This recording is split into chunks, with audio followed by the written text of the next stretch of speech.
Live and direct.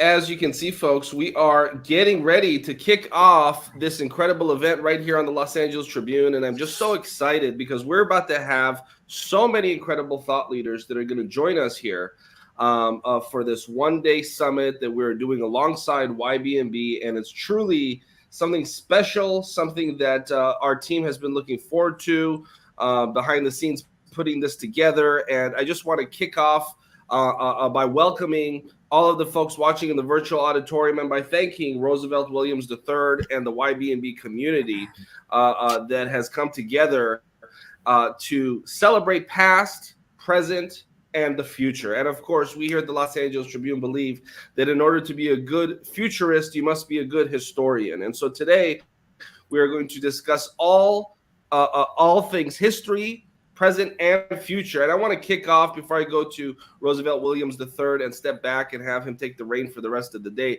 I want to kick off by having our executive producer, Alicia Magnus Lewis, make a few opening comments, then Ava Emanuel, then, of course, Mr. Sahindra. Please, Alicia.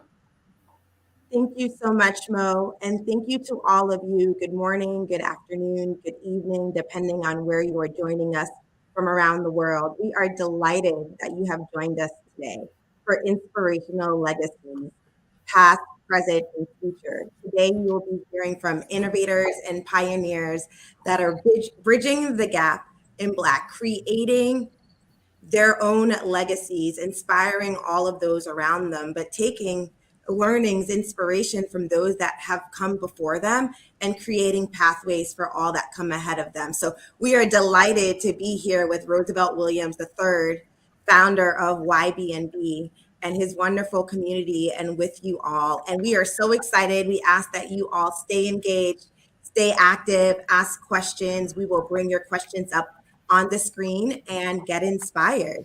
I will now hand it off to our editor-in-chief, Ava Emanuel. Thank you so much, Alicia.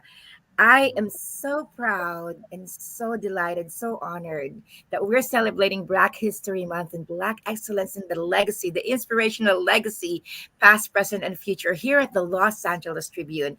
And thank you for Roosevelt, for Young Black in Business, really putting this together and bringing all of the voices. And Alicia, you've been very instrumental in also putting this together. So thank you, thank you, thank you. And not a lot of media company As a matter of fact, we couldn't find another media company that is honoring the legacy of Black History Month. And here at the Los Angeles Tribune, both on the newspaper and also in the network, we are so proud that we get to have this opportunity to honor the legacy of the Black community. So I'm going to give this microphone to Mr. Sajinda Gunawarde, the U.S. Business Council attorney, um, and also a partner of the Los Angeles Tribune. Thank you and good morning, Alicia Ava. Great opening remarks and Morak as always. And I look outside today. It's a bright, beautiful day here in California where we're based out of, and thinking about Black History Month and just the season, it comes up each year. It's almost sort of not quite doing it justice to what it really is. The depth and dimension that Black History Month means to this country. I mean, it almost, you can live your life with a lot of, frankly, taking for granted what we have. One of the marvelous things I think the Tribune is doing, and Ava alluded to this too, is that it's bringing to the forefront the importance and the fabric of America and how much Black History Month means and gives to us, to bring an awareness of our rich culture, our texture, our fabric of who we are as Americans at a time when there's a lot of disorder. And so the importance of that clarity and that depth is so important. I think we can go live our lives and forget how we came to be, having the grace and blessings that we do have and the opportunities we have, but also forgetting our context if we don't have things like Black History Month to remember and to honor who we are, how we got here, and where we're going from here too. So I want to say that Los Angeles Tribune, to take the mantle and put on the forefront of our awareness the importance of the heritage, Black history as a legacy, and also the forefront with what Roosevelt's doing with your events, Roosevelt. You're drawing in people that are not just the present, but the future, I believe, of entrepreneurship, of arts, and of business as well. I saw the event that I went to last month or 2 months ago. The quality and caliber of the people and the ambition there is so remarkable that it's great that you are partnering up now with the Tribune to harness that and bring forward what Black History Month not only meant in the past with our great leaders, but the future. So thank you for being here as well.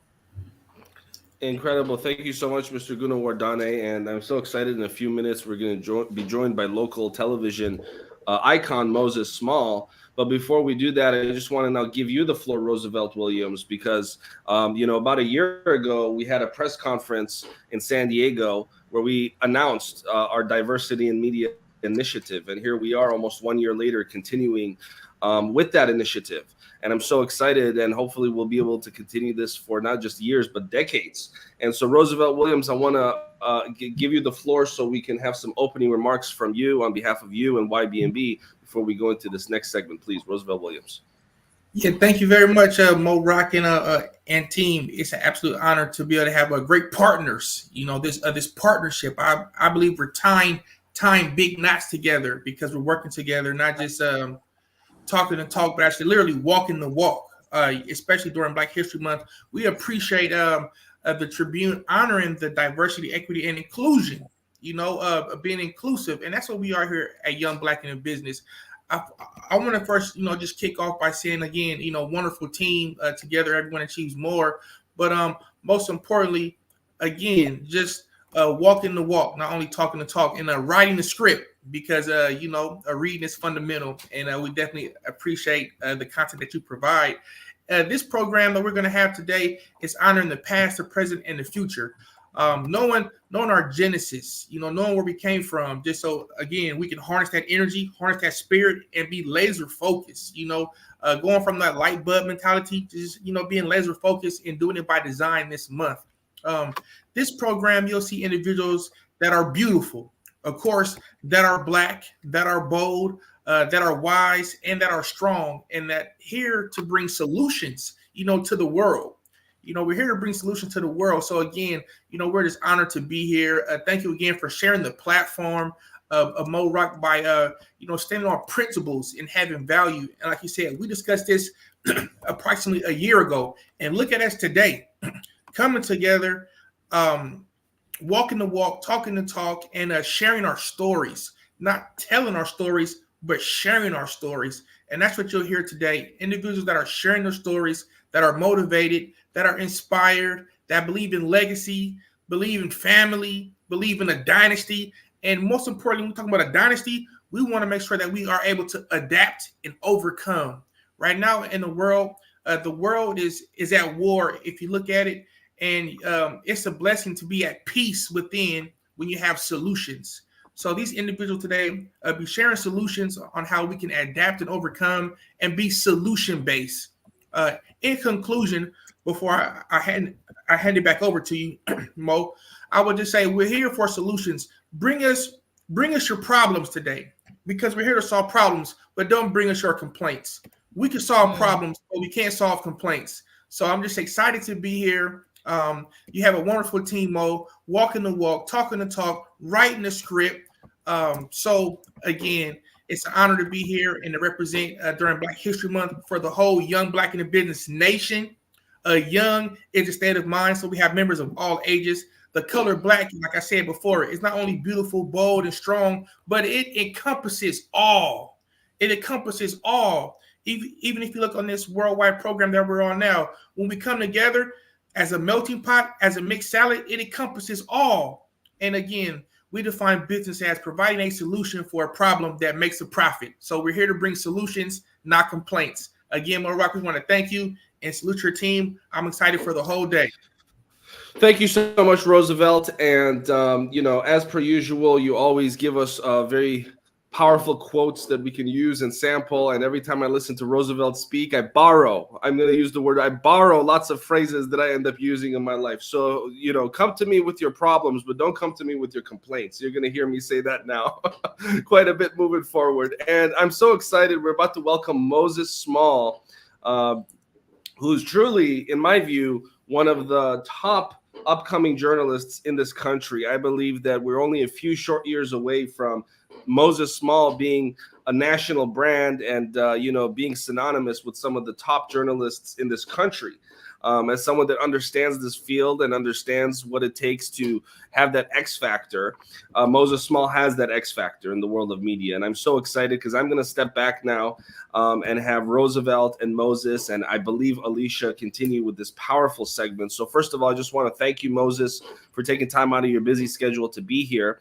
And I'm going to give you the floor for you to just make some opening statements and have this natural conversation with Roosevelt and Alicia.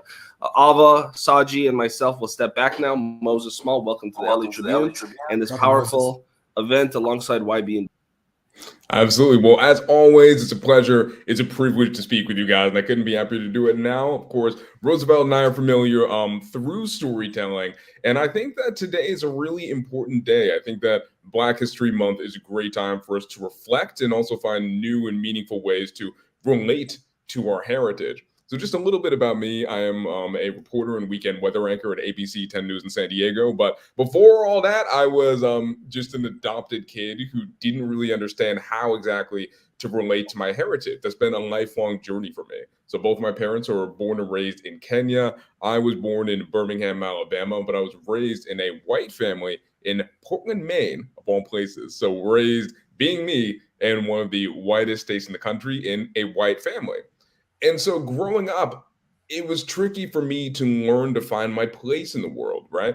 And I think that through learning and through reconnecting with my family, through visiting Kenya, living there for a month with them to kind of establish my place in my family in the world, it taught me a lot that I can bring to my storytelling and added a few new dimensions, because I think in the way that I was still figuring myself out and figuring out how to relate to others, I think we're all going through that process. So I think it's just another layer of empathy that only helps build ourselves and build our sense of community. And I think that's exactly what I'm here to do today. So once again, just a pleasure to be here.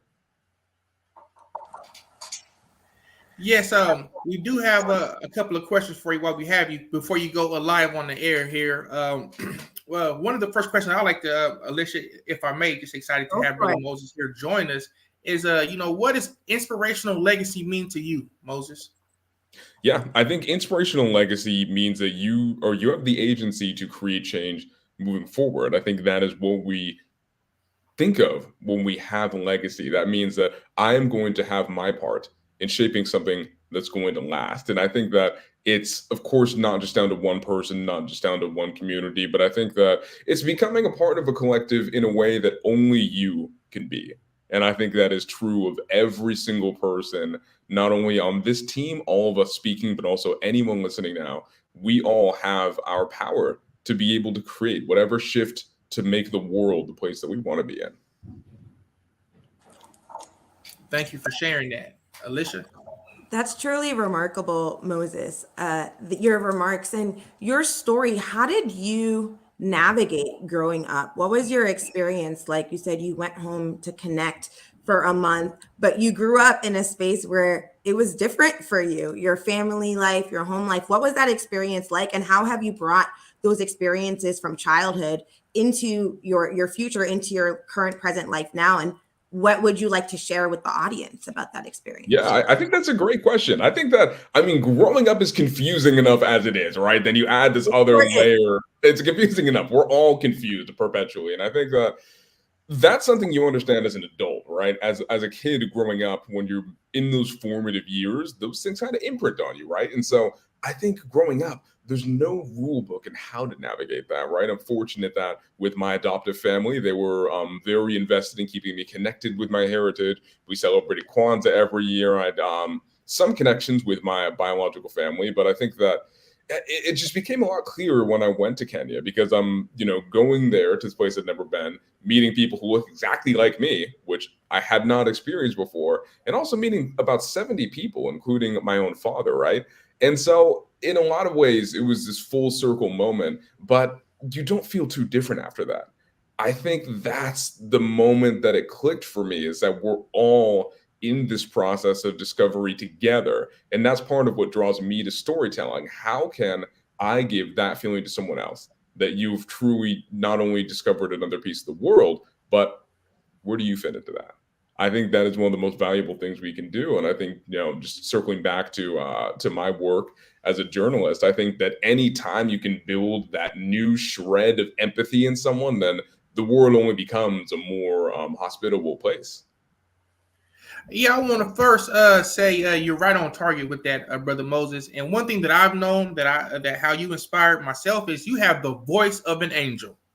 Okay, Sure. You have the voice of an angel. How did what was that like defining moment when it all clicked? Can you give us that aha moment when you said, "I have what it takes to be a global icon"? Because you are a global icon. That's very kind of you. I think it's hard to say what clicks and what doesn't. It's all a process, right? I think that I would love to say there was some moment I just woke up, a light bulb went off, and no, it really is about just the everyday work. It was about the times in school, pounding out papers, learning how to read and write in the language of journalism, and then doing it every day from beginning my career in Bakersfield, California, covering lots of primarily crime there, just seeing things I had never seen before, moving to San Diego, kind of integrating with this community. And so I think in some ways it clicks every time that I get to do what I love, And so I think that it's always really gratifying to talk with people, because I think at the end of the day, that's kind of what my job is. It's just have the coolest conversations, meet the coolest people, and then find a nice way to package that up. That's outstanding. Man, I don't know if you should go also into classical music, and have an orchestra or what, but you definitely, like I said, had the voice of an angel. So before we wrap it up here, I do have a question. Alicia, you might have another one, but where do we see Moses Small in the next, 3 to 5 years, 10 years or so? Because we also want to share that vision for others as well. Where do you see yourself in 5 to 10 years, Moses? Well, it's very nice of you.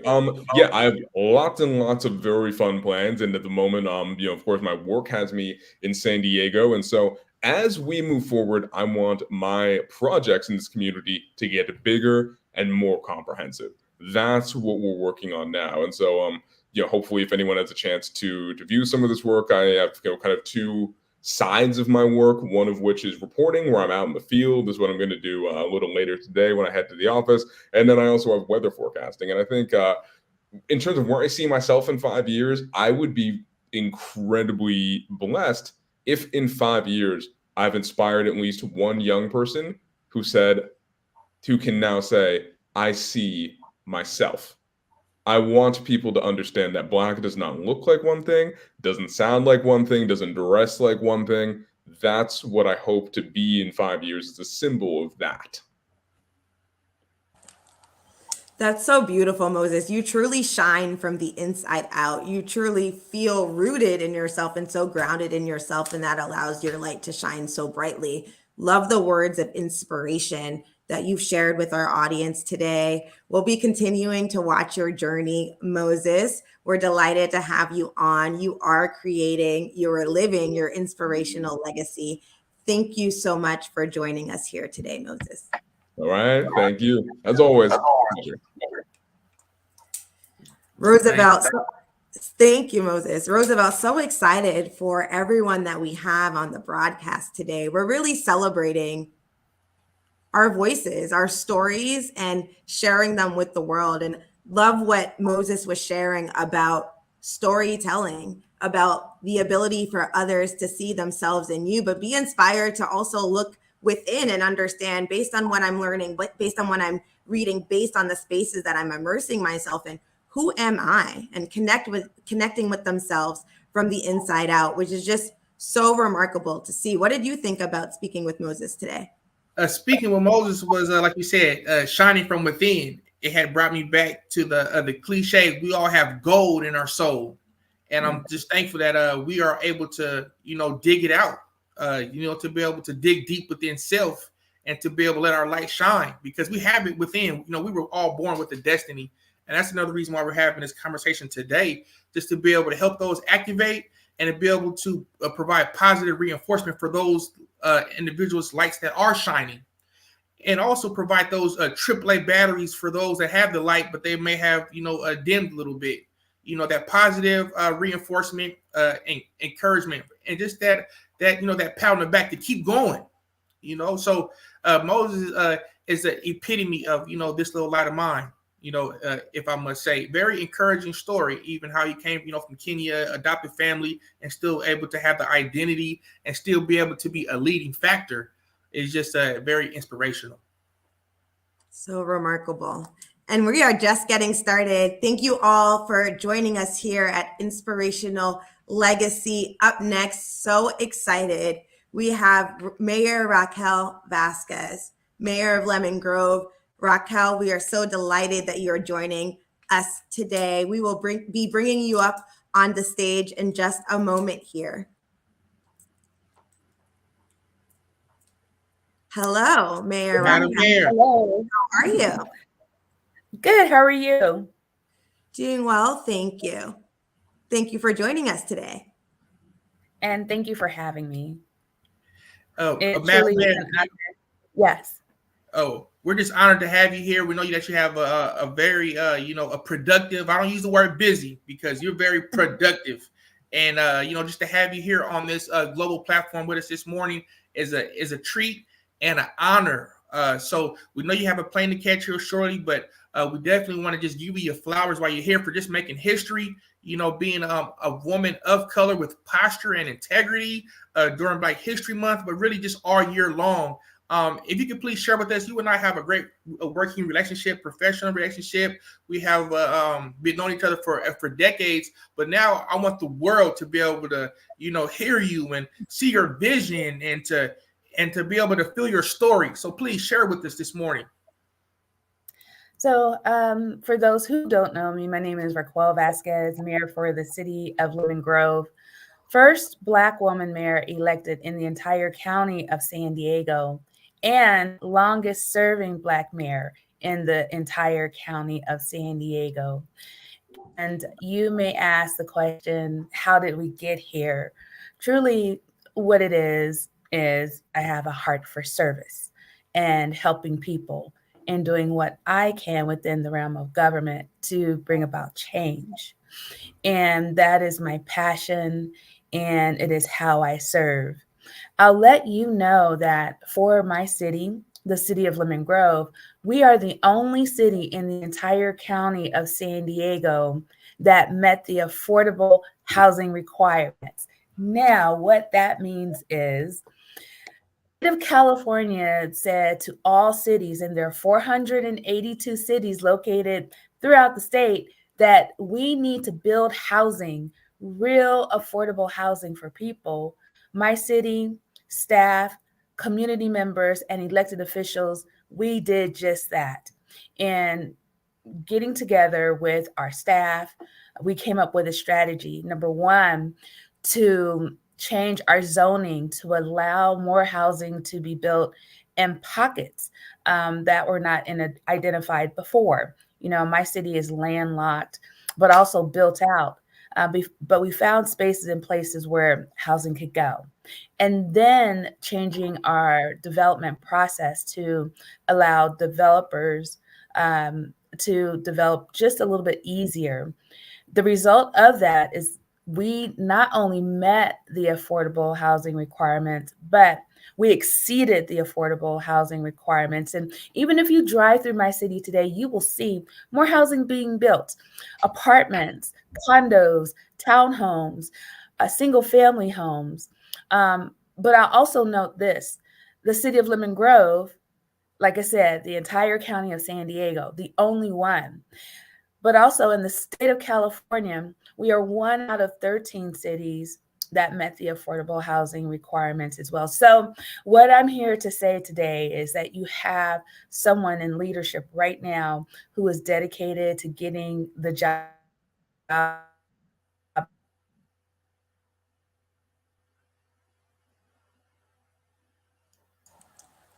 just get it done. It's amazing the work that you are doing, Mayor Raquel. And we might have lost you in the last sentence there. And I really believe it was truly inspiring and impactful. Can you please repeat your last sentence before we speak more about all of the amazing work that you've been doing in Lemon Grove? Well, the last sentence, and if you was somewhat of a joke. I'm not a comedian, but I'll say that you have the kind of person here today that is dedicating. But in the community, folks will say they'll and they say that I get that done. Absolutely. Absolutely. You're definitely a go-getter and getting the job done. And you stand on business. Absolutely. I must say that. Just real quick, Alicia, before the next question, I would like you to inspire the crowd, Madam Mayor, with your you have like a community a coupon that goes to the small businesses and how it's been able to boost your economy in the city of Lemon Grove. Can you please give us that solution? Can you share a little bit more about that? During COVID, the federal government provided money to all cities across the United States of America. And some of that funding that we got from my city, we utilized that per the guidelines that were set to start a Lemon Grove gift card program. With the gift card program, if you purchased we'll say $150 gift card, the city would give you another $150 gift card for free in our small local businesses. What that did was it boosted our economy, allowed new customers to walk through the doors of our businesses. And also, it put money in the pockets of people, especially during a time when our economy is so tight as it relates to money. And the end result of that is when we look at how much tax dollars were generated for the city this time versus last year, this time, our sales revenue increased 11%. And so it is a very successful program. We are now in phase 3. We started in phase 1 and we modified it just a little bit because we want more people to participate, where if you purchase a gift, we'll say for $100, you'll get another gift for free. You do not have to live in Lemon Grove to purchase a card, but the cards will only work in small, local businesses located within the city of Lemon Grove. Thank you. Thank you. Very The- innovative. Right. The Thank you. innovation, the impact across housing, across economy boosting initiatives that drive not only consumerism to go into the stores, but help support local businesses is so important. It's how we create space, it's how we engage with each other, and it's how you display the amazing service you're creating for people because you're creating opportunities. What you're doing is truly remarkable, Mayor Raquel. I know you know this, but we want you to understand that we see you. What you're doing is so important. Your story needs to be told, and hope that you inspire individuals that have joined in today on ways to be creative, on ways to be innovative, and on ways to continue to push the bar higher to make that impact and say, you know, the county, the state, it may provide us with a minimum requirement of where we need to be, but how can we push that further? How can we truly elevate and support the individuals in our community? And that is so important. So, Mayor Raquel, today our broadcast is all about inspirational legacy. There is so much that you are doing for your community. What does inspirational legacy mean for you? Oh, to me, it's about leaning forward, but looking back. What I mean by that is there are so many people who have dedicated their life to ensuring that me today, standing in these shoes, can stand tall, making sacrifices, protesting, and laying their lives on the line so that we can have opportunity. And in this, I just feel honored to be able to stand in these shoes and on all of the shoulders of those, who have carried that load so that we can be here today. I will tell you this. While it is Black History Month, and I didn't know that I was making history when I ran for office. Again, I have a heart for service and helping people. But my city is noted in a very historical way. And the city of Lemon Grove, San Diego, California, county, is noted for a discrimination case. And in that case, it was in 1930 when the school board built a separate school because they did not want the Mexican kids to go to school with the white kids, because they thought that the Mexican kids carried disease from picking citrus fruit. So the parents got together with the consulate of Mexico and they filed a lawsuit. And ultimately in 1931, the judge ruled that you have to let those kids go to school together. So that was the first case in the United States of America where the case was tried and ruled upon. That case is actually cited, and it's called the Lemon Grove Incident, if you want to look it up. It's cited in the Brown versus Board of Education case that impacted people like you and me. And so I didn't know that my small city in a very progressive state, California, set precedent regarding discrimination for our country. And so today, first Black mayor to serve. My community is so very diverse. We have the second largest population of Black individuals in the county. And I'm really, really proud to be able to be here in this space.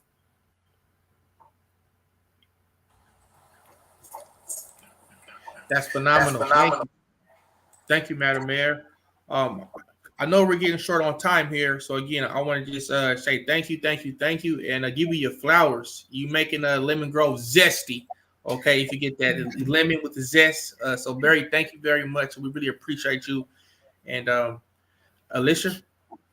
Yeah, Mayor Raquel, you truly are an inspiration. And that, I think what's so beautiful about Inspirational Legacy is when you're inspired to act, you act. When you're inspired to serve, to create, to support, you do that. And you don't know what it's going to look like in the future. You just know what you can bring to the table, how you can bring together community and collaborators to make a difference now. And it's from that inspiration that legacy creates, because you don't know what's going to happen in the future. And you're the epitome of really just taking a stand and saying, we're going to make a difference. And the spirit of that legacy just continues through you. And that's why legacy is so interesting, because it's a bridge to the past, innovation in the present, and then creating that space, whatever that looks like in the future. And that space was created through adversity in Lemon Grove, but look at what you've been able to accomplish, what your community is growing through, and how it's continuing to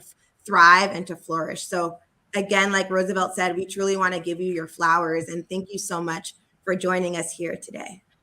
Thank you. And if I can leave you with just a few words of inspiration.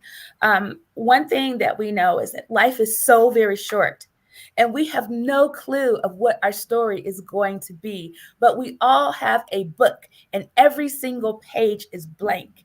And we have this pen and this opportunity to stories. And so just know that you are in control of your own story. Now, regarding opportunities, embrace every single opportunity that comes your way. My philosophy is that you have to get through 9 no's to get to the 1 yes. And so whatever your passion is, and everybody has a different skill set, take that, the thing that you do very well, take it and run with it and do what you can in that respective industry, whether it's education or it's government or it's science and technology. Take that skill and do something great.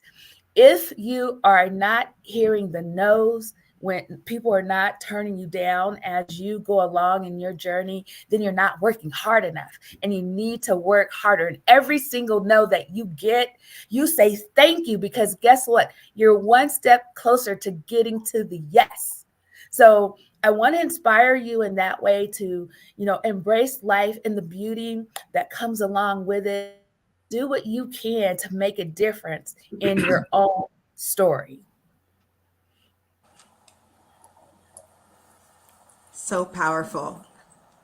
I'm just going to let that sit for a moment. That was so powerful. Absolutely. Absolutely. Yes. And thank you so very, very much. I'll say this. I am on social media, so you can always connect with me. It's my name, Raquel Vasquez. What's going on in the city of Lemon Grove. You can always connect through the website, but also the city of Lemon Grove social media as well.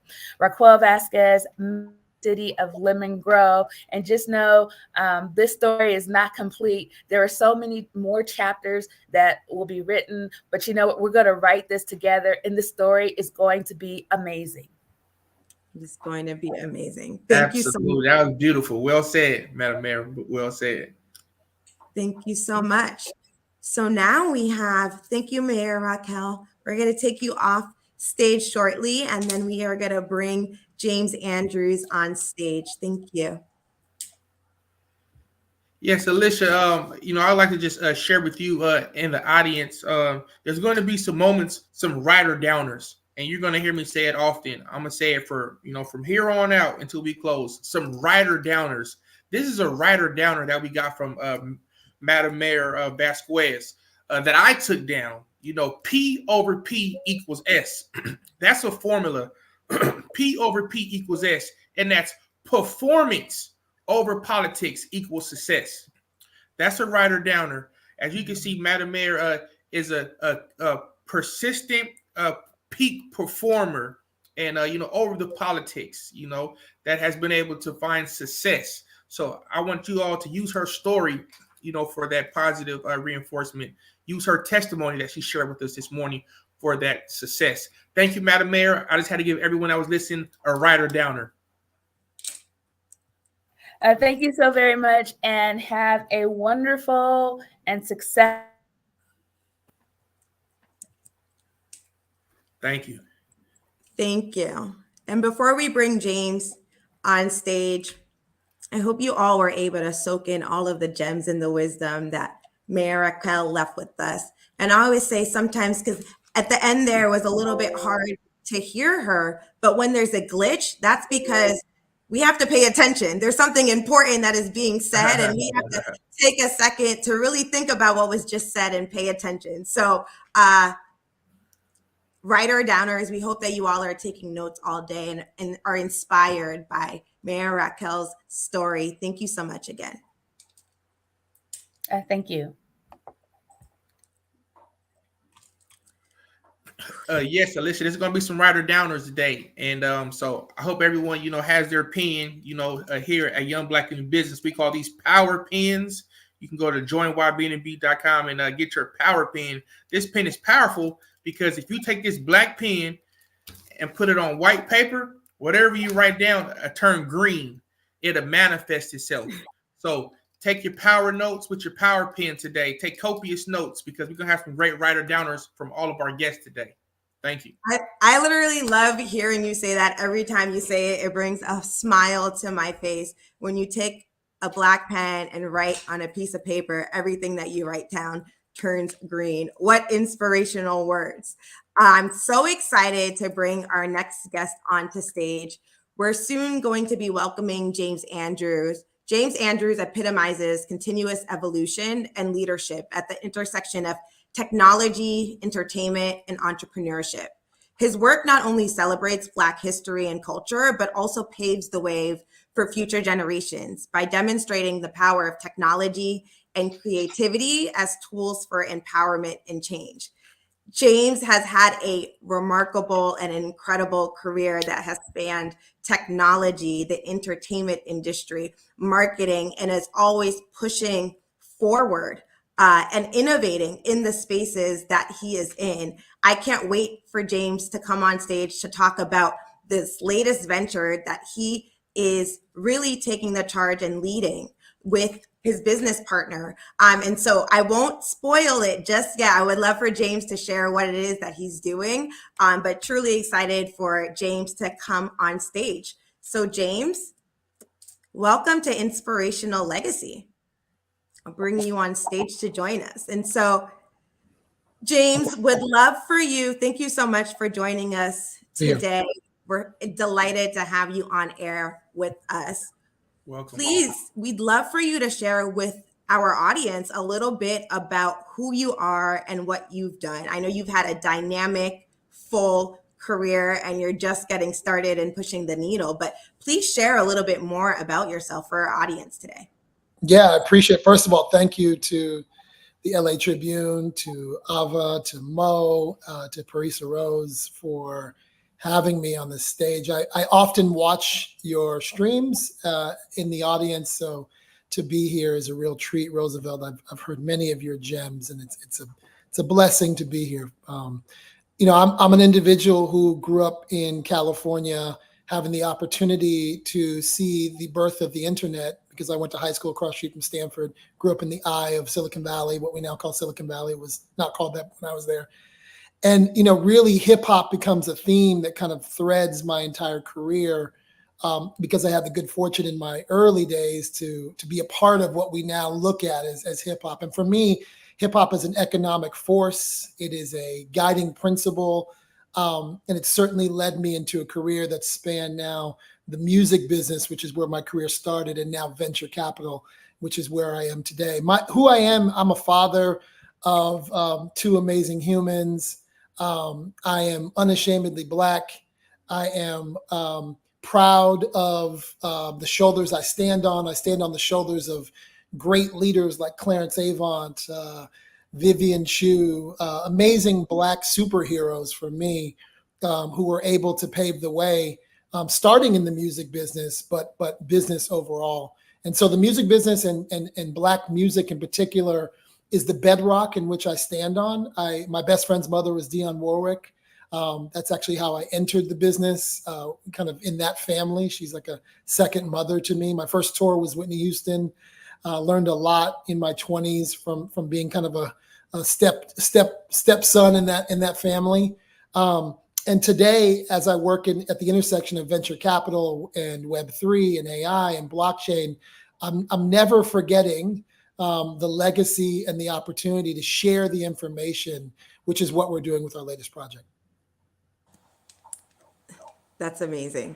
So many incredible experiences. What did you take, and what was your journey like growing up in Silicon Valley? How did you get into tech? You were around it, but what was the deciding factor for you to enter that space? And how has that kind of transformed and impacted your journey as you've gone along in your career? Yeah, thank you for that question. My formative years were in Oakland, and I moved from Oakland to Palo Alto. I did kind of a Fresh Prince of Bel-Air moment, and going to Palo Alto High School, we all wrote code. I mean, I grew up with thugs who wrote code, who might beat you up and write code, and so I really, it was always innate in the community that I grew up in. And when I got to Columbia Records, I worked with Destiny's Child, Fugees, Lauryn Hill, Maxwell, Nas. It was an incredible ride that I was taking. And in 1995, I was really passionate about making sure that my Black artists got the same opportunities that the rock bands got, the pop acts got. And so I looked at their contracts and saw that they didn't have web development at the time in their contracts. And so I became like this John the Baptist in Columbia Records, sitting down with a young Beyonce and her father, Matthew, around like, hey, you know what? You probably want to think about this thing called the internet because it's coming and it's coming fast. And I took that kind of like passionate spirit around educating my artists into kind of what I do now. So my work today revolves around creators, but back then my creators or creatorpreneurs were people that you guys all watch on TV and you watch in the Grammy Awards. And I just felt like they needed a fair shot. They needed the same access to the information that everybody else was getting. And so I made it my thing. And then I would later build a web company in 97 that I sold to a .com. Chairman of our board was a man named Clarence Avant. If you've not watched The Black Godfather on Netflix, I highly recommend it. So I came up with Clarence, and Clarence was, took no BS and would go into offices and make sure that he demanded for his creators. At the time, it was, it could be Hank Aaron, it could be lots of people, that they get fair rights and they get the opportunity, the same opportunities everybody else gets. And so that spirit has been within me. I then moved to Atlanta, Georgia, where I got to be in a city full of people who were unashamedly Black and unashamedly asking for what they're due. Wow, that's amazing. That's amazing to be under the tutelage of the Black Godfather. That's phenomenal. What are some of the principles you may have picked up, or can you give us a brief story on how you seen the Black Godfather just exhibit excellence, for the culture? Yeah. Well, I feel like I was blessed to sit in a corner table at the Four Seasons on Doheny and Beverly many times in hearing the same Sidney Poitier, Quincy Jones stories. I couldn't get enough of him. I miss him today. He passed away recently. Bedrock in my career. He, amongst other men, LeBaron Taylor, who was a founder of BESLA, which is Black Entertainment Sports Lawyers Association. Many men and women, I stand on the shoulders of. But Clarence in particular, who was not short of curse words, but was full of love, who was not short of making sure that his kids carried on his legacy. His daughter, Nicole Avant, who recently wrote a book and is married to Ted, the CEO of Netflix, carries that legacy on. What I learned from Clarence is, our legacy, I heard you ask that question at the end of the last session, what's your legacy? My legacy is to make sure that, my kids can walk into an office and someone says, oh, you're James Andrews' daughter. Right. You're James Andrews' son. What I learned is how to pass that along to many people, right? Ava DuVernay was one of my interns. I went to UCLA with Ava. I have a long track record of having phenomenal interns. I think what I learned from Clarence is you're in a family, and to pass the knowledge or whatever you learn to the people around you. And Clarence did that. He took the time to mentor many. I'm not the only person. I have many peers of mine who were mentored by Clarence, and I'd like to think that I'm doing the same thing today. Yeah, that's beautiful. And here's another writer downer for all the listeners and the viewers. He made his long journey your shortcut. And Yes. that's beautiful. By sharing his 100-year plan, or just by being a visionary, you were able to pick that up. That's remarkable, inspiring. Yeah, thank you. I appreciate it. I feel very fortunate and blessed to have spent that time with him. Yes, it's truly inspiring what you were able to learn from Clarence. And please, if you have not watched The Black Godfather on Netflix, it is truly phenomenal. We ask you all to watch it to learn how Clarence used to work and move around the room. And you talked about working with creators, thinking outside of the box, thinking about how you can elevate them and use the technology and the resources around them to continue to help them push forward with their art, with their creativity, and their ability to connect with other people. You are working on an amazing new venture in the blockchain, intertwining all of the new technology and the future of the web. It seems like you're continuing to innovate with Web 2.0, now with Web 3.0 and beyond. What is this new venture that you are working on with music, on the blockchain, empowering creators? I would love for you to share in your words how you got involved in this project, what this means to you, and what you're trying to create for the creators that get to engage with the platforms that you're creating. Yeah, thank you. The first part of my career was music, as I mentioned. The second part of my career was actually advertising. I worked at Omnicom. My second company was a social media agency. I started in 2010. I sold it in 2014. And when I sold the business, I wanted to understand venture capital. And so I moved to Los Angeles to be CEO of a venture studio. My partner at the time was a guy named Troy Carter, who was managing Lady Gaga. And what I really recognized is that many of us don't understand how the game is played, the game of actually of capitalizing your business, or using, having the opportunity to share the wealth or share the equity with your customers, your fans, your audiences. I came from the record business, which is generally, we see them as fans, but whether you have a business, whether you have a yoga studio, whatever you have, you still have a set of people who can participate in your business. And so when I started working in venture capital, I recognized that it's an unfair game. And I became what I call a cap table activist. I angel invested in a bunch of deals. I invested in Clubhouse, great platform, and had a lot of followers on Clubhouse and used to talk about these theories. And it caught the attention of Ripple XRP, which is a blockchain. And they gave me a grant to start my new company to help creators understand how to leverage their audiences using blockchain. So we've built our first experiment, I call it, with one of my best friends. His name is DJ Jazzy Jeff. You know him as one of the greatest DJs in the world. I know him as Jeffrey Towns, and he's been my friend that has been through every experiment of Web 1, Web 2, and Web 3 with me. We are building a custodial wallet. What does that mean in plain English? You can swipe your credit card and come into our community and be a member of it. And you're actually on the blockchain. There's no fancy code to go get. And we want to demystify for non-crypto natives the ability to be on the blockchain. And so we've done that with this membership community that we're building on XRP. And the other thing we're doing is using AI. So we've actually trained a digital model that's, basically knows everything about producing and DJing. So if you're a DJ or a producer and you want to learn more about the craft, you actually can speak to this face that looks like Jeff and ask questions of it and get feedback. And so we're infusing blockchain and AI in a membership community, in a kind of in a chance for those who want to be DJs or producers or whatever. It's actually to be master classes for everyone. And this is experiment one. This is experiment one in a kind of a suite of different experiments that I'll take on. Jeff is my partner in this, and then we're raising a fund to do a bunch of these things across many different segments. And the DJ producing thing is very important and special to me because I'm also a DJ. During the pandemic, I gave myself a name, DJ Rich Cacao. I've been DJing for a decade. And so I'm actually using the same tools that we're teaching to creators. I'm actually using for myself with a new $1 million revenue goal that I put out there to the world. I'm also getting better on the ones and twos. And I've actually found a whole bunch of executives like myself who also DJ. And I'm building a program called Execs on the Decks. I have, VCs, founders, and a bunch of folks who also love to DJ. It's all about finding your passion and maybe making some money around it.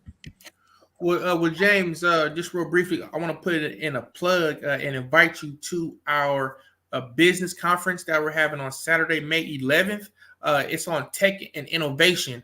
I'd like to invite you out there if you want to come share that story, your testimony, and invite individuals into your business network. I believe that'd be a big asset. I'm going to reach out to you as well for you May to be able 12th, is there a city, or am I going in the internet? Oh, thank you for asking. It's going to be at the San Diego Convention Center, so it'll be live in person. Bro, say less. May 12th is my birthday. As long as you set it out for me, I'll be there. Okay, you'll be getting a text shortly. That's a BizCon. Get excited. Let's get it, homeboy. Let's get it, homeboy. I'm there.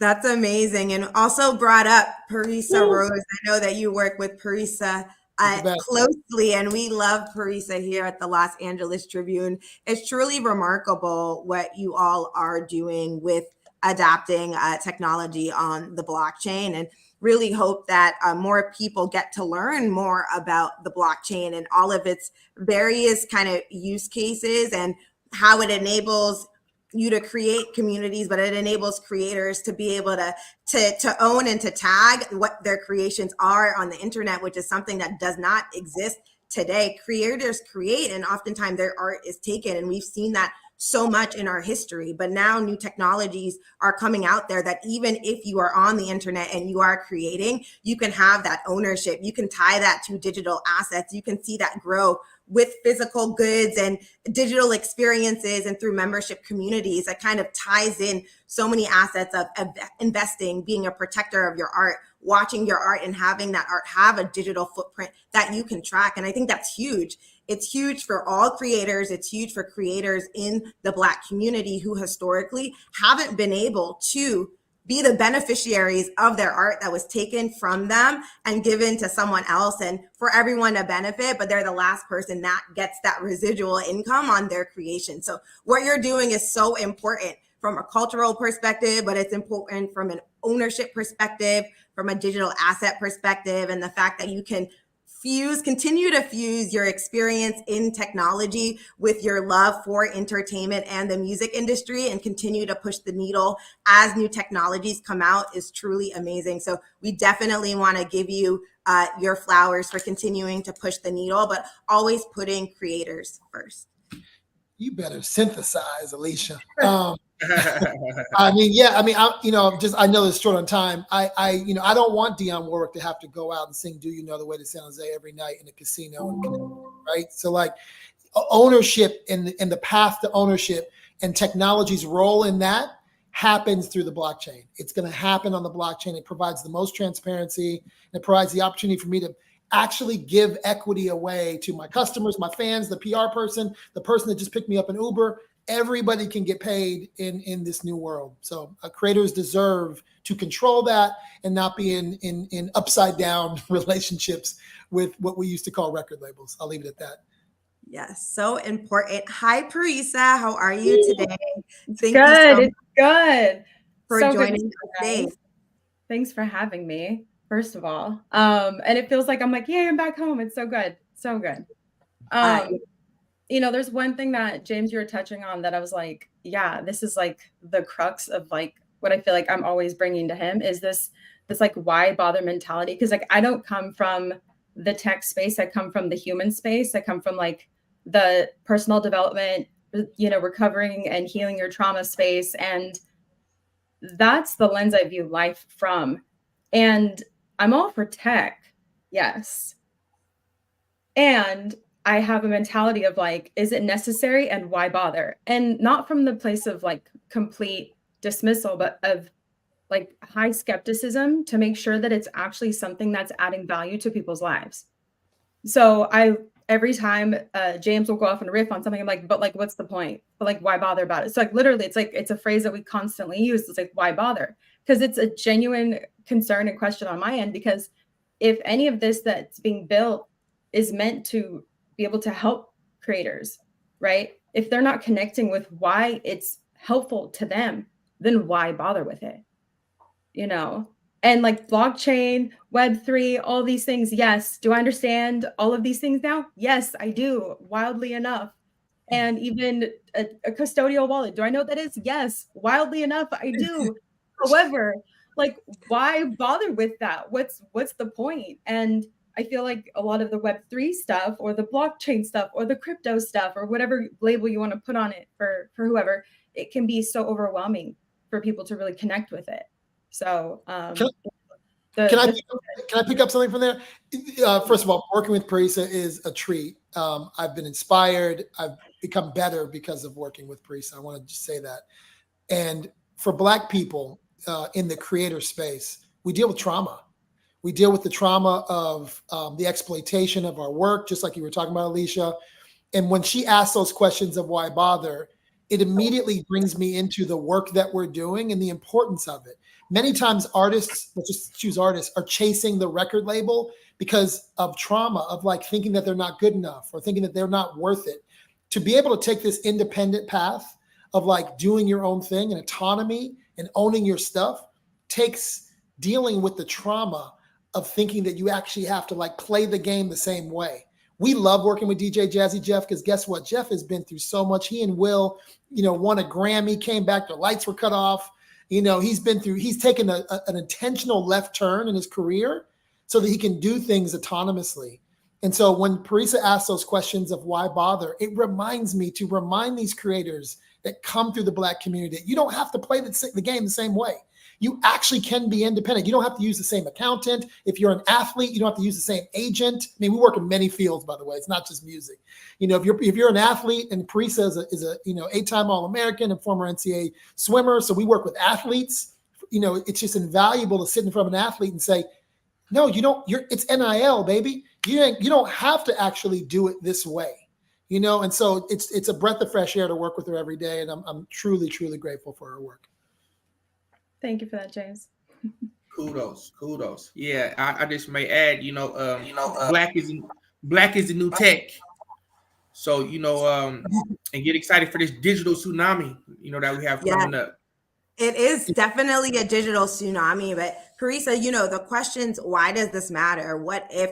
It's so important. Like when we are continuing to go into this digital world, you're bringing that consciousness, that humaneness back to what are we doing? Why does this matter? And how do we message it, right? Because we can be creating, we can be maneuvering around the digital space, but what does that actually mean to us? How do we translate that back to why this matters to us, to the people that technology is brought to, and having that lens of having innovation and living in the digital world, but always bringing it back to like we're people first that get to leverage technology to do the things that we want, to get the access that we want, to have the ownership that we need is important because it's end to end, right? Like you can have the technology, but you need to remember the human aspect of it too. You can have the human aspect, but how do you continue to think through and push and be innovative forward? And it's all connected. And that's what, makes the work truly impactful. So I know that it sounds like you all are a dynamic duo, dynamic trio.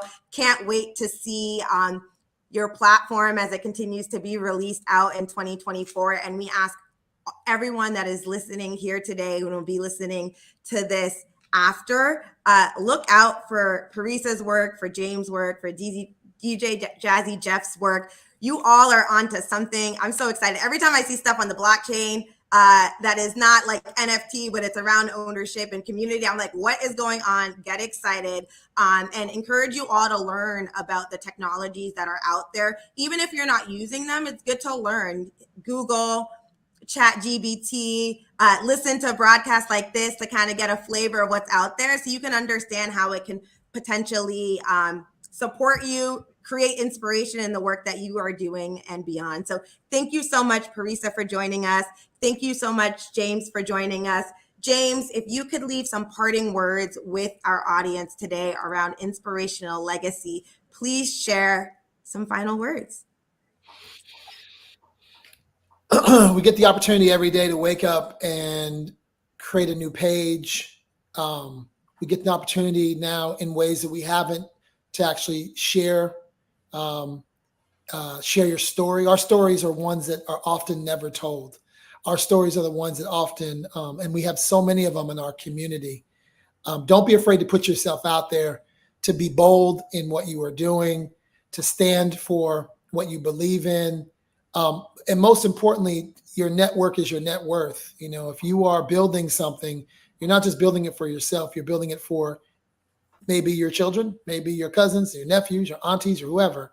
But we stand on the shoulders of great individuals. And it's time for us to pull our resources together, to pull our networks together, and to think differently about storytelling, to think differently about wealth creation, and to think differently about the tribes and the networks that we live amongst. And I would hope that what we shared today is inspiring. What I shared today is inspiring. I'm easy to find. You can see my phone numbers literally in my profile. So clearly I'm living this life. I'm not just talking about it. And truly, truly grateful for the LA Tribune for having me on today.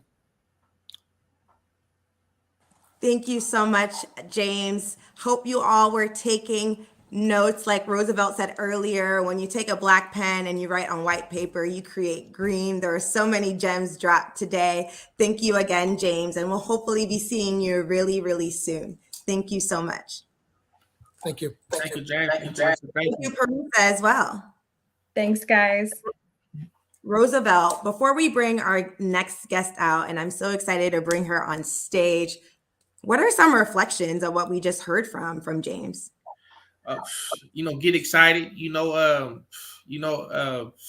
your surfboard out for the digital tsunami. Definitely Google some of them blockchains that he was speaking of, and be able to just learn more about the technology industry, because we are really at the cusp of a new age. Definitely inspiring to hear his stories and see how he's so close to certain pioneers in hip hop. Now in software, just definitely just inspired by his story. And really, I was appreciative how he honored his counterpart, and even has shared how she makes him a better person. I guess just in the business world, it just shows just the humility of where he is. Nothing but greatness, from James. So I'm excited to see what's happening, and I'm excited to see him at BizCon as well. So I took a lot of gems and jewels from James. How about That's yourself? amazing. Yes, he shared so much.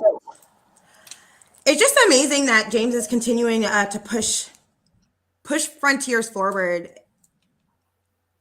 weaving together the threads of his different passions. He has that background in technology and works in music. And as new technologies are coming out, how can he continue to support creatives, continue to support ownership, and push the needle forward? So, there was so much that he shared. I'm really looking forward to learning more about his platform that he's working on with Parisa and DJ Jazzy Jeff. And it's just phenomenal. I think innovation and creativity comes in so many forms, and it's beautiful that we get to share so many inspirational stories today.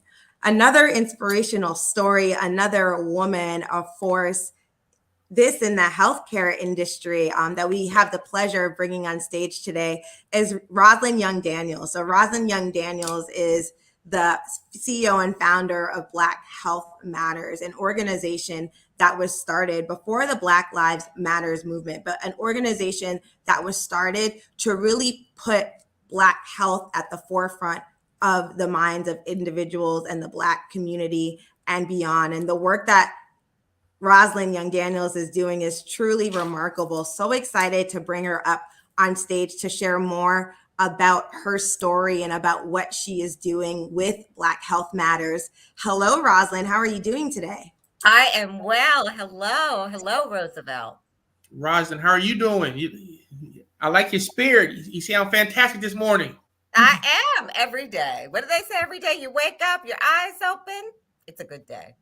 Absolutely. There you go. So, Rosalind, thank you so much for joining the Inspirational Legacy stage. Would love for you to share more about your experiences and how Black Health Matters came to be. The work that you're doing is so critical around the country and beyond. Please share more about how Black Health Matters was created and what you focus on. Absolutely. So I launched Black Health Matters in 2012, and I did that 1 year prior to the Black Lives Matter movement. And the impetus for my launch of Black Health Matters was the Affordable Care Act. President Barack Obama felt that all Americans, regardless of their background, their ethnicity, their economic status, was entitled to good health care. So he created the ACA. coming from where I came from, having lost so many people that I loved too soon, that this was inspiring to me. And I decided at that time I was going to make healthcare and outreach and improving health outcomes my life's work. Why? Because I had the ACA to back me up. But as I embarked on this journey, I realized that Black folks were so disenfranchised from what healthcare really is. There's so much that we can manage, so we don't even want to think about just yet what are challenges that are difficult. So if we understand the fundamentals of health, we can be so much healthier. And I felt that we just didn't get that information. So for example, if you know you need to hydrate, you need to get your 8 hours of sleep, you need to reduce your stress, you need to eat nutrient foods, you need to exercise. So just by putting those things into place, you're going to come out much better than if you don't. So a lot of education was really, really needed. And so I decided that I was going to launch a platform to put all that information out there whenever and wherever Black folks touched media. Powerful. So powerful, so much to unpack there, but so amazing that you had that innovation, that spark to create something that was really pushing the momentum forward and creating the awareness. What was that experience like for you when you were first getting started launching what is now a national movement that's truly inspiring and impacting and improving people's health around the country? So I can speak from being, a younger adult out, and I come from an advertising sales background, going around and talking to advertising agencies as to why they should advertise their drugs to Black folks. Now, I know that sounds a little like an oxymoron, but let's face it. Those messages put healthcare information into the homes of thousands of people who would never even think to have a dinner conversation to talk about how their diabetes is affecting them. So when all of that started to happen, Black doctors were very bullish on the fact that advertising to all Americans about drugs was happening, because again, it could stimulate conversation. And what's the worst thing that could happen? A person could write down that information and put it in front of their doctor and say, talk to me about that. So that's really the worst thing that could happen. So in going up and down Madison Avenue, I literally came across someone who was in a media capacity who could greenlight business for my publication at the time, which was a Black publication. And I had data on the rates of Black folks and hypertension. So as you know, that's low-hanging fruit. That's not new news, that Black folks are dying in mass because of heart disease. So back and said something to me to the effect of, this is all good, but we would never advertise to Black people. She would rather hook up her friends who worked at, other publications, but not working to share this advertising in a publication that could reach Black people.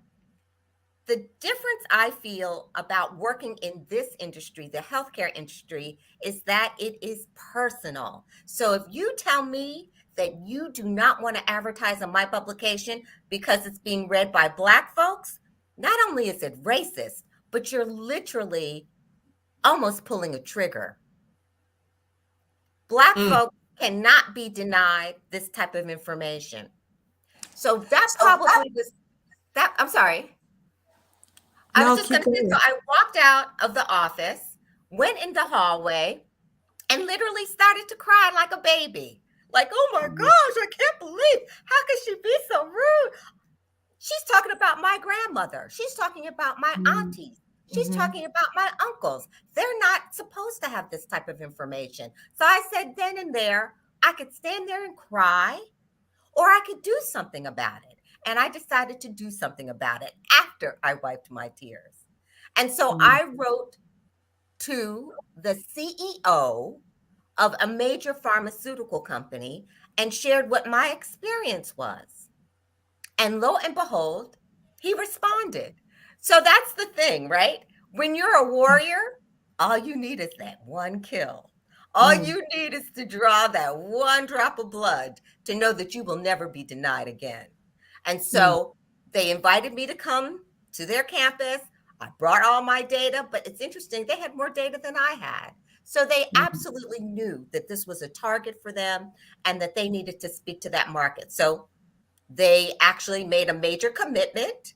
And so that was enough to show me that the possible could be possible. And so that with the ACA led me to launch Black Health Matters.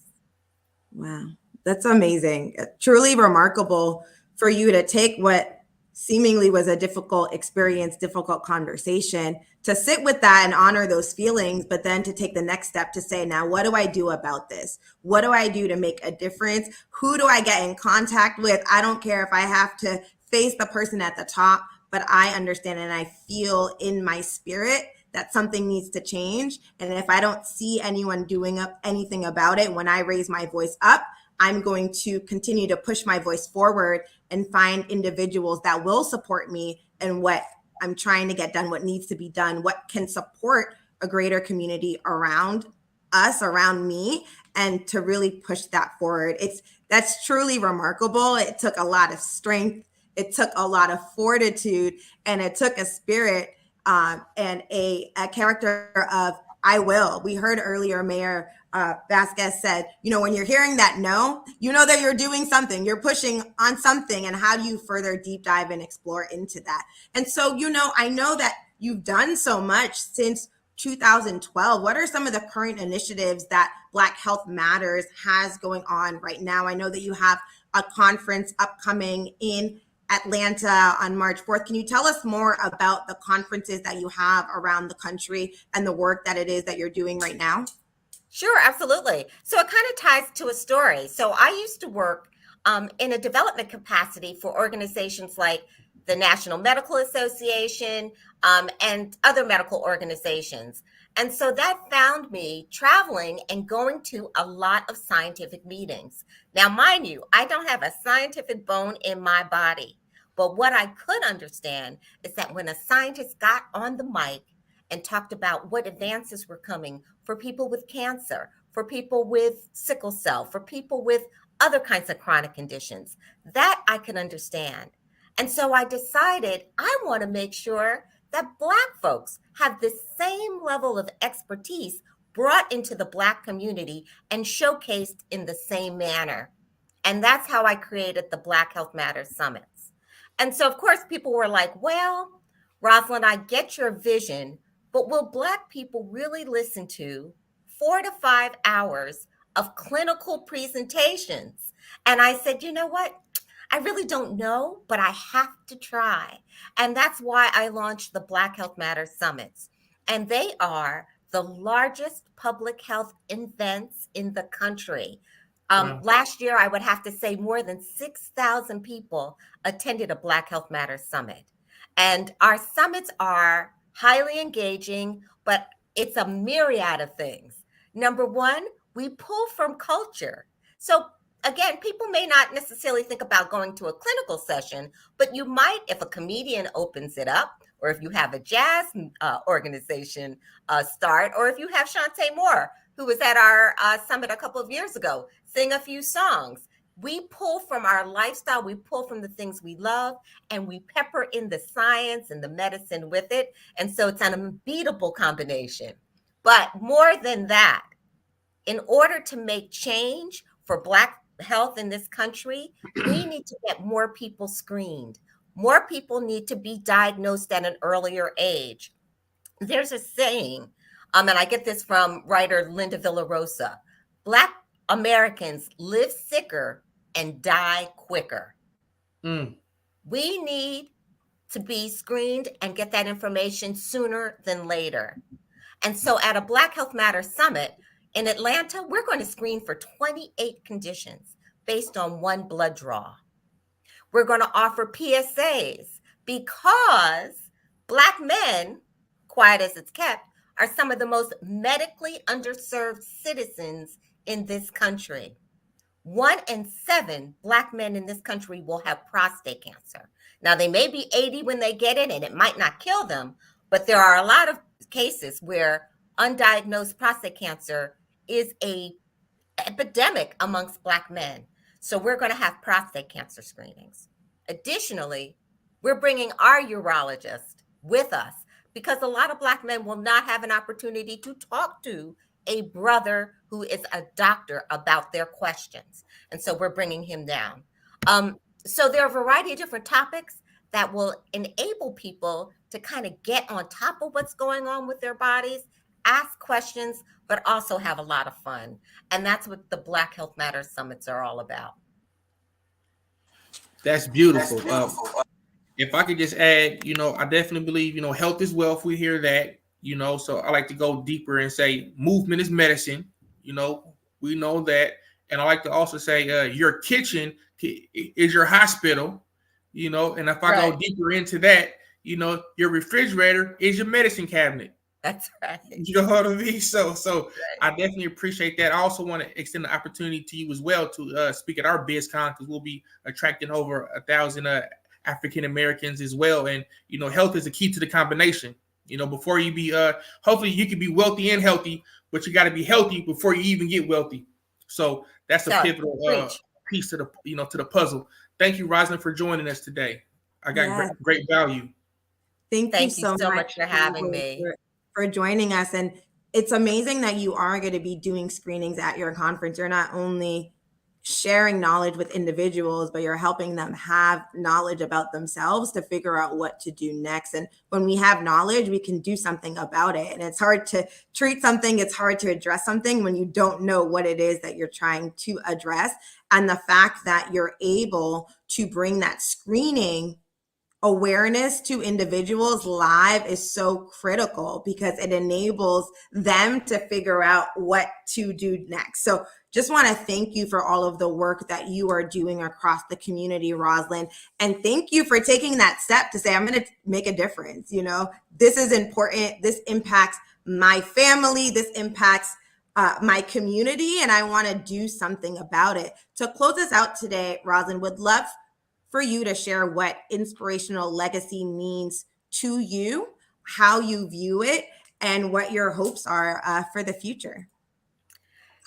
That's a great question. So as a business owner, we have a nonprofit and Black Health Matters, which is a business, which in addition to the events, we also have a robust digital platform with more than 3,000 pages of chronic disease management information. Again, we also have lifestyle information, nutrition, mental health, you name it, it's all there. We also have social media channels, and we create campaigns to educate on why Black folks need to participate in research studies. As a Black woman, I am delighted that I've been able to create jobs for more than the 30 people that work for Black Health Matters. So that in itself is a treat. I'm also delighted that I truly believe in nepotism. So they have relatives that consult for us, and I have the pleasure and privilege of working with my son, who is my concierge. I don't know if I said that right, but who counsels me.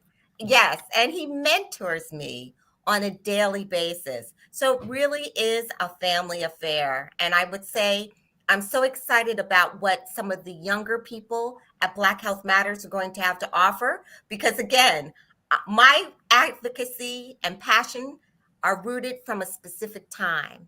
And so now we are in, 2024, their advocacy is going to look different than mine. So I can't wait to see how that's. Thank you. I hope y'all took them copious notes with your black pen, because, health is wealth. And again, movement is medicine. Yes. Thank you so much, Rosalind. And for those watching, awareness is key. Knowledge is key. So if you aren't focused on your health, we ask you to please take the time for yourself. You probably show up for everyone around you, but we ask you to take time to check in with yourself. Go to the doctor's appointments that you need to go to, educate yourself where you need to educate yourself, because you need to be the best you, so that you can show up for not only yourself, but all of the others in your community that you engage with each and every day. And health truly is wealth, and it is very, very important. And we hope that you were taking notes. Thank you so much again, Rosalind, for joining our stage and for sharing more about all of the awareness work, preventative work, and knowledge building that you're doing across the Black community and beyond. Check out the conference that's upcoming. If you want to learn more about what Rosalind and her team is doing, go to the Black Health Matters website, sign up for their newsletter to get information. The newsletter is great. I've been subscribed for a while now, and I'm always learning more each and every time I'm able to read it. So with that being said, we're going to shift gears a little bit now with our next guest, who we're so excited to have join us on the stage today. Next, we will be joined by Jeffrey Morris. Jeffrey Morris is the founder and CEO of DreamStart Behavioral Solutions. He's taking a different approach to getting to know yourself from the inside out. Knowledge is power, and the more that you know about yourself, the more you can do, and the more you can work with that knowledge. And so really, really excited for Jeff to be joining the stage with us. We're going to bring him up momentarily to share more about his background and his experiences and how he's been able to tie the thread across his background and how that has gotten him to the point now where he's at now with DreamStart. So thank you so much, Jeff, for joining us here today. We're delighted to have you. Jeff, would love to learn more about your background and your work experiences before you got to DreamStart, because I think it's really important for our audience to know what background you do come from and how you were able to kind of connect threads and bridge that gap from your previous experiences to the work that you're doing now, and why that matters so much. Thank you again for joining our stage, Jeff. Well, let me first give a shout out to Roosevelt, because as you know, the brother's always sharp. Roosevelt, I see you, brother. Thank you, brother. And thank you for the opportunity, Alicia, as well, and Mo Rock and the LA Union Tribune. Thank you as well for allowing me to be here. My background, very quickly, I'll start when I was invited to Marine Corps Scout Sniper School. I went to the school, didn't know what it was about, but they quickly told me that snipers were really skilled at gathering information, gathering intelligence. And yes, marksmanship was important, but it was the skills that I learned. I call them 3 A's, Alicia and Roosevelt. The 3 A's are assessment, like what is it that I need to know about the person I'm trying to observe right now? So we create this assessment. What's the foundation? What are their strengths? What are their weaknesses? What are their struggles? What can they do? What can't they do? So we shift from assessment to analysis, and then we go into creating an action plan. What is it that I can do in my strength? Where is it that I may struggle? So in that action plan, so I've been creating 3 A's for about 35 years, because now I'm 55 years old.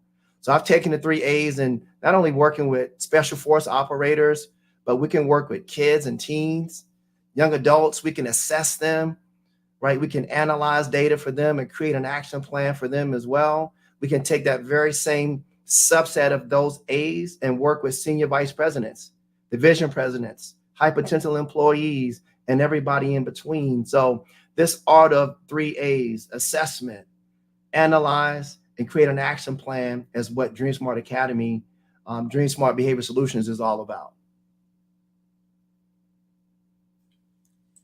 That's truly remarkable, Jeff, and thank you for all of your service and thank you for all of your service. And, you know, it's so interesting how you were able to take your experiences as a sniper and the 3 A's and then transfer that energy to what can we do about building awareness within people, and how can we grow and to develop themselves? How did you get to the point where you realized that that the work that you're doing with DreamStart was the work that you wanted to do, before we dive in more into what DreamStart is all about and how people can truly find their superpowers so that they can thrive in this world? Well, right around 2008, 2009, there was a big crash in the market, if you remember that. Right, real estate, and owned some businesses and lost some money and lost some things. And I had to really reinvent myself.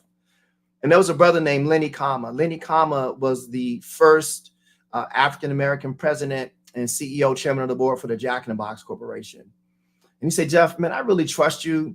I can do business with about anybody, but I trust you to do business with you because you're such a passionate educator around the topic of money and enhancement of life.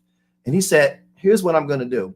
I'm going to invest $1,000 in you, and you start a business and you start teaching Black and brown communities about the importance of money management. Financial literacy, we call it today. So we took the dive and we started creating this company, and it was initially called SpendSmart. SpendSmart quickly became a behavioral science firm that integrated behavioral finance, neurofinance, and all of the things around science into the financial literacy world. We actually won an award from Financial Planning Magazine in 2011 called the Pro Bono Award. DreamSmart was the very first one to win this award, along with another organization, because of some of the work we had done around science and teaching people that money management was not only about the mechanical spend less, save more. It was more about the dynamics of the person, understanding what is the relationship with money, right? What have you been taught? What is your money messages? Then how do you take this relationship and you make it a good relationship with money, and helping people dive into their money story. And eventually we really dived into how do we create a holistic ecosystem that touches the person from the inside out around communication, money management, behavioral self-awareness, emotional intelligence, cultural intelligence, diversity, equity, inclusion. So now we have a holistic system that can transform someone from the inside out.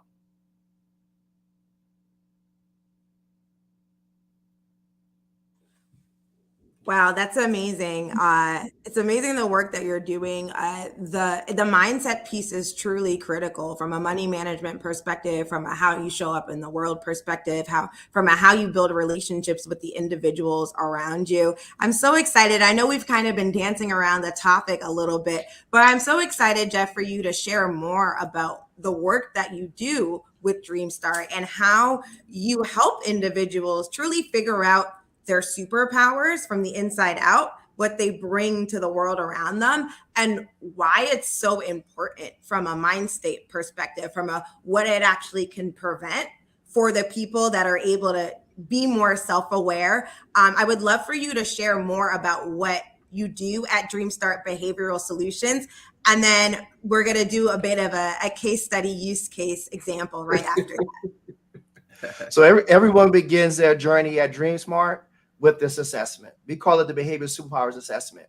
It's the very first place that we can answer 4 questions. Who am I? It's one of the most researched topics on the internet. Those 3 words. Who am I? When we can understand that, man, we can really start to what we call coach, train, and develop. So we answer the question, who am I? What are my gifts, talents, and abilities? What can I use those gifts, talents, and abilities? How can I use those gifts, talents, and abilities to make a significant contribution to the world? And then how am I wired to perform in community? And then we go into our coach for high performance, our train for skill, and our developing human. We call it CTD. And DreamSmart is at the forefront and pioneering this scientific information, behavioral insights, about 4,000 data points to be precise, Alicia. When you take our 15-minute exam, our 15-minute assessment, we can coach you for a lifetime. We can coach the very young in our society to the very senior executives in society using the same set of information, because we can assess, we can analyze, and we create a customized plan for anyone individually, group, team, organization, or even communities that we're working with as well.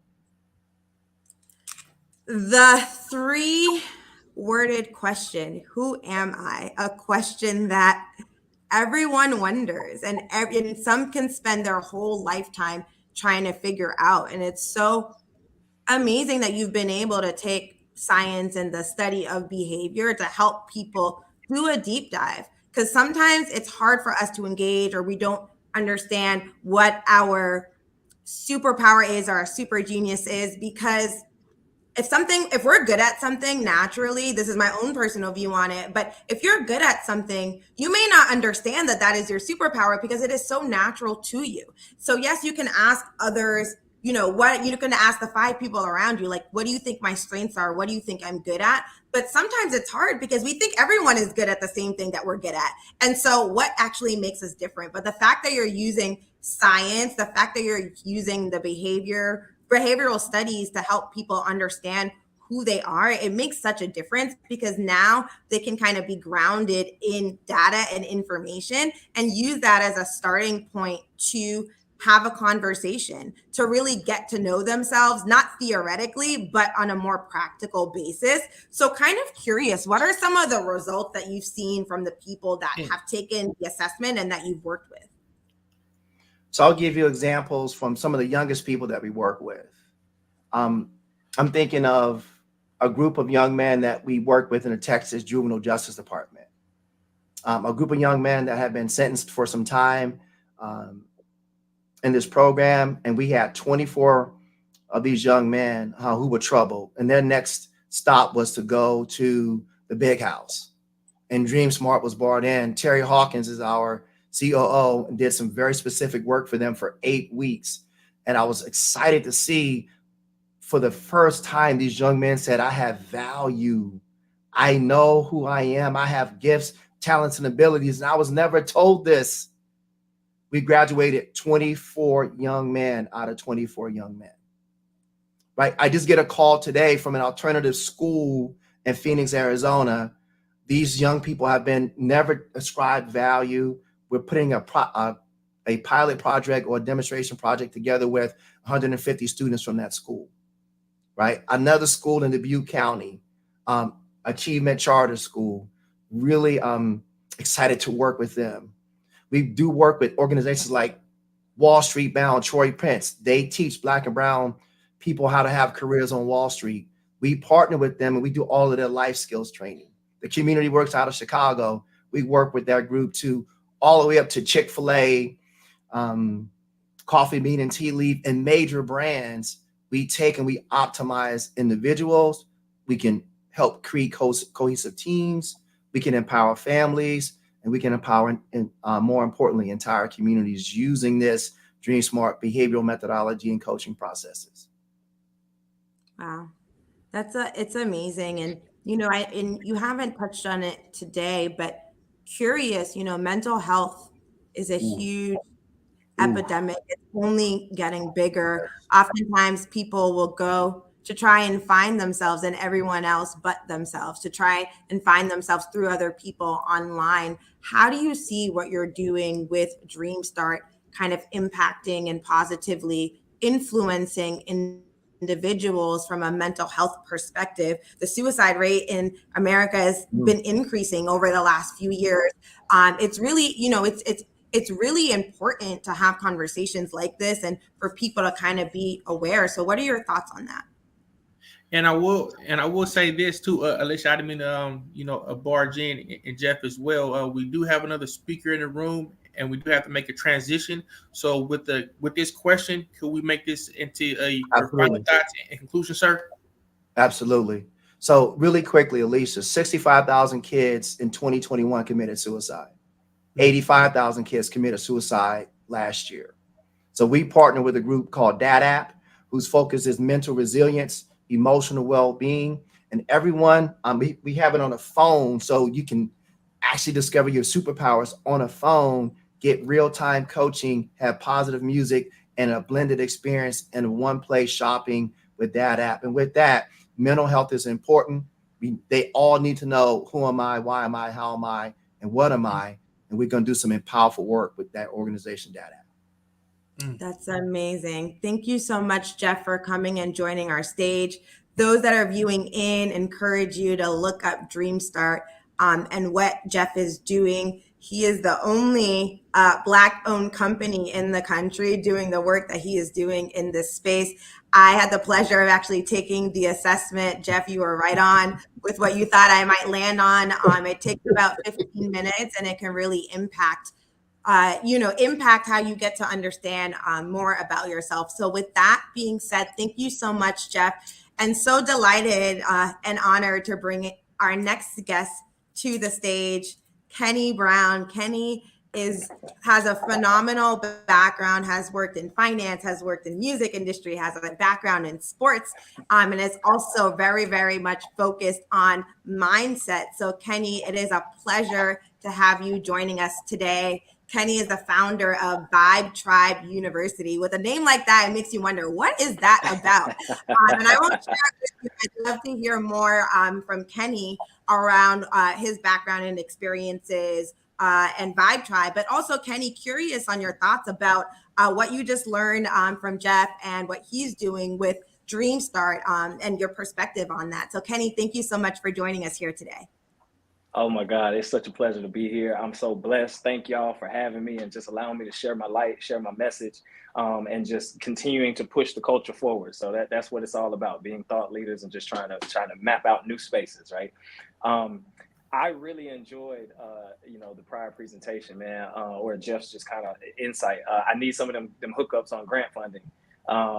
So I need somebody to kind of take me by my wings and pour some money into the situation. But overall, I'm blessed. I'm happy at what he's doing. It's good to hear that another African-American male has taken the initiative and championed trying to help people improve their mental, emotional, financial, overall health. So, I'm really happy to see another eagle flying.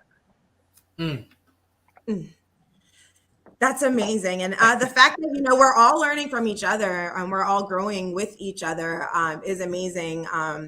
Kenny, please let us know more about yourself, your background, your experiences, and how you got to the point where you started Vibe Tribe University and the work that you are doing with young individuals, athletes, individuals in your community and through your ESAP program. Okay, absolutely. So while I'm a mindset coach, I started out as a motivational speaker.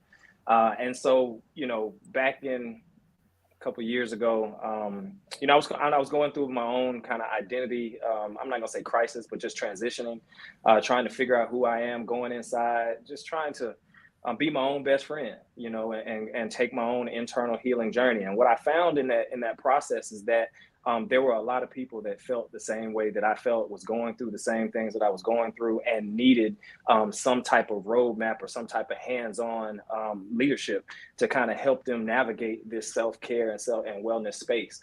And so through my own experience, I basically took what I was doing and what I knew helped me and packaged it in a way to help other people.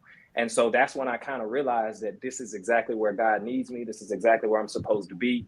And I've been able to not only, improve my own overall health, wellness, and wherewithal. I've also been able to pay that forward and see it benefit other people in their lives, in addition to making money, right? Making money doing it. I am a firm believer that, God isn't going to take you to a calling that he has for you just to leave you poor, right? When you find that sweet spot in between what serves and fulfills you, what helps and serves fulfills other people, and what provides for you financially, that in somewhere in the middle of all that is your calling.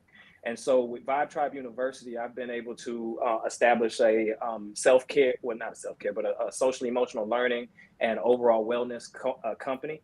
We focus on emotional intelligence, financial literacy, mindfulness, as well as overall personal and student wellness.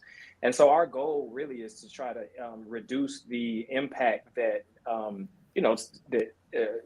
improve your mental and emotional health in people of color, Black and brown community, underrepresented, underserved communities. And we've been successful in being able to do that. Our courses, classes, frameworks, individual coaching has really helped people to set goals in 6 different, various areas of their lives that help them get the positive change and results and transformation that they've been looking for. So it's been great. We're 4 years in, well, about 5 years in now. And we're still going, and we feel like we're just getting started. So it's a beautiful time to be alive. Yes. And thank you so much for sharing your personal journey and how that got you to create Vibe Tribe. Oftentimes it is, if we've been through something, we can speak to it. If we've been along the journey, we can understand and not only be empathetic, but actually talk from a place of realness, from authenticity, because it's not like we're studying it, or we heard it somewhere, so now we want to be that person that is trying to lead the charge there. But when you live and breathe and experience, it really just creates an ability to connect with people and also understand what it is that people need. Because sometimes what you create is something that you were looking for yourself. And if you didn't see it, then it creates that inspiration to create. What is something that you would love the individuals that are listening today and that will listen after today? What is something that you would like them to look at within themselves or to reflect on, a question that they can ask themselves? That's a really good question. One, I would encourage them to ask, is my vibe attracting the tribe that I want? Right? Is the vibration that I'm giving off helping me to attract the experiences and the quality of life in which I desire and I feel like God's called me to experience, to have? A lot of those questions will cause you to look inside. Right? A lot of times people are focused on what's going on externally and using the external circumstances and external issues or expectations, behaviors of other people, and they're internalizing it and as if it's because of them, or it's something that they need to fix. And instead of going inside of themselves, asking the hard questions and realizing that once you change your mind, you can also change your life. It all starts with the renewing of your thoughts. And so, as a mindset coach with a spiritual foundation, what I try to do is I try to kind of remind people of what their core beliefs are. What are your core beliefs? What are your core principles? And are the decisions and choices and thoughts that you're entertaining, is that aligning with the person that you believe yourself to be? And a lot of times that's where you find the inner disagreements that a lot of us are experiencing that we have in common, right? That we're off on the spectrum. So our goal at Vibe Tribe University, as well as me as a mindset coach, is to try to help reduce that gap in between where I want to be and where I am, or who I want to be and who I am. And so it's helped people show up and really improve a lot of areas of their life, financially, relationally, emotionally, mentally, spiritually. It's been really good, really fulfilling. Yeah. If I just may chime in real briefly, brother, I just want to salute you, brother, for having a spirit of excellence. For the moment that you graced the stage, you gave Jeffrey a shout out just for it's great to see another eagle, and that was profound all in itself, because you do have to identify with your bird tribe. Chickens hang out with chickens, eagles, sparrows. We could just keep going down the line. But for you to be able to identify that and really walk it, how you talk it is really inspirational, especially engaging with these young adults, especially these young brothers, young Black males. The more you share your failures and your shortcomings, the more relatable you are, brother. And you definitely are very relatable. And I can definitely identify with your spirit of excellence. And when they say fellowship, that's what we're doing here. It's not just two fellows in a ship. We're actually just, coming together, breaking bread and, giving our testimony. So I just want to just salute you for that as well. And just send big love your way, brother. I appreciate that, man. Listen, if you can hoot with the hoot owls, but you can't soar with the eagles, you need to get out the hoot owl group. That's that's the message to the young kids, man. And I do believe the authenticity resonates the highest, right? It's easier to change, to impact people's lives when you're authentically showing up as yourself. And quite honestly, as an entrepreneur, as a lot of us can relate to, it makes the marketing aspect a lot easier to what we're doing, because you don't have to fabricate this persona or fabricate a testimony or fabricate some relatability to try to appeal to people. We're not doing this for clicks and shares. We're doing this for real impact, and we're really boots on the ground and in these schools and high schools, colleges. We're currently at Morehouse College. We're at Jacksonville State University. We're at some high schools throughout Georgia and the Southeast United States. We're also partnering with nonprofits and for-profit corporations to provide lunch and learns and employee sessions and group sessions. We're doing a lot, So from a B2B perspective, from Vibe Tribe University, we serve teenagers from a B2B perspective. So we'll go through the schools, the superintendents, the athletic directors, helping the athletes with NIL, managing their finances because of the NIL transitions that they're going through. And then from an individual perspective, we focus on trying to get to adults above the age 22 after they graduate college, and we'll do it on a one-on-one type of basis. But we've built a community, and we're still going. And so hopefully we got some retreats and some group conferences and things like that that'll be coming up in the next year or so. It'll be good. Phenomenal work, actually, in the trenches, getting down and dirty with them. Not only boots on the ground, brother. By you being here, you boots in the boardroom as well. Right on. So we send big love. Appreciate that.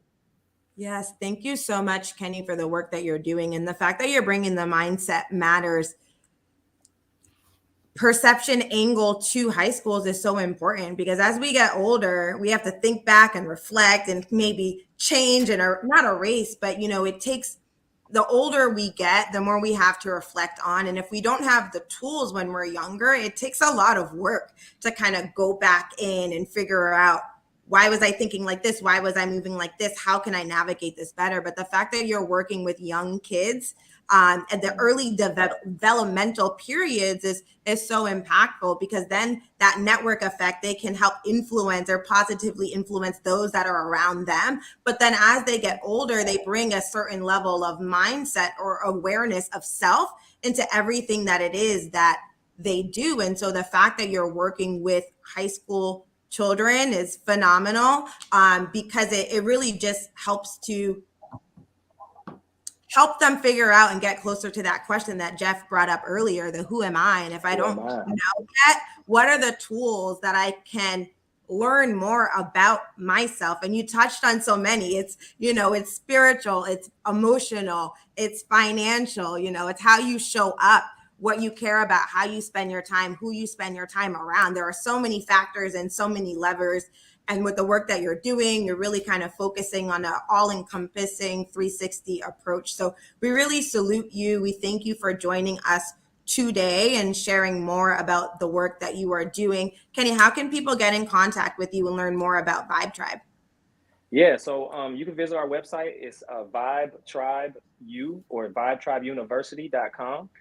We have all of the information on our packages, our service offerings, our enrollment offerings, our virtual courses, in-person learning. We have all of that there. A membership also comes with access to our Vibe Tribe resource portal. And essentially what that does, it gives individuals 24/7 access, text demand access to our team of trainers, financial experts, advisors, coaches, the list goes on. So it's kind of like a one-stop shop. Where we just try to help people get the support that they need in those 6 different areas: mental, emotional, physical, financial, and the list goes on. But so we try to provide that. vibetribeuniversity.com. You can also reach me personally, kennybspeaks.com. You can also find me on social media at KennyBSpeaks or at Vibe Tribe University. So we're on all platforms. So pull up on us and and let us help you get your vibe right. Yes, sir. Yes, sir. Big love. I just want to chime in and get some food for thought. And Alicia being a testament to this. We say amen, all the time. Amen all the time. But let's not forget about a woman. Because in this day and age, especially with social media and sexy red here and on forth, our women also need, that strong mental health, you know what I mean? And that mental fortitude aspect. And we can't, it's me having a daughter, a mother, grandmother. I just also want to just include the women into the conversation, because it takes a village. So, big salute to what you're doing. And just wanted to share that, brother, because you really up to something that's bigger than yourself. Because you changing the world, if you know it or not, because you sparking the minds of individuals that's going to further, keep the lighthouse lit. And I like to say, one lighthouse can guide many ships. That's a writer down. 1,000%. Listen, one seed comes with the promise of 1,000 forests, right? One seed. All it takes is one mind. If I can just impact one person, I don't care how big the room is, I don't care how many people are in it. If one person leaves out of there, it would have changed perspective, which essentially is a miracle. The definition of a miracle is nothing more than a change in perspective, right? So a lot of people are praying for miracles, working for miracles, waiting on miracles when we have the ability to assert ourselves and be the miracle. We can be the miracle for someone else. We can be the miracle for ourselves. We can be the miracle and show up in spaces and places, just like the examples of those that gave us demonstrations biblically and spiritually and religiously. There's some examples in that, and success leaves clues. And I'm just trying to do my part, man, and inspire other people to do theirs. Yes, sir. Information is motivation. Facts is transformation. So individuals are better to hear what you're saying, and like you said, with the renewing of your mind, brother. I'm real big in the Proverbs myself, so we speak in the same language, brother. Yes, sir. Yes, sir. Yes, sir. So I really am excited about what you all are doing. This is my first time engaging with you all, just in general, especially on a public setting. But I really, really am interested. I've learned so much about you all in the last week plus, and the initiatives that you all have going on. This being one of them. So, Alicia, I thank you so much. Roosevelt, thank you so much. I appreciate your time and you just sharing your space with me and sharing your light. We appreciate you too, Kenny. Thank you so much for joining us here today. We are so excited for our next guest to be coming on stage.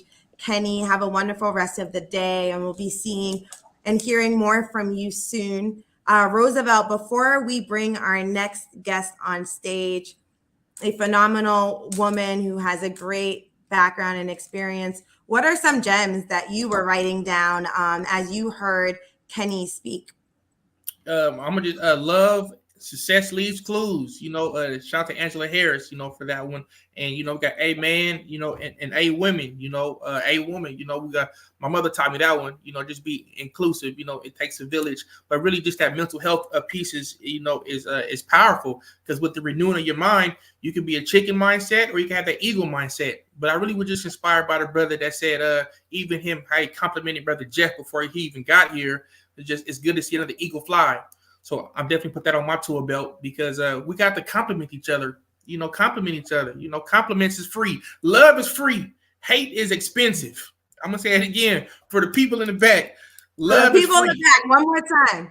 Love is free. Hate is expensive. Just to like, share, a comment, post, that's free. But hate is expensive. Try hating somebody and see how long they live in your head and how much you got to pay for, that negativity and those actions. So the brother Kenny was like an inspiration for that, and the fact that he's engaging with the younger generation is just a testament to his spirit of excellence. So big love, Kenny. That's why we're having this conversation today, and that's why we want to thank the Los Angeles Tribune for allowing us to be on this platform to go global. So that's what I took from it. Amazing. Inspirational Legacies, past, present, future. It's about the work that we're doing today that creates the runway for those that come after us and being inspired from those that came before us. Excited to bring our next guest to the stage. We will be bringing a phenomenal woman. She is a dancer, a singer, an actress, a founder of her entertainment company. We will be bringing to the stage Dee Woods. Hi, Dee. How are you doing today? Hello. Thank you for having me. Hello, Alicia. Hello, Roosevelt. Thank you for having me. Yes, I'm doing great. I will apologize in advance because I'm in New York City. They decided to build a building today. And so we may hear them doing that. So that's a disclaimer. It's okay.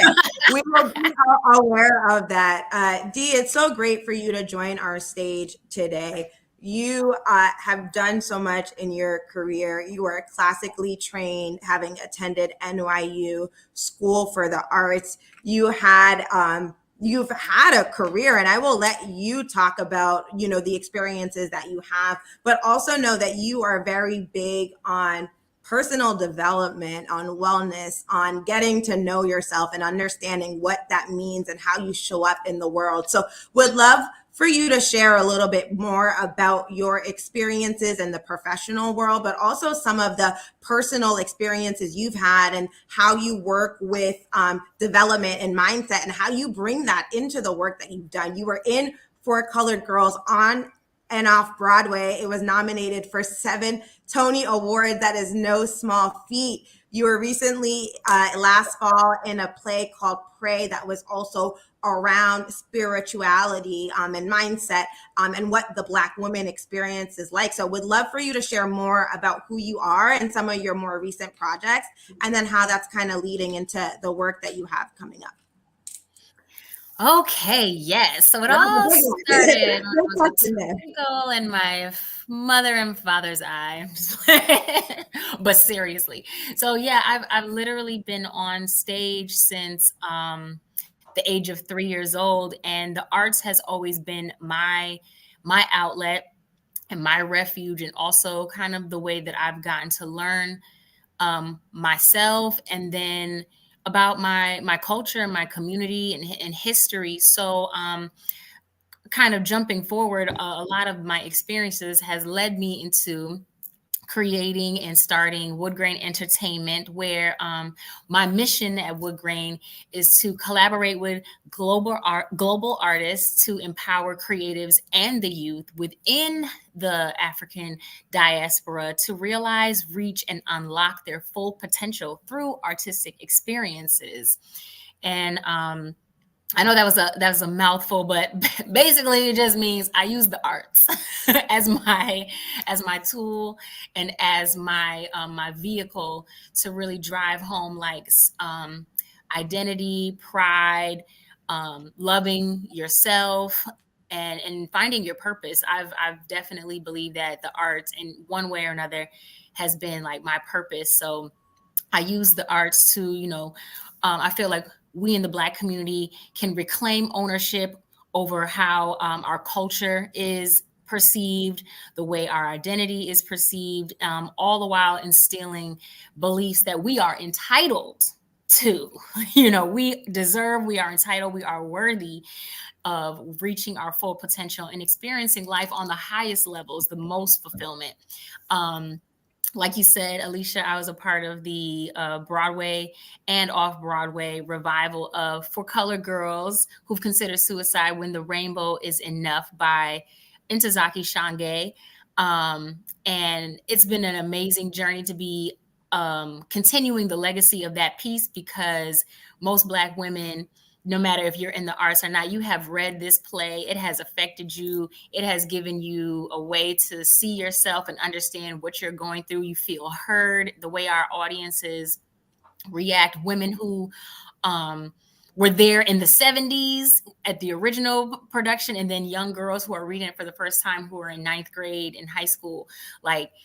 And then even, our brothers, men come in there and they hear it from a different perspective. They can understand their daughters, their spouses, their girlfriends, their sisters in a different way. So that project definitely was transformative, and it also led me and inspired me to continue writing and developing my own piece, which is called My Favorite Color, Trouble in Paradise, which definitely deals with mental health and coping mechanisms, and how, there's a lot of mental illness that is created in the arts and entertainment industry. So I'm kind of tackling that because that's my experience, as things that I've seen, the things that I've been through personally, but not just to make it all about me. You know what I'm saying? I want other people to kind of see themselves.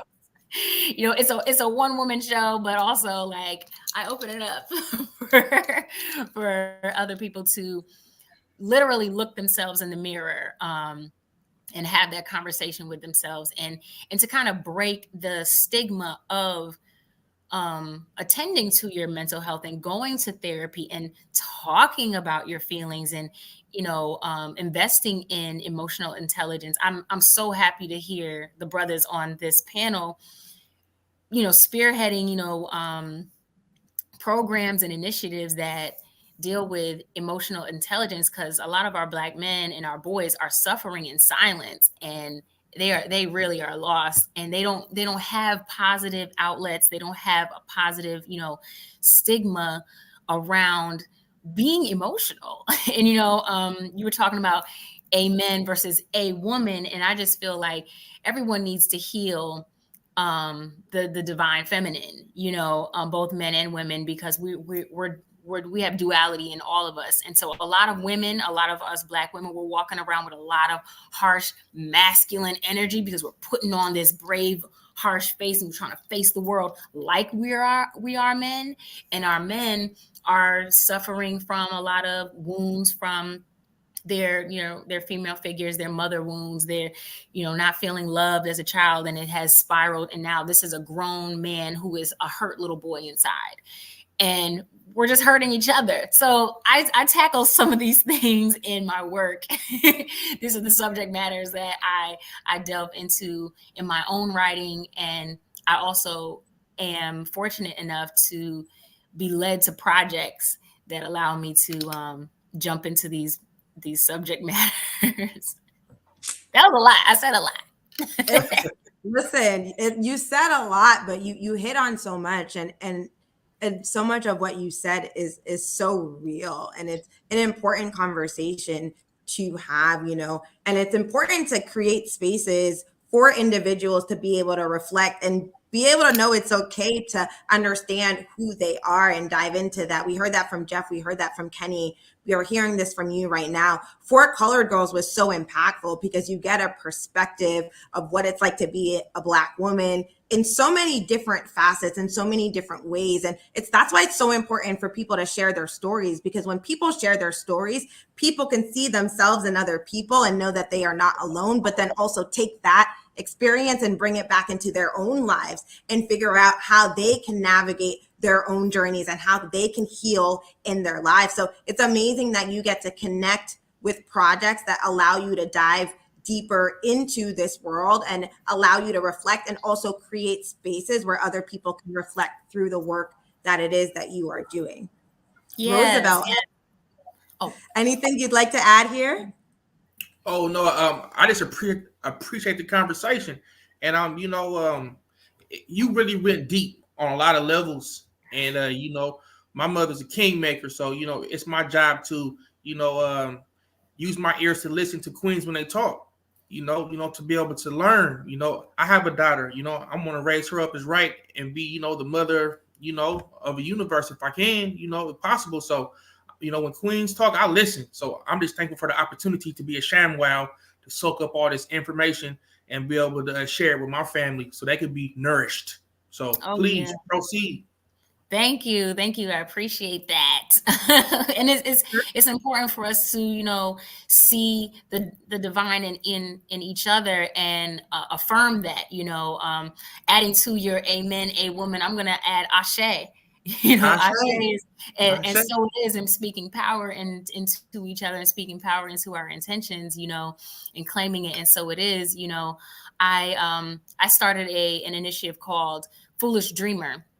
The Foolish Dreamer mentorship program. And I went back to the high school that I graduated from, Tri-Cities High School of Visual and Performing Arts in Atlanta, Georgia, because my instructors there were so impactful. Like, they're still a part of my lives, my life and the lives of so many of the people who have graduated, so it was only fitting that I go back and do what I can. And Foolish Dreamer was just all about having that seed, like our brother earlier talked about, having that seed in your head, but maybe you're not in an environment that nurtures that, so to get these kids, these high school kids, around other dreamers, other people who, it doesn't, their circumstances and their environment doesn't look like where they want to go. And they just need some tools to get from point A to point Z. So that's what all I was doing. I wasn't going to give them a record deal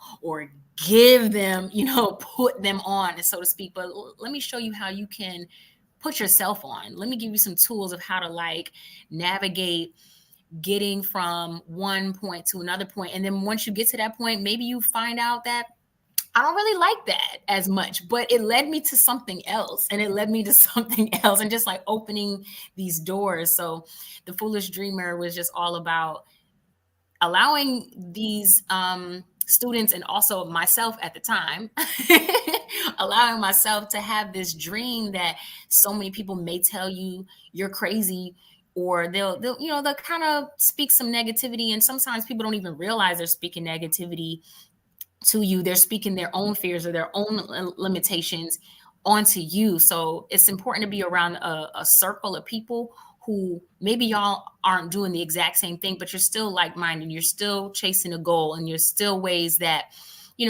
like the way Alicia and I met. We met at one of the stores in Brooklyn. And there's always people in there just talking about their their projects, their interests. Sometimes we just, kick it and no one even buys anything. You know what I'm saying? Shout out to Bias and Leon in Brooklyn on Tompkins Ave. Like they created space for so many like brilliant minds who are in the Black community to just come together and cross paths, share information, network. Sometimes we work together. Sometimes we just support each other's work. So I created that for these high school students, and my dreamers, as I call them, they still reach out to me today and they're telling me things that they're doing or they're working on, and sometimes I'm like, yeah.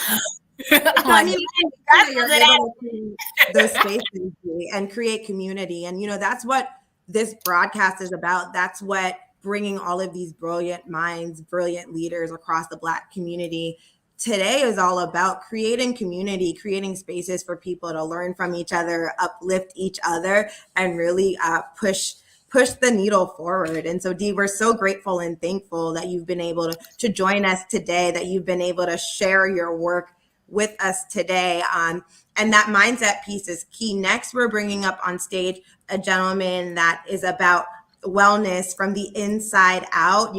We're hitting wellness at all kinds of angles today. Dee, it was a pleasure having you on today. We look forward to hearing and learning more about your upcoming work. Thank you for your time today, and we'll be seeing you soon. Thank you very much. So, hello, Roosevelt. What? We are just getting gems. Oh, absolutely. I had my jewelry box. So I would just have my jewelry box out. Angela Harris has said in the comments, it made a lot of sense. See the divinity in each other. It's a blessing. And for you to be able to do that, you got to spend time with yourself to kind of know who you are, so you can kind of know like who your superpowers are. You can kind of know when to be advantageous, and you can kind of learn yourself, so you can know like when to be still, listen and learn. That was my time to listen and learn and be still. To reflect, how do you buy the truth? How do you buy the truth? Everybody that's watching, that's a rhetorical question. How do you buy the truth? You buy the truth by spending. You got to spend time with yourself. And you got to spend time with other like-minded individuals. You got to spend time with like-minded individuals and spend time with yourself, with your creator, to be able to buy the truth. And when you buy the truth, don't sell the truth. Give the truth away. Give the truth away for free. Give the truth away. Don't sell the truth. You give it away. But I also wanted to share, when we are planting seeds, we got to plant them in fertile soil. You don't want to plant a seed in the desert and ain't nothing going to grow out of that. But plant it in like an open mind. Plant a seed in like fertile soil so you can be prosperous and have a return on your investment. So today we planting seeds. That's why we're having this conversation. Again, we want to thank the Los Angeles Tribune. We want to thank and recognize everybody's divinity, and big love. Big love. I'm taking notes as you're speaking. I'm taking notes to what you're saying. It's really all about planting those seeds. It's about healing from the inside out and the outside in, about having that mindset. The next individual that we'll be bringing on stage to join us, his name is Steve Elusma, and he is a decorated veteran. He's a mindset coach, and he also has a wellness center. I'm really curious and interested to learn more about his story, and for him to share more about the work that he is doing. So, hi, Steve, welcome, and thank you for joining us today. Would love for you to share more about your experiences. You joined the military service at quite a young age. You are a decorated veteran, and you've done a lot in the business world. Can you please share more about your background for everyone here today? First of all, thank you so much for having me on stage here. Thank you, Roosevelt. Thank you, Miss Alicia, and the LA Tribune for even considering, just to have me on your platform. But like you said, I am Haitian born in Haiti, raised here in America. And I joined the military at a very young age, had a lot of experiences, and throughout my journey earned a Purple Heart.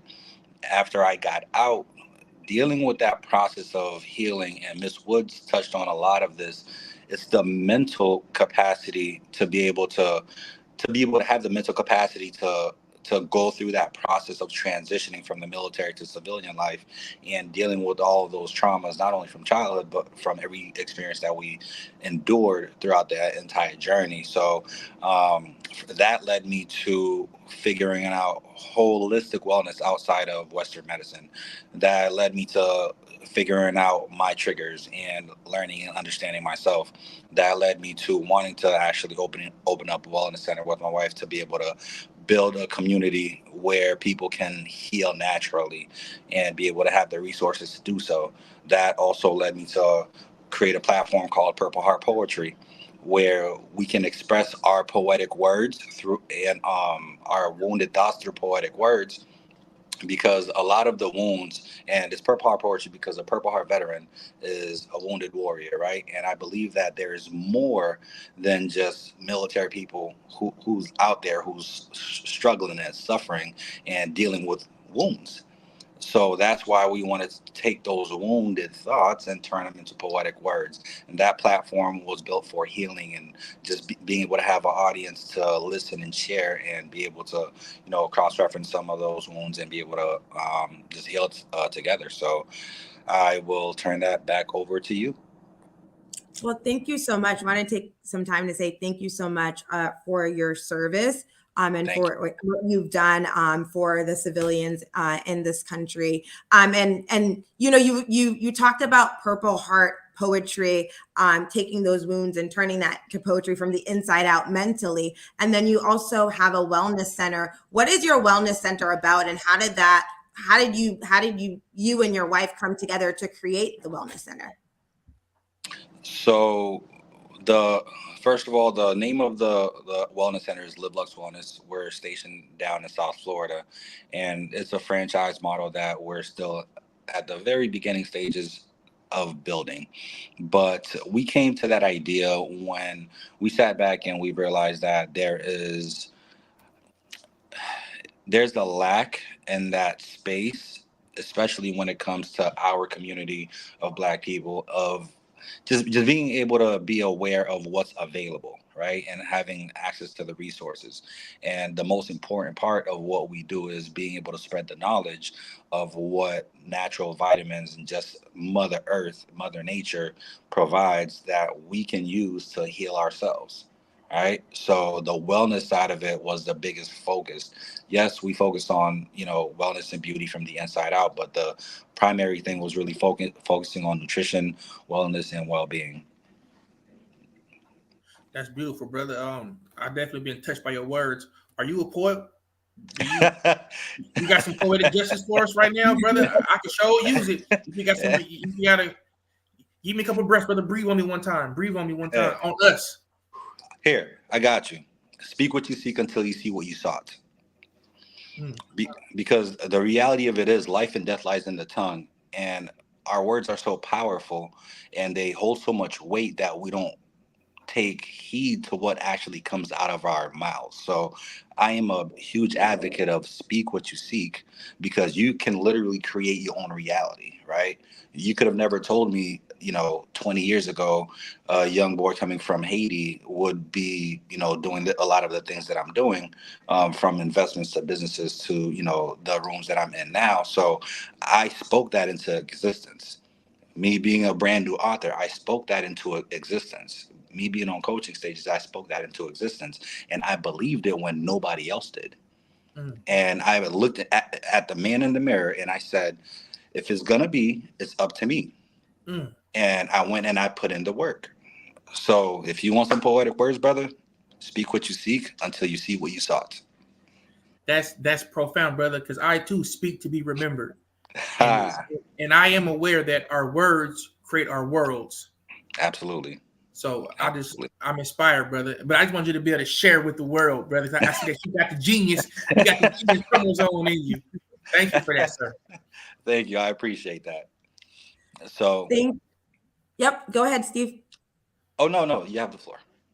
So thank you so much for sharing. I would love to learn more and hear more about Purple Heart Poetry and the platforms and stages that you're creating, and transference of energy, creating art out of painful experiences. A lot of creation comes out of experiences that we've had that may not have been ideal. We heard Rosin Young Daniels, the founder of Black Health Matters, earlier talking about how Black Health Matters came to be out of an experience, out of a conversation in which she said there needed to be more health awareness in the Black community, and the organization that she was in was not creating space for that. So she created that space. That transference of energy is huge. And that's what really leads to innovation. And that's what leads to, you don't know what you're doing now. You don't know how it's going to impact the future, but you have that spark of inspiration that carries forward and creates a runway for all of those that follow. It's amazing that you're able to kind of heal or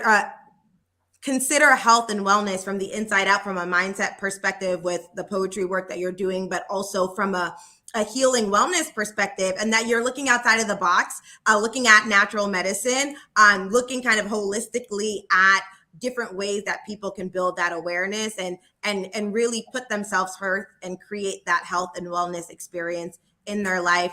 We appreciate you for joining us today and sharing more about your story. You mentioned that you are a new author. Does that mean that you have a book coming out? Would love for you to speak on your book momentarily as you say your closing words. Sure thing. So I am co-authoring a book right now, and it is Impact Driven Entrepreneur. It is due to release at the end of March.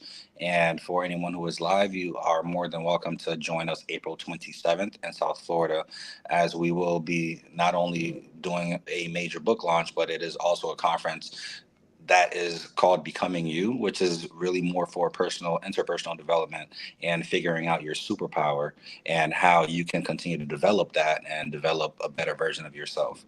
So the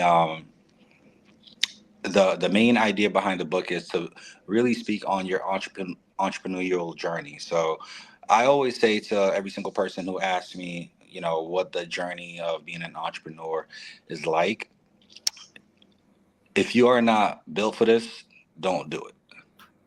There is nothing wrong with having, a regular job. And I commend it because, in the society that we live in, we need every single line of work. But being an entrepreneur is being able to take in stride all the good, the bad, the indifferent, being able to learn and develop on the fly and continue to grow and not have, a ceiling. Because if you're not growing, your business is not growing, your community is not growing. And the main focus of that specific book is just talking about the journey from start to finish and continue, moving forward.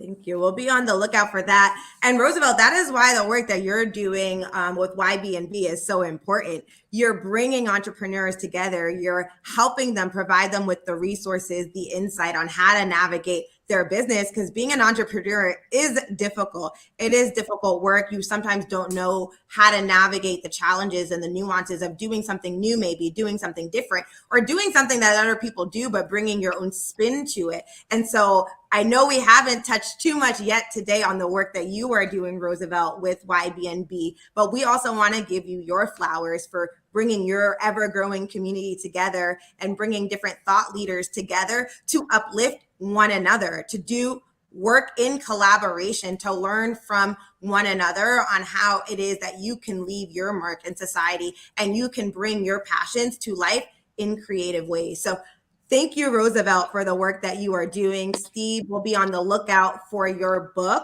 And thank you for joining us on today's program. We're really excited to bring out our next guest, who is also trying to bring communities together to collaborate and uplift one another. So thank you so much, Steve. We'll be moving you from the stage and bringing Wasu up, a gentleman that is the founder of Sound Control, a platform that will be making waves and making marks in this world quite shortly. So we'll be bringing Wasu on stage in a moment. But Roosevelt, before we transition to Wasu and the innovative tech space, what are some of your reflections on today in general?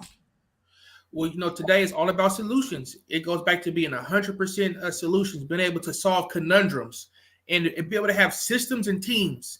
We know the acronym for system: save yourself time, energy, and money. That's another writer downer. You use a black pen on white paper to turn green, And here in corporate America, it's about having systems in place and teams. For example, you can look at McDonald's. You know, they have a system in place, and that's how they've been able to be duplicate the process and duplicatable. And as individuals, not only are we supervisors of ourselves, we have to have a system in place. So when we're working and we see that our system is getting out of whack, that's how we can know that we can put in a process to be successful. When we see that we're veering to the left, you have to first have a system in place to know if you're veering to the left, so you can be able to stay on track, stay on mission.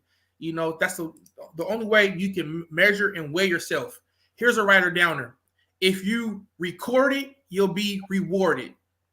You have to first record your system to be able to stay on track and to be able to see if you're leaning to the right or to the left. So if you record it, you can be rewarded. That's a system that I'll give to you right now. And team, together, everyone achieves more. You have to have a team.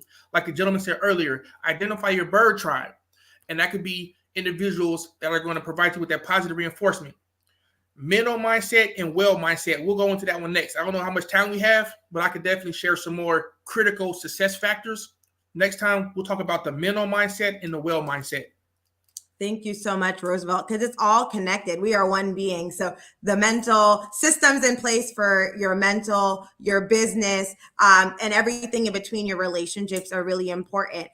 With that said, would love to bring Wasu on stage. Hello, how are you today? And thank you so much for joining us. We have an LA native in the house. Hi, Wasu, how are you? I would love for you to...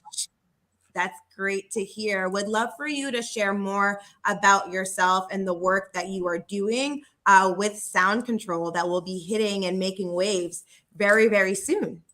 Yeah, absolutely. So first and foremost, thank you guys for having me. I've been listening in. Fantastic panel. Lots of great inspiration, the vibes, the digital vibes. You can just feel it. It's great to have us. You know, I know we all smell good in here. I can't smell you guys, but it just looks like we smell good.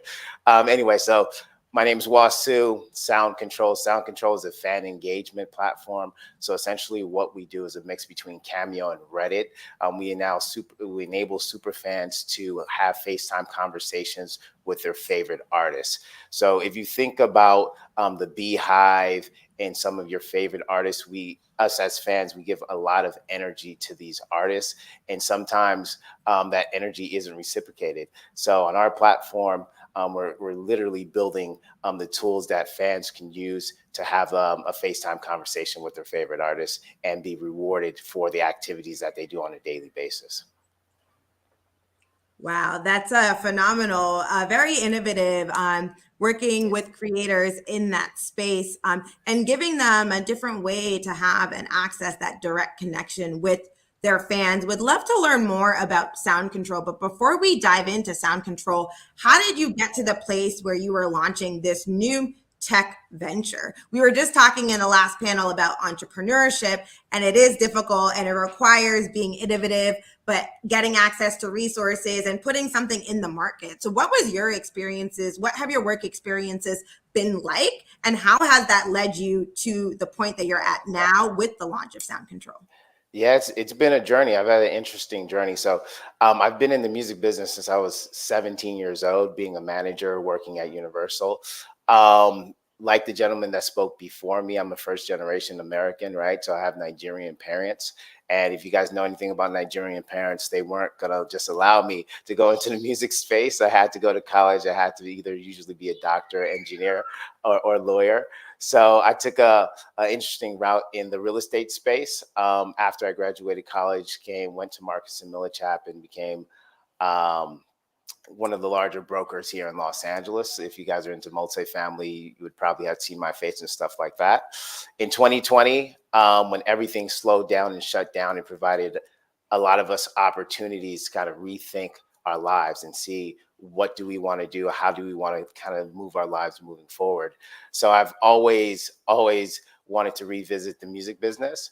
So during that time when everything was slowing down, I got into management, got really into the Web3 space, ended up managing some of the largest artists Web3's present. So we sold a ton of NFTs for people like Chris Brown, a lot of NFTs for people like X Lee out of Asia, and a lot of K-pop artists. And that gave me an opportunity to really see how fans engage with artists on an intimate level and see some of the missing pieces there. And when we did that, me and my co-founder, who used to be the head of engineering at Spotify, we got together and we said, hey, there's a missing piece for fans that they're not being served.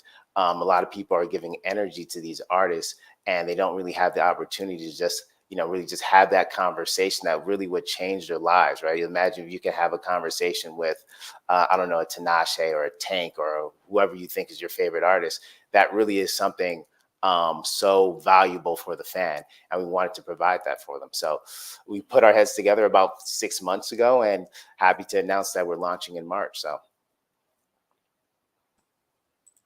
that's amazing to hear your story and how you were able to weave the thread across your experiences to be at a place where you're able to launch Sound Control and to really look at the market, see what's missing, use those experiences to make a change and to empower and inspire creators in that connectivity with their audiences. We've heard Web3 a number of times today. James mentioned it with the work that he is doing on the blockchain. What is something that you want both creators and artists as well as their audiences to get when they engage with Sound Control?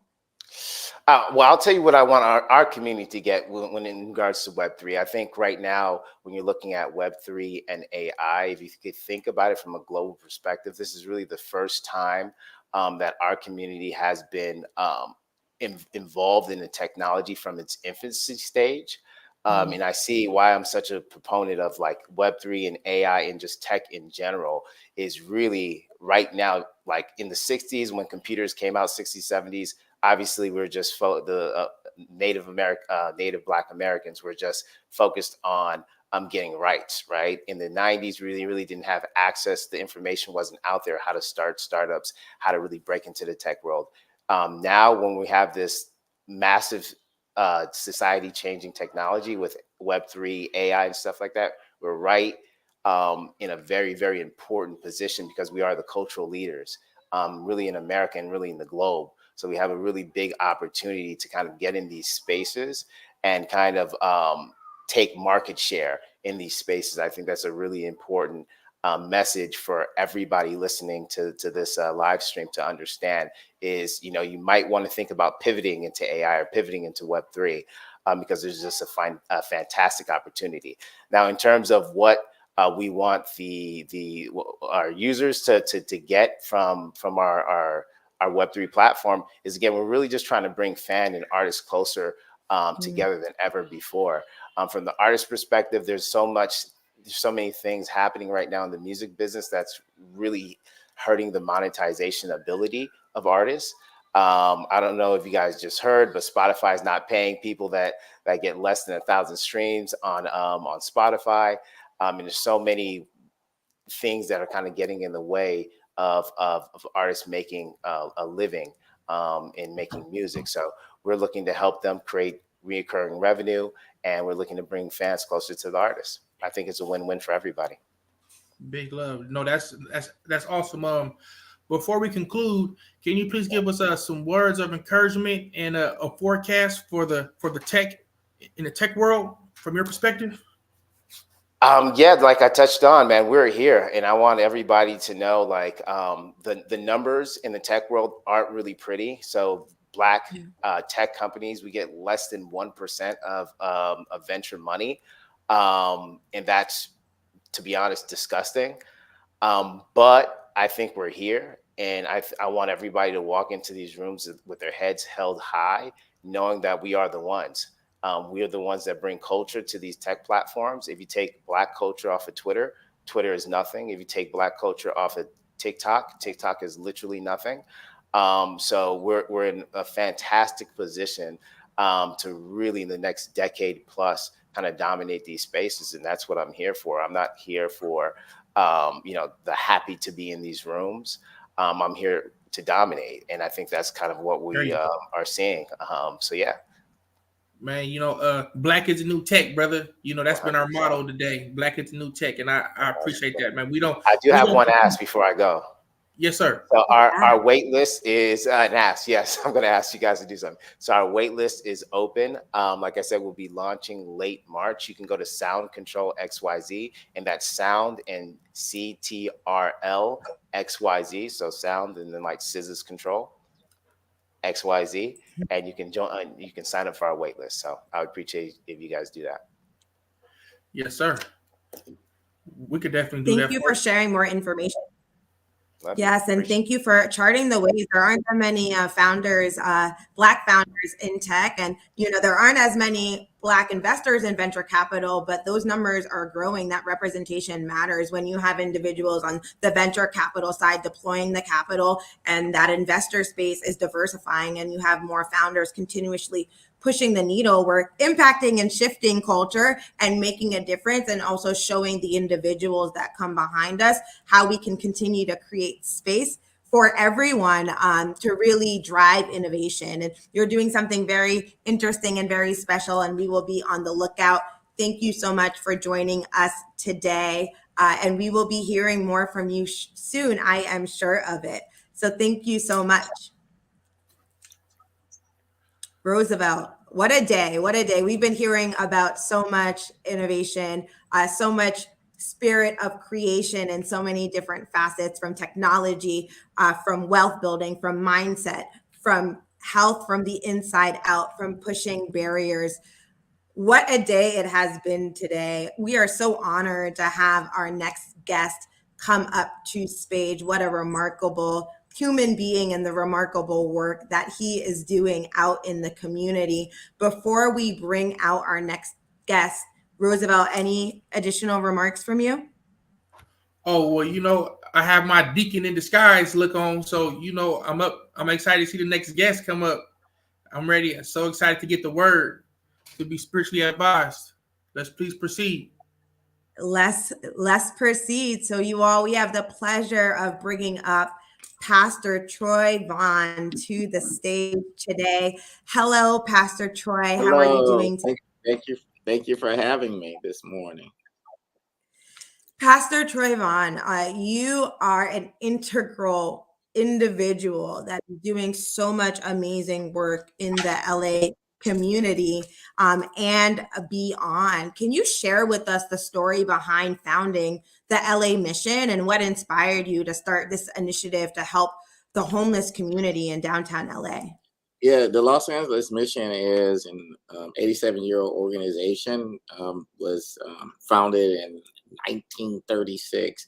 I wasn't born, but I have the privilege of actually shepherding this organization as the first person of color and its history, also first person of lived experience in its history, and first vet that's been in this role. And so I have those distinctions. And initially, the mission was started as a way station for individuals that were suffering from alcoholism, mainly Caucasian males. And it stayed that way for many, many years until we received and started to evolve.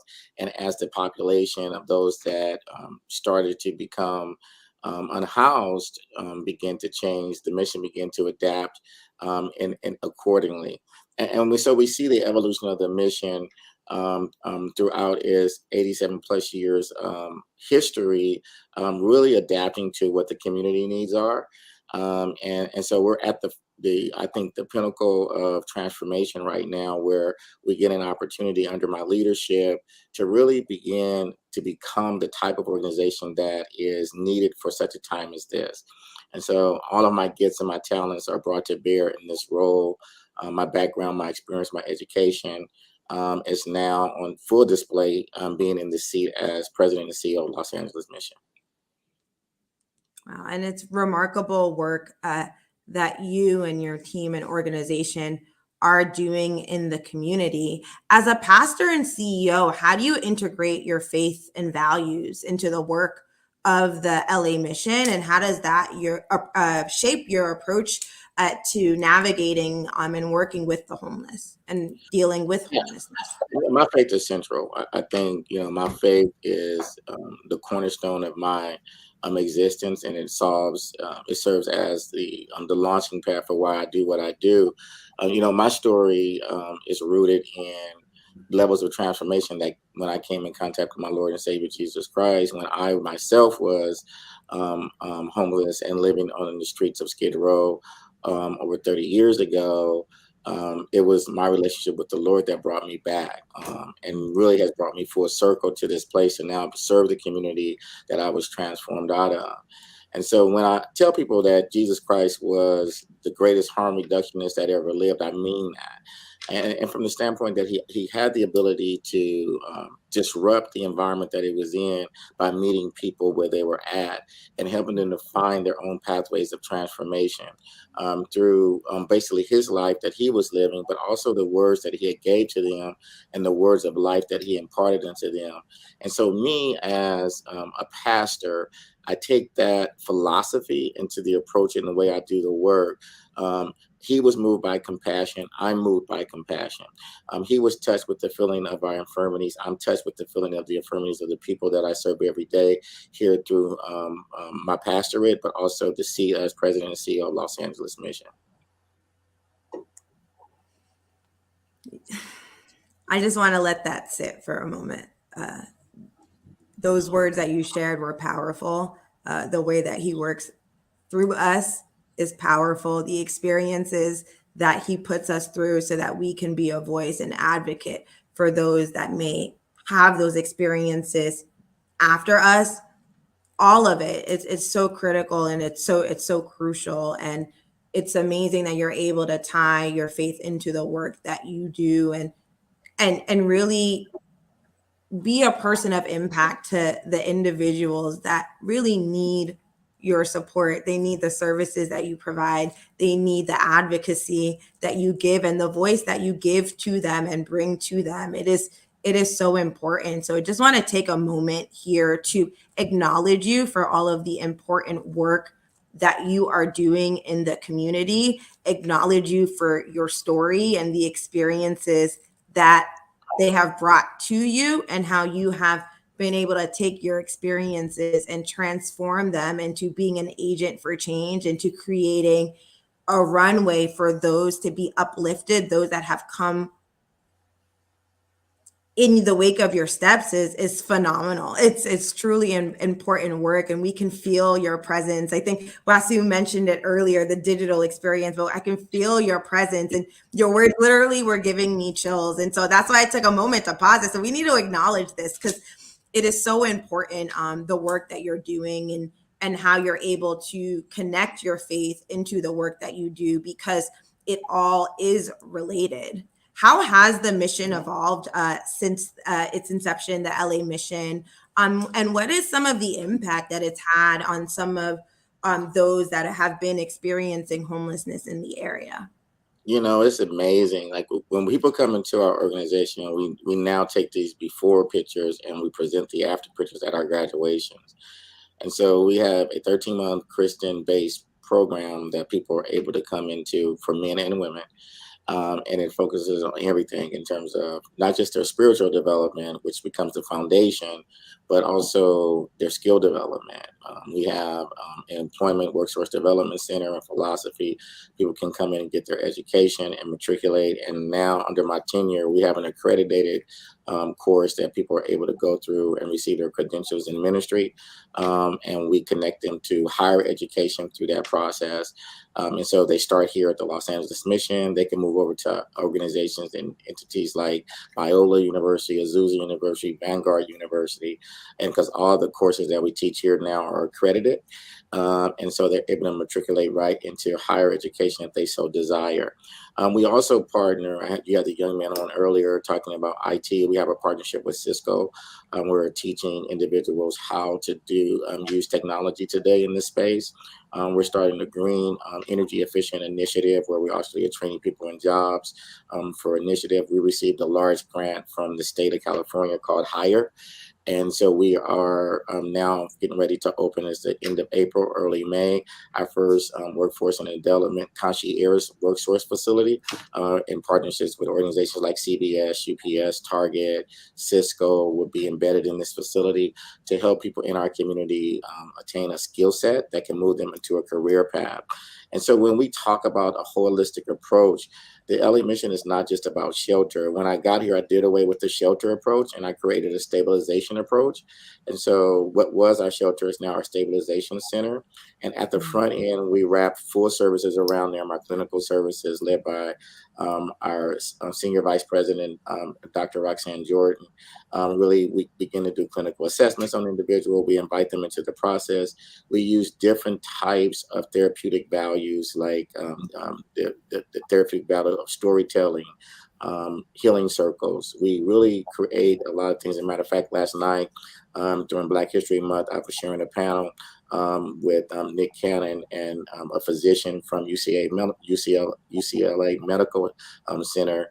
We were just talking about the importance of Black health in our society today. And one of the things that COVID taught us is that the inequity and that exists within the community, and particularly around healthcare available for our people. And so we are really here to do amazing work in partnership. And under my leadership, we have branched out into the community in a very unique way. That's bringing transformation. And so what you're going to see is an alumni association that's established of people who graduated and matriculated out of our program being established to really lend their voice, because I believe that the voice of credible messengers is important to the process of transformation. And when we bring people with lived experience and we arm them with an ability and a voice and a platform, they can really bring the change that we all seek. And so we're doing creative things now here at the Los Angeles Mission, and I invite people to come down and be a part of this transformation. Yeah, that goes right into my next question. Pastor, thank you very much for joining us today.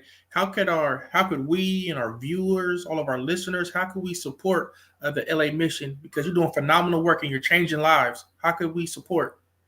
Yeah, we obviously we need coin, and so people can give in that way. But I think in addition to that, we need talented people. We need artists. I was speaking to a lot of creatives last night, and I was inviting them into the process because I really want to start. We lifted up our first initiative that we had started in terms of our outreach strategy called Music Matters. And in fact, Nick Cannon and myself, I'll be on this podcast tonight. We're going to be launching our second iteration of that. The year before last, when we launched it, Kirk Franklin, Maverick City Music came out, and we created this huge initiative around how can the arts community come and lend their talents to create platforms for young people that are coming through places like the Los Angeles Mission, and help them to understand the entertainment industry, for example, use their gifts and their talents in a unique way. Because when I was a young man, we had arts in school. It was in public school, and we had arts, and they were invaluable. I attempted to play the trumpet, but just being a part of the environment and that creative environment is how I got into poetry writing. To this day, I still write poetry, and I write music for our church in partnership with our Ministry of Music. And so it's very important that we allow young people, in particularly, but all people, to tap into their creative side. And so for me, people can get involved through volunteer efforts. Visit us at the lamission.org. They can sign up to volunteer. It's many volunteer opportunities. They can give to our organization. And it's really very important to hear the messaging. We want to teach people how to get jobs in this current environment around green technology in particularly, working with high-level corporations that are teaching them how to move into these opportunities into these workspaces, and using the mission as a platform as an opportunity to do this. Because before, it's been closed off to us. You think about this. The people who are most impacted oftentimes have their own solutions, but are furthest from power and resource. And I believe for such a time as this, me being in a seat, I can use the power and the resource of the Los Angeles Mission to go into these communities, to the highways and to the byways, and help the people find their own solutions in their community. Thank you, Pastor. I do have two more questions. It's we have Miss Black California, the organization. They want to know how can the title holders get out and serve. That's one. And I would also like to learn more about some of the initiatives and collaborations that you are doing with Mayor Karen Bass on the homeless issues, and just how Yeah. could we further serve you, sir? Yeah, and so people can come out. We would love for any kind of personality to come out. And again, I connect them with Michelle Tran, our Chief Development Officer, who handles all of our marketing and those levels of acquisition for them to come into the organization and find ways that we can partner. We have initiatives like Race to Feed, and this is where we're dealing with food insecurity. And when I got here, I tell people this all the time. I felt like Obama when I got to the LA mission because they handed me the keys to the mission, but they shut the mission down on the same day because COVID. I started in September 2020, and COVID had shut the mission down, and so we didn't have the ability to provide space, and so we had to come up with a creative way, and there was no leadership, and so. How do we become? So at that point, we became a mission without walls. And in the Mission Without Walls initiatives, we decided that we wanted to create missions, initiatives that would go out into the community underneath this banner. And we've been very successful in doing so. Our outreach and system navigation component, where we go into community in partnership with UCLA Health, where we're actually going into the encampment areas and reaching out to people and setting up what we call activations. And so these activations are service markets where we bring a plethora of service providers around our Race to Feed initiative. And we go into these communities throughout LA County to provide not only food, healthy food to people and families in particularly, but also services that they need. Our partnership with LA Christian Health Clinic, we have a mobile van when we come and we bring healthcare to the people in the community. And so it's many opportunities for people to come and volunteer. Obviously, there are events that we have. Easter is coming up, Thanksgiving, our Christmas events. We need volunteers to come down and help with that. But we need volunteers year round to help us to prepare the food boxes, to come in here. We need teachers that want to come in and help tutor people. We want to be tutored in not just English as a second language, but Spanish as a second language. One of the things that I'm encouraging our staff to do is learn a second language. And particularly in our community, Spanish would be the language of choice. And so we should make sure that we are learning that language, at least conversationally, so that we can really understand how to reach all our people that are coming into our doors. So that's the opportunity. As the work that we're doing with LA, the Mayor Karen Bass, her Inside Safe initiative is something that we're very much a part of. And so we have underneath our banner of services that we provide meals to a lot of the shelters that are now receiving the aid through the mayor's office. And so we have a huge contract where we're actually going in and providing meals with the providers that are actually receiving, providing those housing services and receiving dollars from the mayor's office. We're partnering on this employment workforce center. The mayor has appointed a new homeless deputy mayor that's coming into the office, who I have worked with, Dr. Estimate, for a number of years in the reentry space. And so she's coming, and I'm really excited to work with her around housing and health. And I think these are the opportunities that we have in front of us. And so right now we're looking at bringing a women and children's facility on deck in next year. And so really excited about that project. And we're looking forward to continuing to work with the mayor to solve the issues of homelessness that we face. And so we come alongside. We provide opportunities for people to be housed here in our stabilization center through our partnership with the mayor's office in Metro. We have a team of staff that ride the Metro lines, and we do outreach and navigation services to those individuals and pull them off of the Metro lines for them to come into housing or to help them to get to their most best place of safety. And that can be here at the Los Angeles Mission or other housing, or back home to where their family is.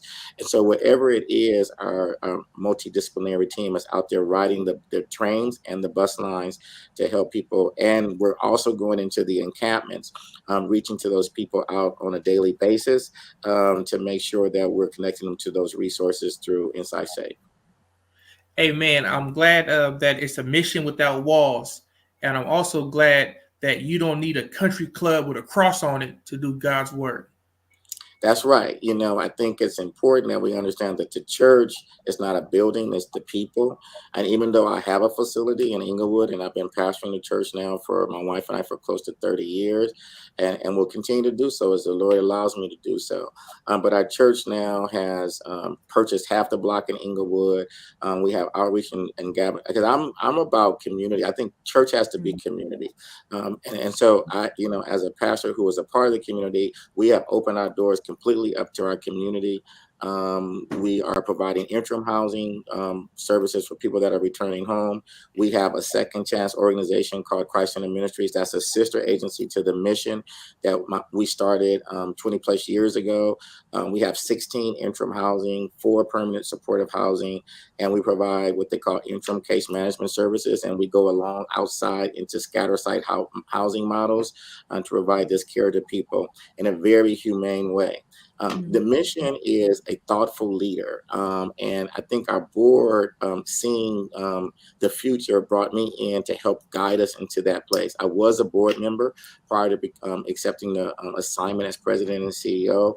And I will remain a board member once my time of service as president and CEO is over. Because one of the things that's important right now is that although I'm the first person of color, I have no intention of being the last. And so I want to make sure that we're always staying in tune. And that's why we always have to serve with a level of excellence beyond anything. And you know what? When I first took the job, I was just serving. And I told somebody this last night. It didn't occur to me when I took the position that I was the first Black person in the position. And I didn't know it until somebody actually said it to me, because I was just all about the services. And so a lot of times when we're doing the service, we don't understand the importance of what we hold to other people that are seeing us in the seat until it's mentioned to us and it's brought to our attention. And so when that happens, we have to make sure that we hold that responsibility. Well, thank you, Pastor. And we want to thank you again for all your service, all your love. We know that you have a hard stop. So we want to just value your time and say thank you again, sir, for joining us. Thank you both so much. I appreciate you and your listeners. God bless you guys for the work you do. Thank you so much for coming and sharing all of the wonderful work that you do, Pastor Trayvon. You're really taking you and your team members and your organization, the LA Mission, working with the mayor's office, working with the state of California, really taking a 360 inclusive approach to transformation, not only helping to provide shelter and foods, but working on the mindset, skill set development, helping individuals really continue to grow and push and stretch themselves. And the work that you do is so impactful. It's so important. And it's really, really changing lives. So we wanted to say thank you again for the work that you do, that we honor the work, we see you and appreciate you. So thank you so much, Pastor Trayvon. Thank you guys so much. God bless you. Thank you, Pastor. Absolutely. A church without walls right there. That's service. And like I said, we don't need a country club with a cross on top, to do the work, and powerful stuff, especially in these times of need. Yes, it's so powerful. And it shows you all day. We've been talking to different individuals, entrepreneurs, and we've heard stories around healthcare, around mental wellness, around financial development, financial literacy, understanding your own superpower and how you can use that in the world. And it's so connected. And I think, it's really remarkable to hear all of the stories that have been shared today. But the work that Pastor Troy is doing, really, I think, for our audience, and please engage with us, ask us questions in the chat. We'd love to hear from you. Shows how all of those pieces come together to support and enable an individual holistically. And Angela Harris is saying, same for businesses operating without walls. Thank you, Julianne, for tuning in. We're glad that you tuned in as well. Jim is saying past, present, future. This is not limited. The show is not limited he's picked up a lot from Pastor Troy and is watching live from Kenya. Thank you so much, Jim, for joining us today. It's been a remarkable day. We've been talking about inspirational legacy, past, present, and future. For those of you that are just tuning in, we appreciate you joining us today to celebrate legacies, to celebrate Black excellence, to celebrate leaders all across the community, those that are really pushing the envelope forward, being creative, being innovative, and creating impact. A lot of what we heard today is individuals that have had their own stories, their own experiences, but they're bringing their experiences into the collective consciousness and doing work that serves other people, doing work that elevates other people, doing work that inspires other people, doing work that pushes people to look within themselves, to take care of themselves. You know, we can't, some people say you can't give from an empty cup. I like to say you can't give from a leaky cup. And so that's why health matters, wellness matters, mindset matters, because when we are aware of who we are on the inside, and when we're taking the time out of our day to take care of ourselves, to put our health forward, then we can present ourselves to the world and bring that energy to the world to be able to serve, to be able to bring communities together, and to be able to create vehicles, tools, systems, platforms, organizations that really just bring people together. That's what inspiration is about. It is being inspired to take action, being inspired to bring about change in the world. You know, we're celebrating Black History Month today. There are so many individuals across our history that have gone through experiences and taken their own personal experiences and reflected and said, how can I change situations that I don't like, that are not meant for me or the people in my community? How can I pull resources together to be creative? How can I pull resources together? How can I create organizations to uplift individuals? That's what it's all about. And, you know, building inspirational legacy, that transcends borders, that transcends economic lines, that transcends cultures and communities, because it's all about being inspired to create change, to create a runway for all those that come after you, no matter who it is that you are, no matter what it is that your background is, no matter what it is that your experience has been. We all have it in us to create change, to affect change, to create opportunities for other individuals. So it's just been amazing to have all of our guests on the stage today. Roosevelt, want to bring you back on stage. I know that we have Dr. Lawana that is joining us quite shortly, and we also have Pierre Curry here. But Roosevelt, also want to give you some time to talk about the work that you're doing with YB&NB. We have so many YB&NB members and community members joining our stage today, but would love for you to share more about your work and give you that space. Well, I'm gonna say get your pens ready, because here's another rider downer, because you mentioned cup, you know, earlier, and you know how, you know, don't drink from a leaky cup. I'm gonna say with Young Black in the Business and what we're doing today, I'm actually drinking from my saucer because my cup overrunneth with blessings. It's an absolute privilege to be able to work with such inspired individuals that are destined for greatness, you know, that have solutions, that bring solutions to the table from an eclectic meritocracy point of view, from individuals that were white collar, blue collar, no collar, boots, suits, that work in tech, individuals that, you know, own businesses, small end businesses. They actually work together to tie these knots together. Just a real quick analogy. By myself, I was a thread. I even had phrase on the end. I was like a little thread, had phrase on the end. But then when I got with Young Black in the Business and all of these individuals from these diverse backgrounds, we started sharing resources, information, solutions, and we became a nice, good rope. So as me being the founder of Young Black in the Business, I said, how can we take this rope to the next level? What can we do? We can start tying knots, doing business with each other, start sharing our business buildings with each other, leasing them. Like I say, if you're a realtor, work with the loan officer. If you're a loan officer, work with an appraiser. We actually started working with each other and doing business with each other. Now we're starting to be known on a global platform, and it's an honor to be able to share this on the Los Angeles Tribune, how our knots have been growing and how we're now using them for leverage. So at this time, I'm drinking from my saucer again, because the cup overruns with blessings. So we have some more members we're going to introduce here. And I'm just excited and just thrilled to have them on this global platform with us today. The work that you're doing is so impactful, providing solutions. You've been saying it all day. It is important. Would love to bring Pierre Curry to the stage here with us today. Thank you. How you doing today? Oh man, we're doing phenomenal, man. We're one hop from the top, you know. Exactly. And to have you on with us today is a blessing. So please tell us a little bit more about GPC Media, what you do, how you can be contacted, and yes, sir, some solutions for us today, sir. Okay. So pretty much about myself. My name is Pierre Curry. So I'm a photographer / videographer. But I basically just call myself a visual artist. That just connects all around with what I do as far as graphic design and everything. But pretty much, I'm just a local artist in San Diego that has joined the movement with Roosevelt, and pretty much just been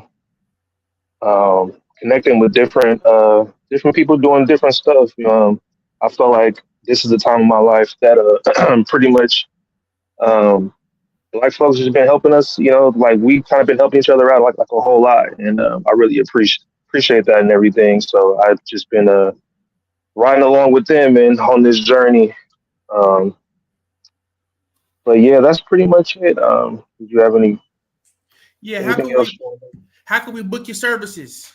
How can we book your Um, services?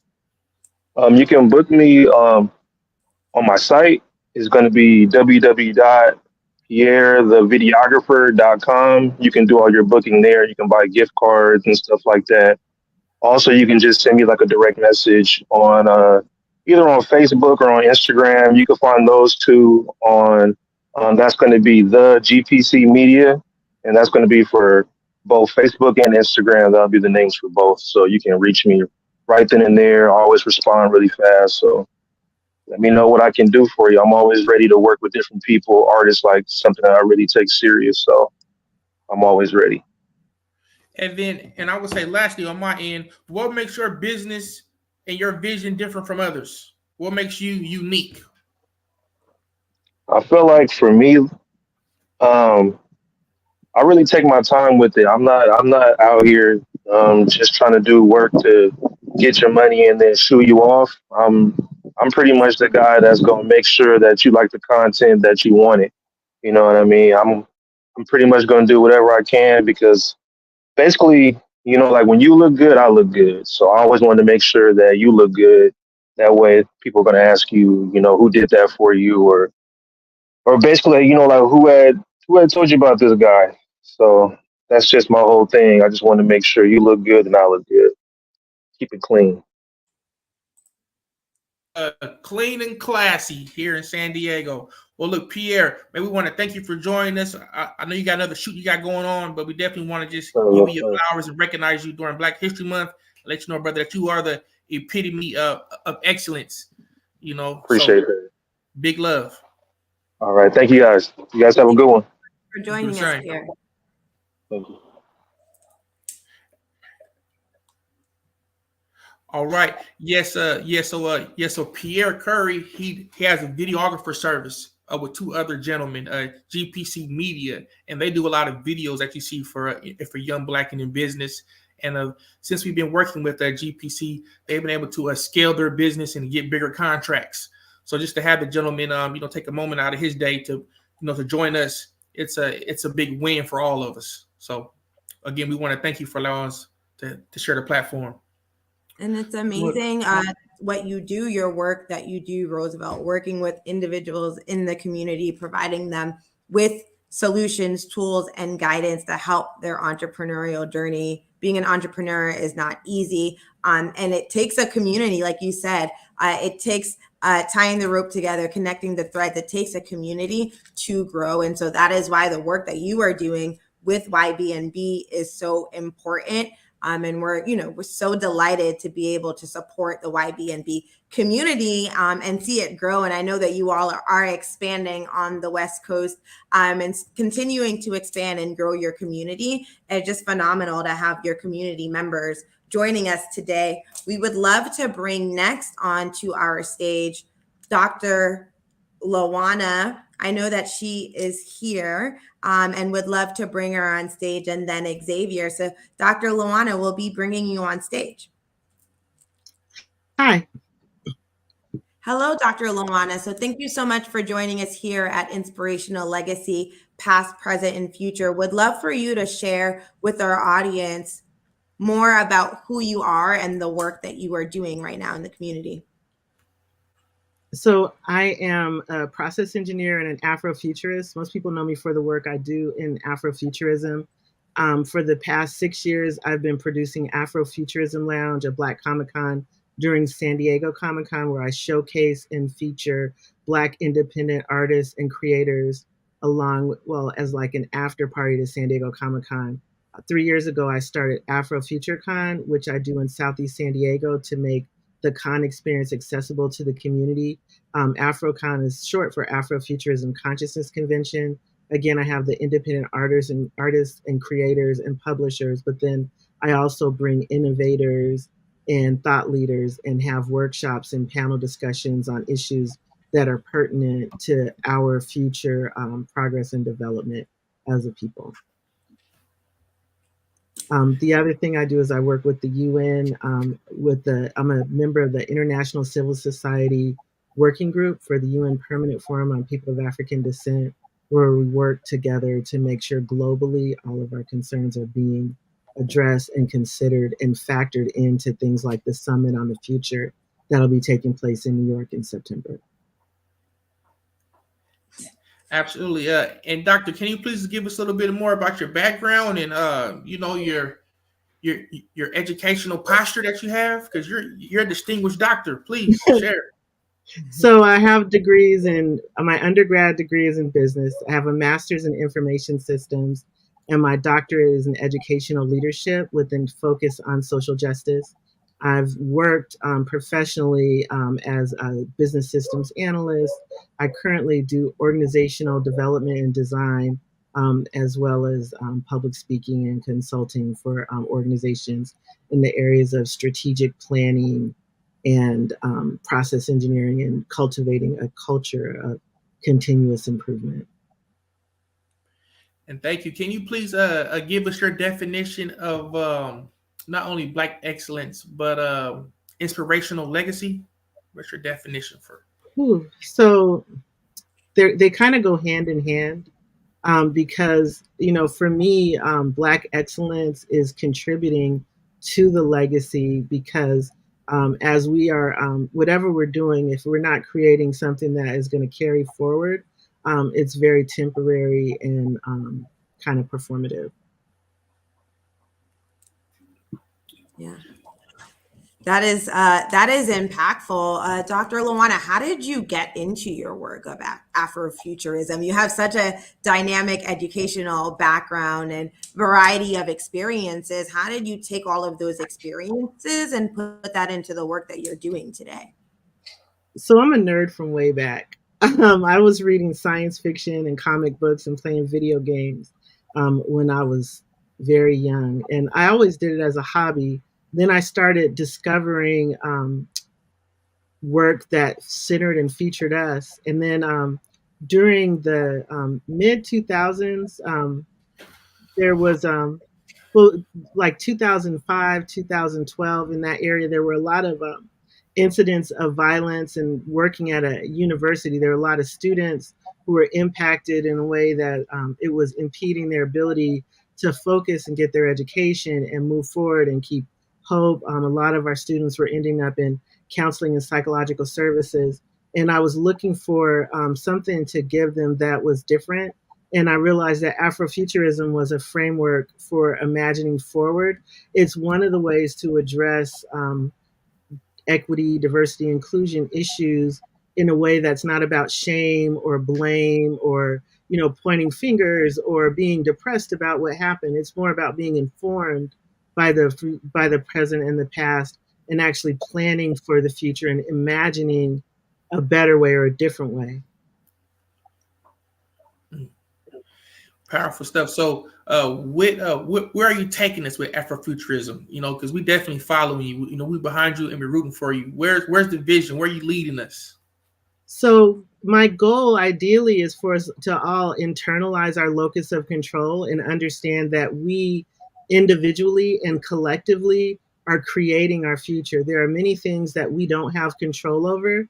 And, I'm not saying to not give any energy or attention to things that we don't control, but I am saying there's a lot of benefit to us focusing our attention to what we can individually and collectively do to impact and create a legacy for our descendants so that they're proud of us. Many people focus on trying to make their ancestors proud. I do believe we should honor the people who came before us, but I think we should be considerate of the people who are coming after us. Mm.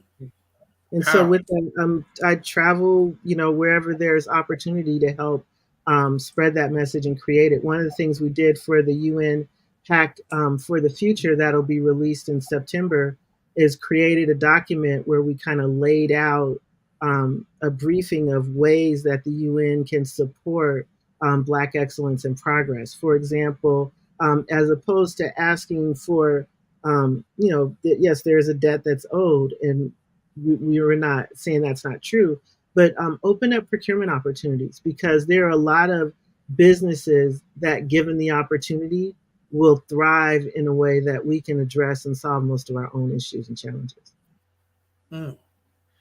Also, okay, as we come down to the conclusion of our segment here, can you share a vision about what you'll be bringing forth for our business conference Saturday, May 11th? So I'm looking at bringing innovators and thought leaders to help with inspiration by showcasing their pathway from an idea to an actual patented solution, as well as showing how creatives are a big part of everything that we do. For example, any business benefits tremendously from having good branding support. Powerful branding support. Yes. It is very important. All right, but any last words? What would you like to leave the audience? How can you leave a stain in our brain? What in closing remarks for us? So I think probably the most important thing for us to remember is that the future is coming whether we do anything about it or not. And we have an opportunity every day to have our actions, our behaviors, our choices lead us in a direction that's going to be to our benefit.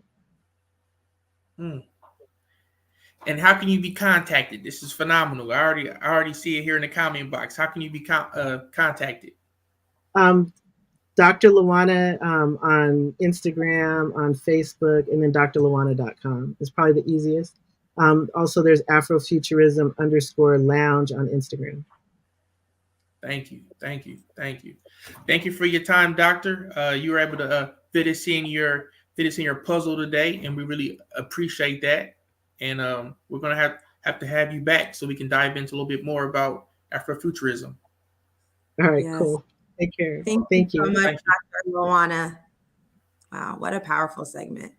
Looking at where we're at, where we've been, but also the future and how can we plan for the future. Really impactful message. And I know that she's bringing a lot of awareness to the space. So it was an honor to have Dr. Lawana on with us today. Thank you, Dr. Lawana, for your time. I know that we have Dane here with us as well, and we're looking forward to bringing you up to the stage. Dane, how are you doing today?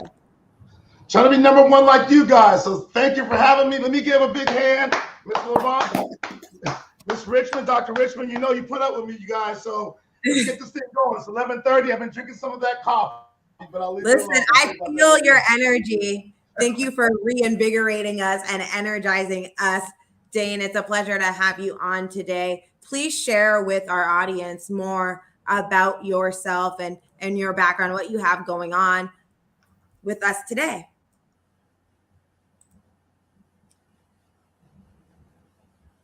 So love to hear from you. My name is Dane Henderson. I'm at the Red Eye Nation here in beautiful San Diego. We have an opportunity, been here since 2009. And so we've been an opportunity to actually economic development in our community. And as you can see, there's a lot of things that go on in San Diego. And so one of the things that we do is, number one, We are about that future, and we're about esports, about economic development, not only for us, but also for our future. So I think people don't realize San Diego is the 5th largest economy. I'm sorry, California is the 5th largest economy in the world. So for us, we're here. But there's a lot of gaming companies here. Rockstar Games. You can go look at the new Grand Theft Auto coming out, right? You can go look at Sony, Computer Entertainment of America. If those kids and people out there that know Rocket League and you love Rocket League, then Rocket League is a game that's out there, but they're all made here in San Diego. So people have to remember there's a lot of science, tech, and technology for us here. So I think for me, I had a Commodore 64 and a 300 baud modem, and that kind of ages me a little, but it just shows me the growth in the opportunity that we don't take advantage of. Again, the video game industry outgrows the movie industry. I mean, it's not that hard to see where our future is going. And I know for some families, when we were growing, they unfortunately, we fall behind. You know, that generation came with all the computers and Walkman and all that. Well, that Generation X, we're here, and we're like, hey, it is going to change. And so some of the things we do, and I will share with you, a partner of ours, Wally Wong, who wrote several books, Books for Dummies, Microsoft for Dummies, Office for Dummies, lives in beautiful San Diego, helps teach programming. So one of the books he's made is The Structure of Game Design.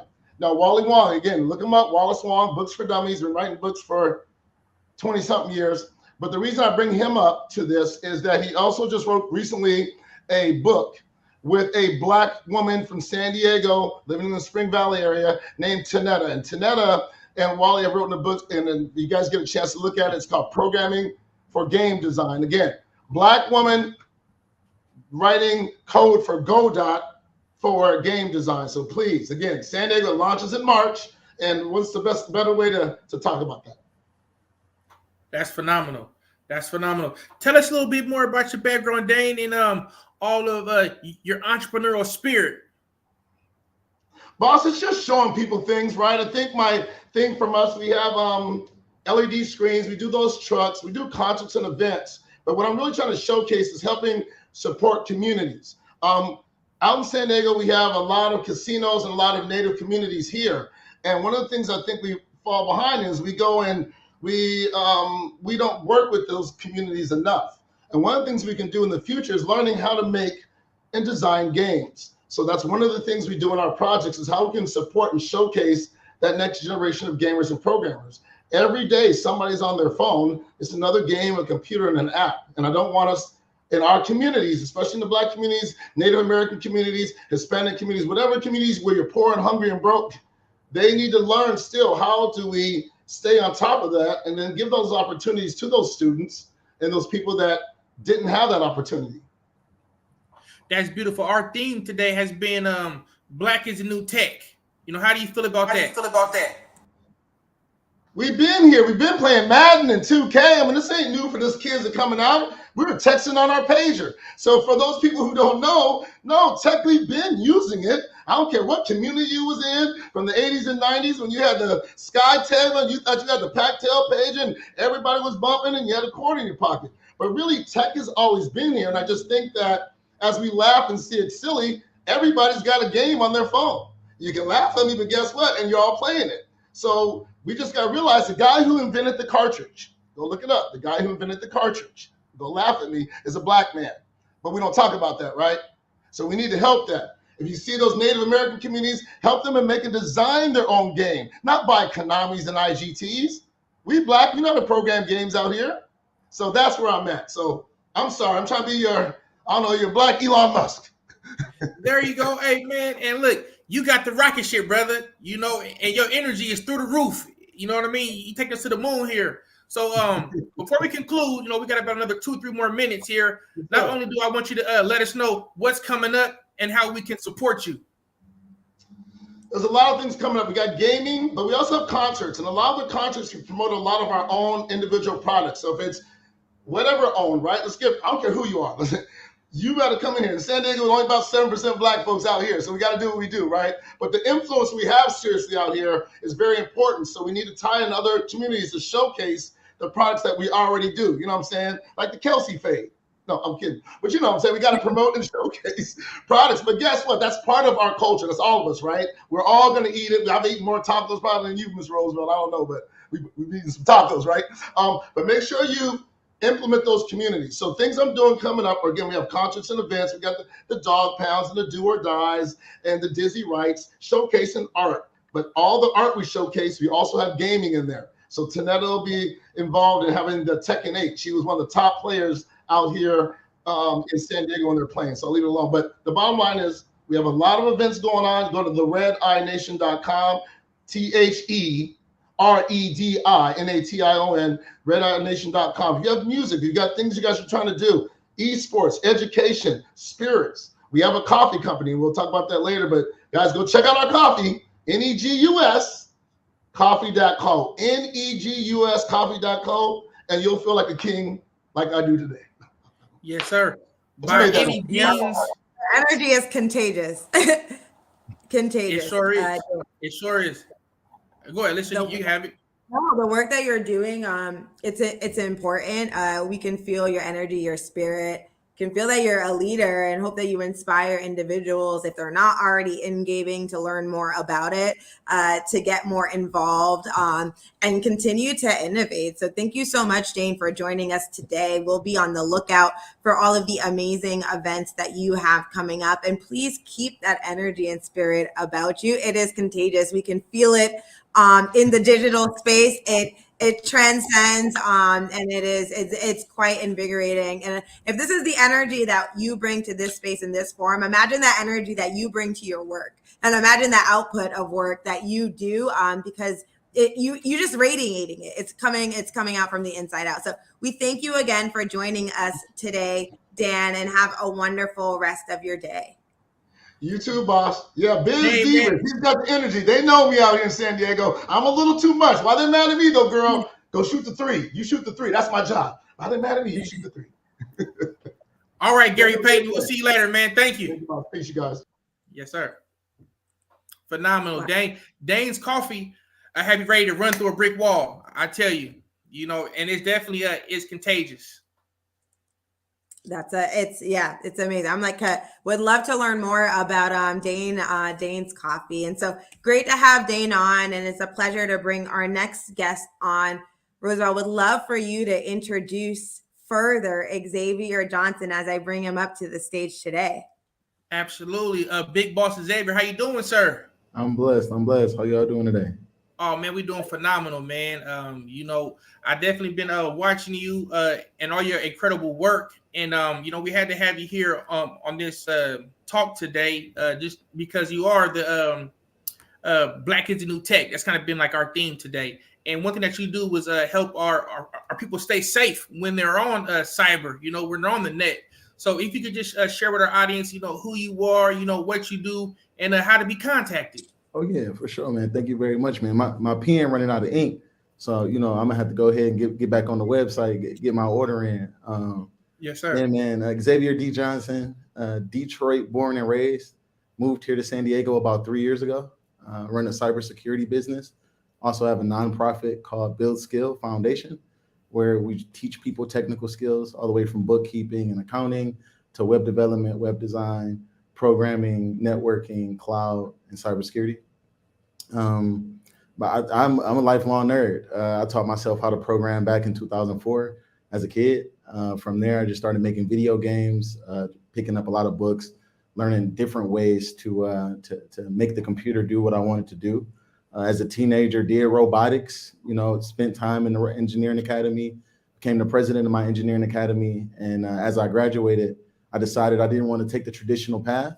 I had seen people like, Steve Jobs and Mark Zuckerberg, and these guys didn't take the traditional path and it paid off for them. So I wanted to follow my forefathers, the people in that industry that, that I wanted to be the Black version of. For a long time, I called myself, amongst my peers, the Black Mark Zuckerberg. And a lot of my friends still feel that way about me because, I started off just making applications and helping people get their mission complete. And so that kind of builds up, that helpful spirit continues to linger and build up throughout the years, all the way to a company now called We Help You Secure. And I tell people 75% of my brand name is We Help You, right? A lot of cybersecurity companies that come in, they wham bam me. Me, I want to actually take my time, wine and dine you. White glove service, right?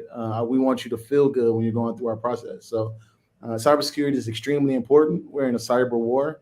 we're at greater risk being Black folk because we're not as aware of the risk, or we think it can't happen to us because we have another layer of life that's lingering around with us, right? And so, me personally, I feel like helping out the community and the people that's in Detroit build the skills helps them raise the awareness within the community. So definitely happy to be here. Loving the vibe of San Diego.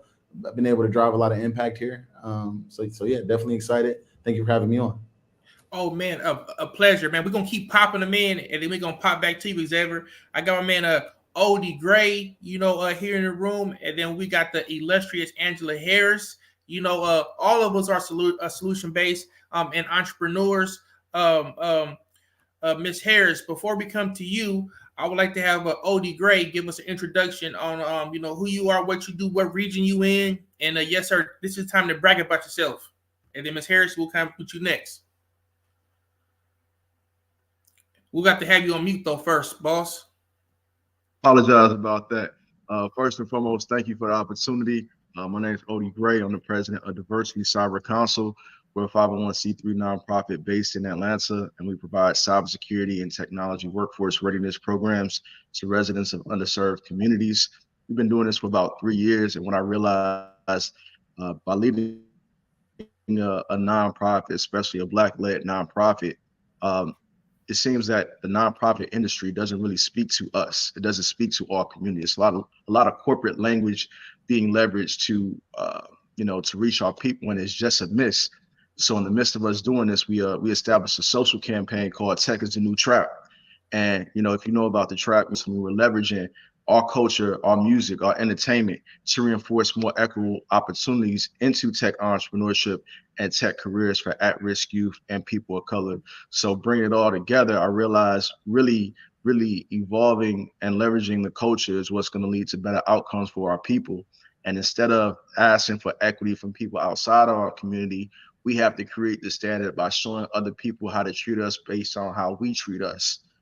So that's all within our power, all within our control. So that's really the momentum and the shift that we bring in with this social campaign, Tech is the New Trap. Powerful, brother. We're going to bounce back on you in a moment. I just want to just say, if they won't teach you right, they ain't going to treat you right. So right. I like your mindset on how we got to, do for self. Now we got Angela Harris here, one of my mentors, super superior serial entrepreneur. Angela, can you please let us know about who you are, what you do, how you contacted your new book, and then we'll connect all of us together. Okay. Well, cybersecurity, you guys are definitely needed. I just want to say just quickly, a couple of things. I've been following the programming, and I love Kenny Brown's quote, "Success leaves clues." That's absolutely true. I love Roosevelt, "Love is free, hate is expensive." D. Wood, she kind of paraphrased, "Women appearing in the eyes of others more masculine because of what women have to do to move forward." So as Roosevelt said, the reason that I'm a serial entrepreneur is because I began being self-employed in 1999. So it has evolved over time. So where I began in one thing, something else got added onto it. Something else got added onto it. So if I wanted to hit on just three things I think that I love, one is my love for writing. I wrote romance novels for women of color with biblical principles, and they are touch, taste, and feel. You can feel everything within it. The goal of my novels is to show Black love in a manner that is exponential, that is beyond the basics. I'm not a period piece writer. I am not a in the neighborhood writer. I am actually Bill Gates, Elon Musk.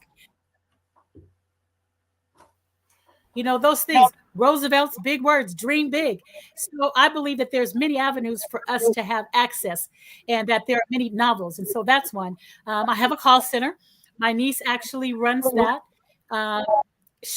We do outbound calls for utility companies, getting them enrolled in their energy saving programs, being very effective in that. And then two prong things. I did Amazon for a minute, so I was my own delivery service provider. And from there, I am now in Cleveland because of the resources and knowledges. I'm in Cleveland actually flipping homes, doing what I can do in Cleveland that I can't do in San Diego because I don't got the money like Xavier does, or Odie does, Mr. Gray does. So you learn and you get in and you fit in. And so that's where a lot of the involvement, the enjoying, the just learning. I mean, I have a dating app called Non-Negotiable. I mean, so when Roosevelt talks about the serial, it's just evolved, right? And I believe that without walls, Roosevelt, that one of the gentlemen from the mission was talking about being without walls. I think that the internet, all these other avenues and things have given us an opportunity to do things outside of, because the reality is that I am 61 years old.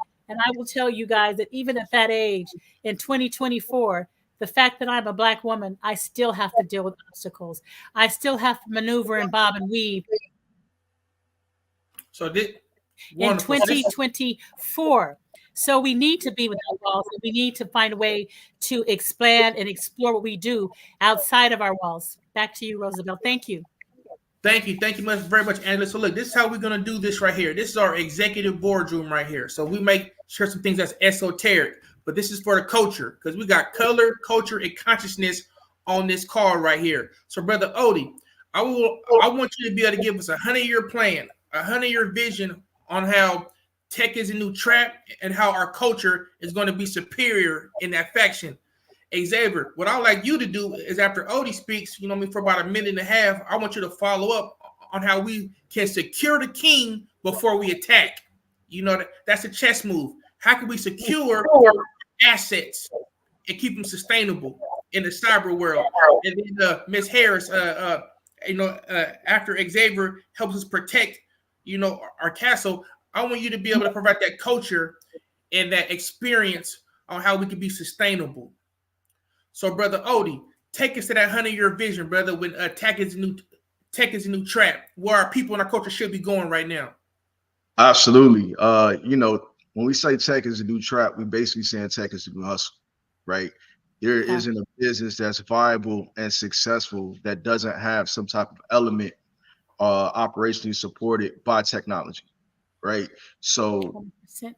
So being able to bring technology careers and technology entrepreneurship to the awareness of our people and actually embed that into our DNA and into our identity is step number one, right? So making it innate to who we are. And, in reality, it is, but it's innate from a consumer perspective.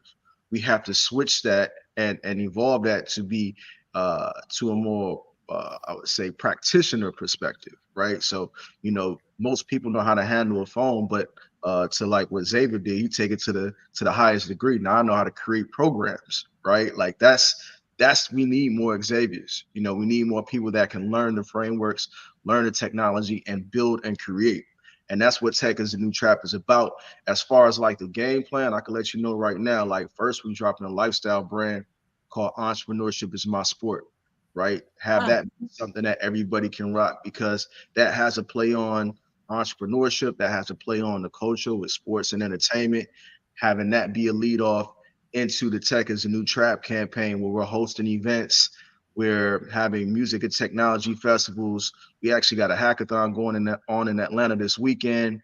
So continuing building that community impact, creating that audience, and allowing that to bubble over into a demand where we're actually writing a script for a TV show called Tech is the New Trap, right? And this is big in my opinion, is that because the lead is going to be a Black male entrepreneur, and he actually creates a technology that allows people to leverage their data for revenue, right? So Xavier, I'm sure you can hit on this as well, that data is a high value asset, but we give it away freely. We give it away freely, and these companies go consolidate it and sell it off to third parties for billions of dollars. We don't get a cut, right? Even though in a corporate environment, we'll be considered data owners. We know in that corporate environment, if you're a data owner, no one gets access to that data unless you say so, right? So they are getting our consent, and you got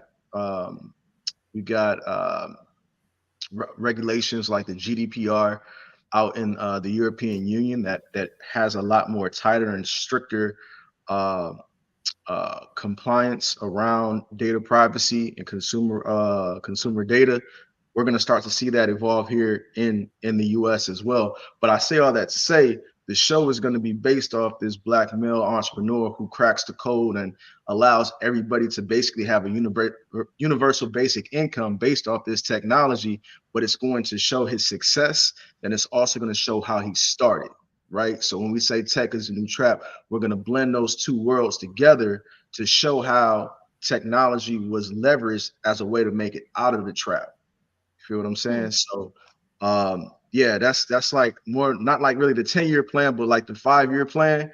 And really it's about establishing systematic solutions for our people, plug and play, like we say in the industry, right? So a lot of that comes from the setup that we have, right? Tech is a New Trap is a media company. We got Diversity Cyber Councils, the 501c3.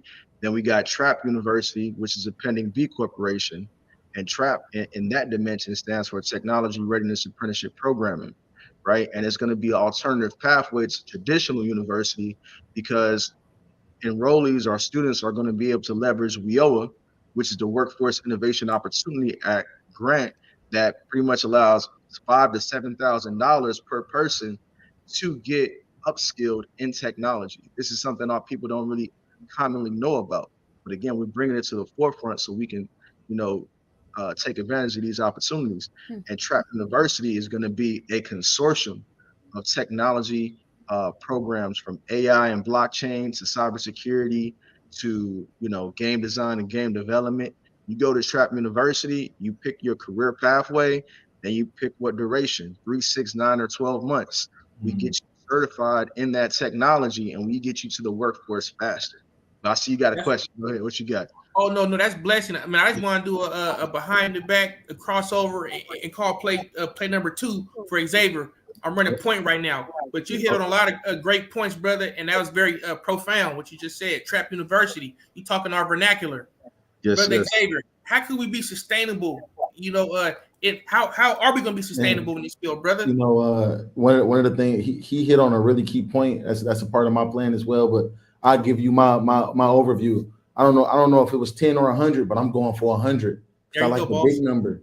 So when I think about the 100-year plan, the first thing that comes to my mind that I've been focused on and I haven't really talked a lot about is space, right? A lot of people, our government included, are interested in the space activity, right? Figuring out how to do things in space, how to mine things from space, right? And so that's an emerging economy working with our national government for us to be able to create tools, procedures, consulting, helping them fill the gap that they may not be able to fill. So when we talk about space, we think about rockets, right? Rockets, when they go off, they got multiple stages. So my plan got 2 stages.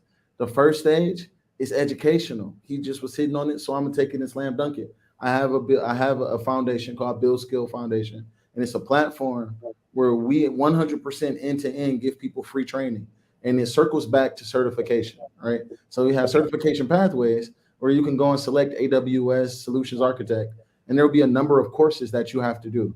What makes our courses different? We don't have PDFs, we don't have videos. It's there's 100% free, right? And it's self-paced. So if you are living a life, you are already a professional, it can fit into our curriculum, fits into your life. The other thing that makes us extremely unique is the fact that we have exercise-based curriculum. So instead of those videos and those PDFs, we give you challenges, right? Those challenges are then graded by an industry professional and they become a part of your portfolio. So as you're going into that next stage, that second stage, which is finding the opportunities, right? That's the second stage of the rocket. Those opportunities are going to be in cyber. Those opportunities are going to be in accounting, right? And when we talk about secure, I might not be talking about ones and zeros. I'm talking about us, right? Securing our future here in this nation and expanding within what we already got. So when I think about 100 years in security and stability, that's what I think about.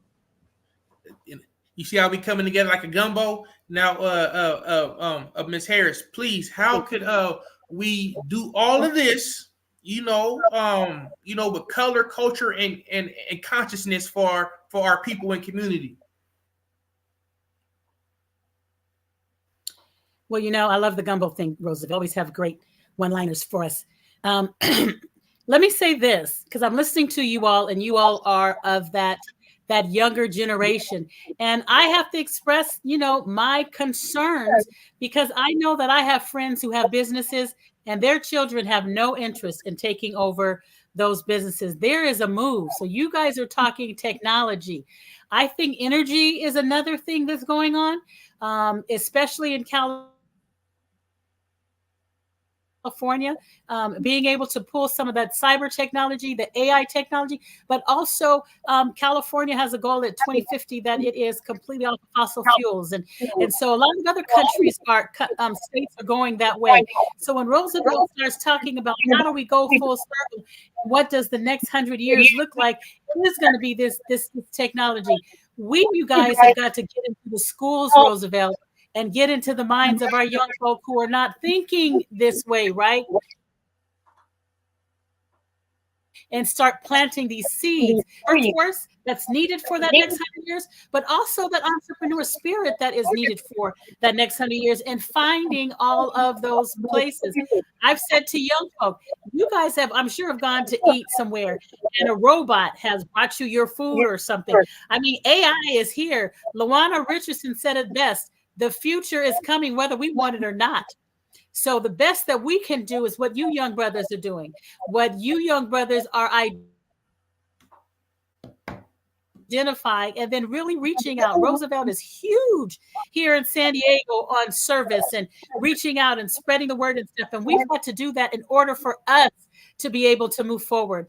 I was talking to a girlfriend of mine, and I'm building a home, and I honestly don't attend the meetings because I don't want them to know what I look like because of where I'm building and stuff.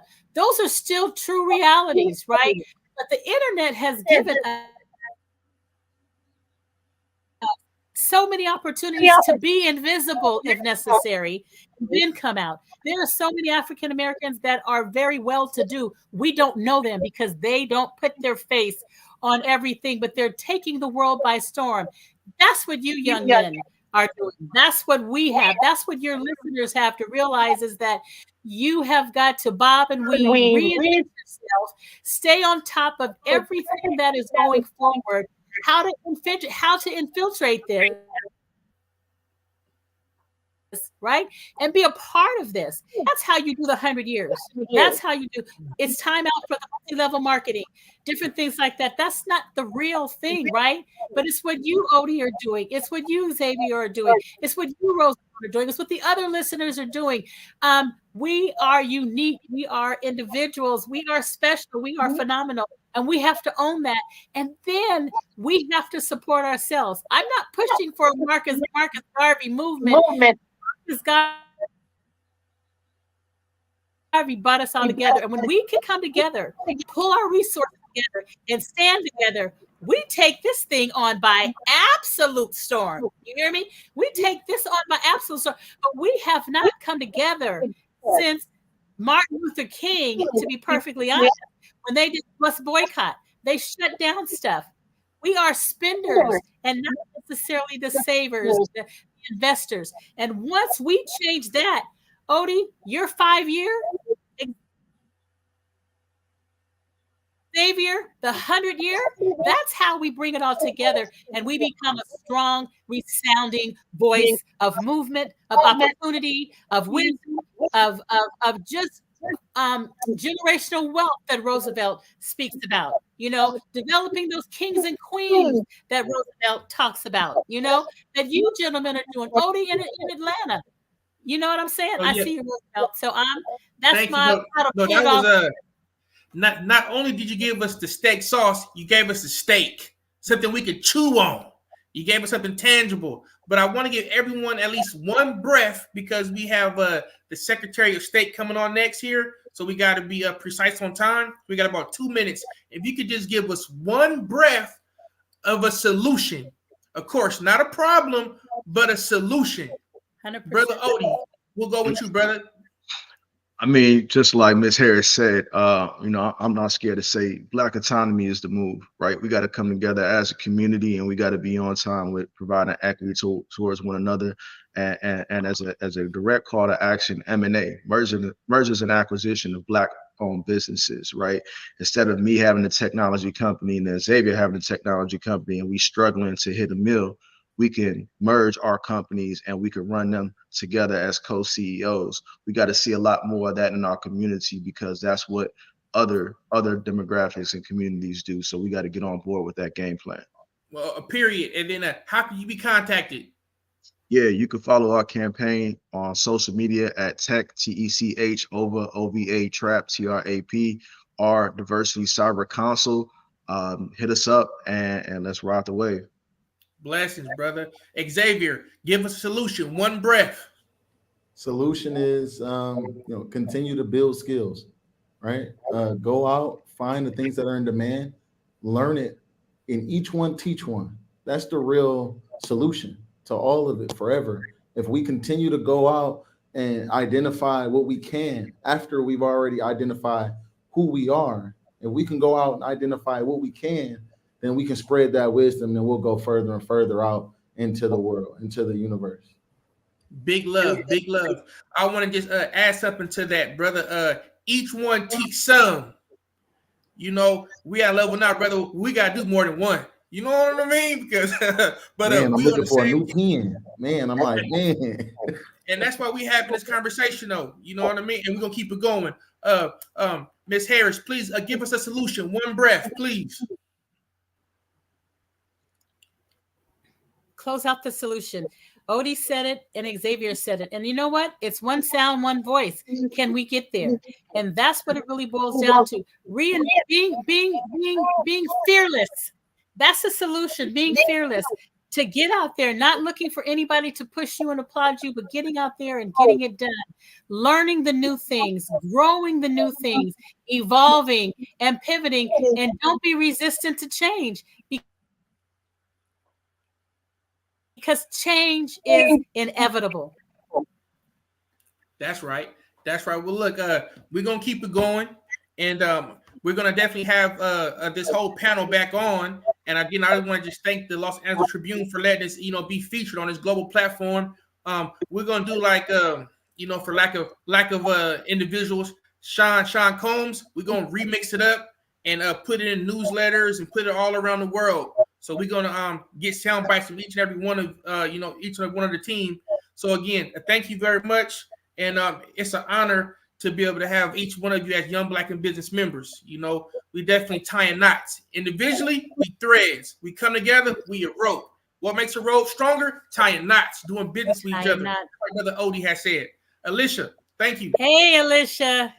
How are you all? What a engaging and dynamic panel. Like Roosevelt was saying earlier, I hope that people were tuning in and taking notes. We thank you all for joining us today and sharing your message and all of the innovation work that you're doing. And what you talked about, collaboration is key, right? We all bring so much knowledge to the table, and how can we work together, uplift individuals, and help push initiatives and projects forward, but with that community spirit of collaboration. It is so important as each one of us are working in our respective fields. How do you bridge those gaps, and how do you bridge people and community together? So the work that you're doing, Roosevelt, I've said this earlier today, I will continue to say it, it's phenomenal. The way that you're able to bring together pioneers, innovators, and have dynamic discussions such as this, you are tuning in and imagine the types of conversations that can be had when you can join a community that cares about uplifting your organization and provides you with tools and resources to really dial in and dial up all of the work that you are doing. So I appreciate you all for joining us today. We will be on the lookout for all of the dynamic work that you're putting out there, and we will be staying tuned. Thank you again. Thank you guys so much. Absolutely. Yeah, this is Roosevelt. yes. What a dynamic and engaging panel. How are you feeling coming out of that conversation? Oh, I've been drinking on some of Dane's coffee. I can run through a brick wall. I'm excited. It's great to see, like I said, color, culture, and consciousness, and to have a conversation, and to be able to have it at multiple stages and levels, and for that connectivity piece. That's refreshing, and we're community building. We built the nation. So again, we want to thank the Los Angeles Tribune, for the platform. It's Black History Month, and we're doing it by design. How do you feel? I feel energized. I must be having some of Dane's coffee as well today. But no, it's important to bring conversations to the stage, and it's important to learn about people's experiences, their stories, why they do what they do, and not just what they are doing, but why they do what they do, and how individuals come together to shape and shift culture. I think we've heard it a lot today. When you're in the moment, you never know what it is, what kind of legacy you're creating, what mark you will create, what it'll look like. But you're planting the seeds, you're doing the work, and you're getting engaged, you're collaborating and partnering with other individuals to bring you to the next step, because we can do a little bit by ourselves. But what happens when we join in with community and learn from experiences? You said it, I know you say it when you speak to the YB&B community, and you said it again earlier today. And when you were talking, I was taking notes, but it's like you take your experiences and you reduce the time for the next person based on the learnings that you've brought to the table. And then it's like it's a residual effect. It's a compounding effect, because then they can take the knowledge that you've shared with them and continue to bring the next person forward and continue to be that bridge. So what a dynamic panel. And I'm so excited and honored to bring our next guest out today. Before I do so, I would love to bring our editor-in-chief, Ava V. Manuel of the Los Angeles Tribune, onto the stage to share and to reflect on the day and to help in introducing our next guest. You all stay tuned. You are going to want to hear from who we are bringing on stage next. I have one word for the beginning of the day, the first half. We're going till 8 p.m. because this is Black History Month celebration, but one word for it: fire. Like the speakers that came, and very, very much, really well packed every 10 minutes, I feel like, have really brought in a lot of wisdom. Pastor Troy Vaughn's services with the Los Angeles Mission is astounding. I didn't even realize the depth of the services in education, in entrepreneurship that they are bringing. So I'm really delighted for what has been shared so far. Here at the Los Angeles Tribune, as the editor-in-chief, we love to serve in a way that we uplift entrepreneurship. And in that way, because of the role that we play in really supporting entrepreneurship business, we are very much in line with the goals and the services that our Secretary of State, provides. And right now, I am delighted to say that we are being graced as a keynote speaker of our inspirational legacy, past, present, and future, by the Secretary of State of California, Shirley Weber. And I am just delighted. How do you feel about this segment, Alicia and Roosevelt? Fire. I'm going to take a page out of your book, Fire. Invigorated, energized, the learnings, the collaboration, the way the speakers have come on to uplift each other, the way it's all connected.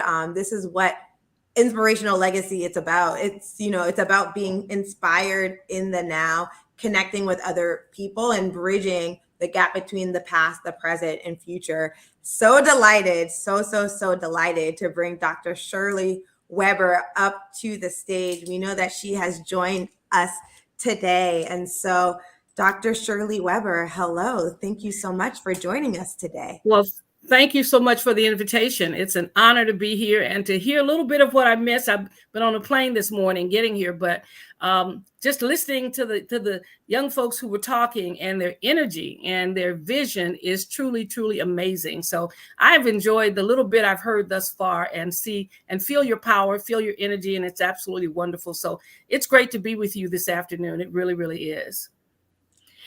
And Roosevelt, thank you so much, Dr. Shirley. Roosevelt, I want to hear from your part, like, what does it mean for our Black community to have, Dr. Shirley Weber be our California Secretary of State, supporting businesses, supporting, even international businesses in the California Secretary. What does it mean for you? Right now, I'm just smiling. It's an honor. I've definitely seen a Dr. Weber here in San Diego do a lot of amazing things at the local level. Just as a professor, as a community member, as a down to earth, approachable person. So to see where Dr. Weber is now on this platform, I'm just overwhelmed with joy. She's always been approachable, relatable, authentic, and a profound speaker. So to see her, Dr. Weber is now as a Secretary of State is just overwhelmed with joy. It's a huge honor. The epitome of service. When you look at Dr. Weber, I see if she can, we can. It's like inspiring because at one point, I don't know now, I was able to touch her, give her a hug, and smile. But now I might get thrown to the ground and put in a headlock. But just to see a real person do real accomplishments and actually like live it and talk it is inspirational. So just to honor. When I say it gives me inspiration, I say if she can, we can. And I tell my daughter she can. So it makes it believable. It makes it possible. And to be able to do it by design is phenomenal. So it's just a huge honor. One thing I can just say is thank you. And I'm just grinning like a Cheshire cat. Oh, thank you. Well, Roosevelt, before we continue with interviewing Dr. Shirley, but let me bring one more person to the interview. And actually, he's going to replace me. We have an amazing person who's a U.S. Business Council attorney and justice advocate. And he is also the person that leads the Legal and Justice Division of the Los Angeles Tribune. I'm talking about Sajindra Gunawardani. And I wanted to bring him on the stage, going to help us, facilitate this segment, being an attorney in the U.S. Business Council and in the realm of business. I'm excited to hear how this conversation is going to go with Dr. Shirley Weber. So I'm going to pull myself out of stage. Thank you, Ava. Roosevelt, Alicia, nice to see you guys both again. Dr. Weber, what an honor. I was listening to Roosevelt's comments too. If you can, she can, we can. I mean, it is, and just you can see the energy and the enthusiasm that we all feel about having you here. It's just not just a privilege and an honor, but an inspiration too. So thank you for being here. It's truly my honor to see the other generation here, you folks that are taking the mantle and moving forward, which says all the work that we've done over the last 40, 50 years really has paid off. You sometimes wonder if it matters when you're talking to young people at San Diego State, or you're fighting some battle at the school board to get better quality education or whatever it may be. You wonder if it's all for naught, whether or not anybody's listening and everybody's taking up the charge and moving forward.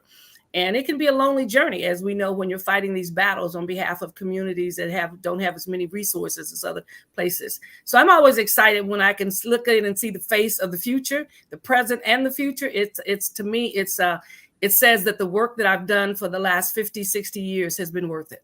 And so I really am honored to be in your presence, to know that you are carrying this torch forward, that our community is in good hands, and you've got some new and innovative ideas. So it's really a blessing to me to be here. Dr. Weber, when you say those words, if it's all for naught, I'm sure the same is for Alicia and Roosevelt. We hear those words. Mm-hmm. We're inspired. We are very much feeling optimistic, half glass full or more about the future. But when you say that, it comes to mind. The question is, how do you feel about that? Is it all for naught, or is it all for something that obviously, 1964, there's a lot that's been built so far in momentum, mm-hmm. and here you are today in 2024. If it's not all for naught, then what is it for? How do you feel about the future? Well, I because sometimes you are out there and you think you are alone, and then and you wonder if it, and even my kids wonder, Mom, you've given so much and it doesn't seem like people picking up on it, or whatever the thing is. You can get down on yourself with a lot of different things and different ways of looking at it. But I run across an awful lot of students of mine and a lot of community people who stop me everywhere to thank me for doing what I'm doing, you know, and that in itself, you know, it sounds something small, but it's really quite large. You know, when folks are stopping you in airports, and it's not like an ego trip or something, but it says, hey, you know what? Somebody's listening and somebody's caring. And when I think I'm out there fighting a battle for some kid or some adult or whatever it may be, that it means something, that they remembered, even though I may not know their name and have all the data that I need to know, but they remember exactly what I've done and where I did it and what kid I helped save and so forth and so on. So I think, you know, it brings, and I think we have to do this more often. You know, Marcus Garvey said that the one thing the African American had done was dissipated his love for self, that we had learned to love and respect and honor everybody but us.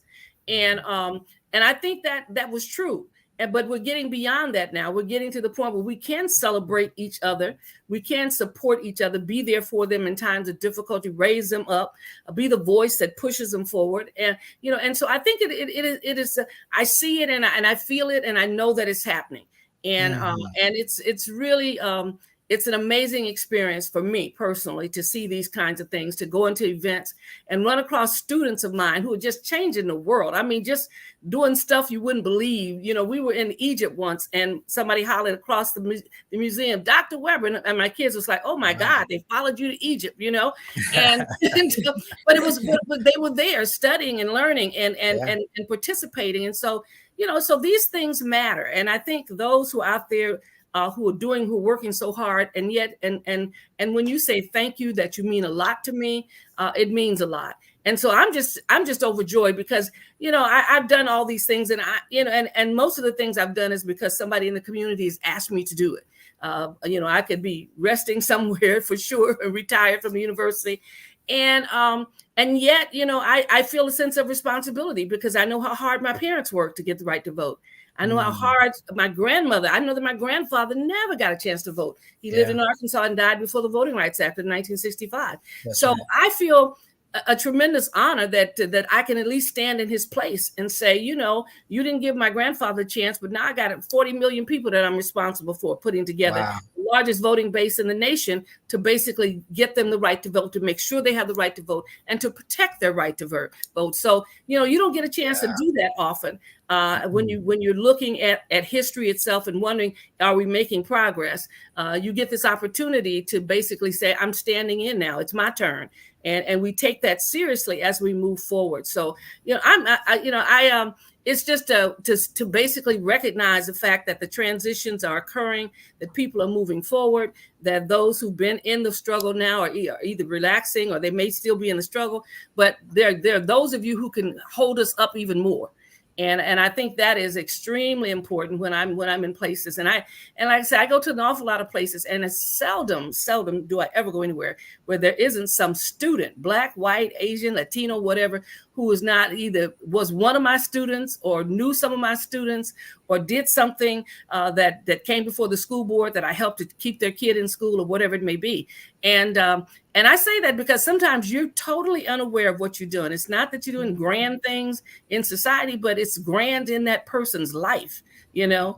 And so it keeps you moving forward because, you know, sometimes it seems like it's little bitty things, but, you know, when someone tells you, you know what, you saved my life, and you reflect back on it and you realize what you didn't take an awful lot of time, but it really changed somebody's trajectory. And now you see this young person who is getting a doctorate or some degree and was a single mom who's now taking care of her own kid. I mean, these things matter. And I tell people, make sure every day you try to do at least one thing that makes a difference in someone else's life.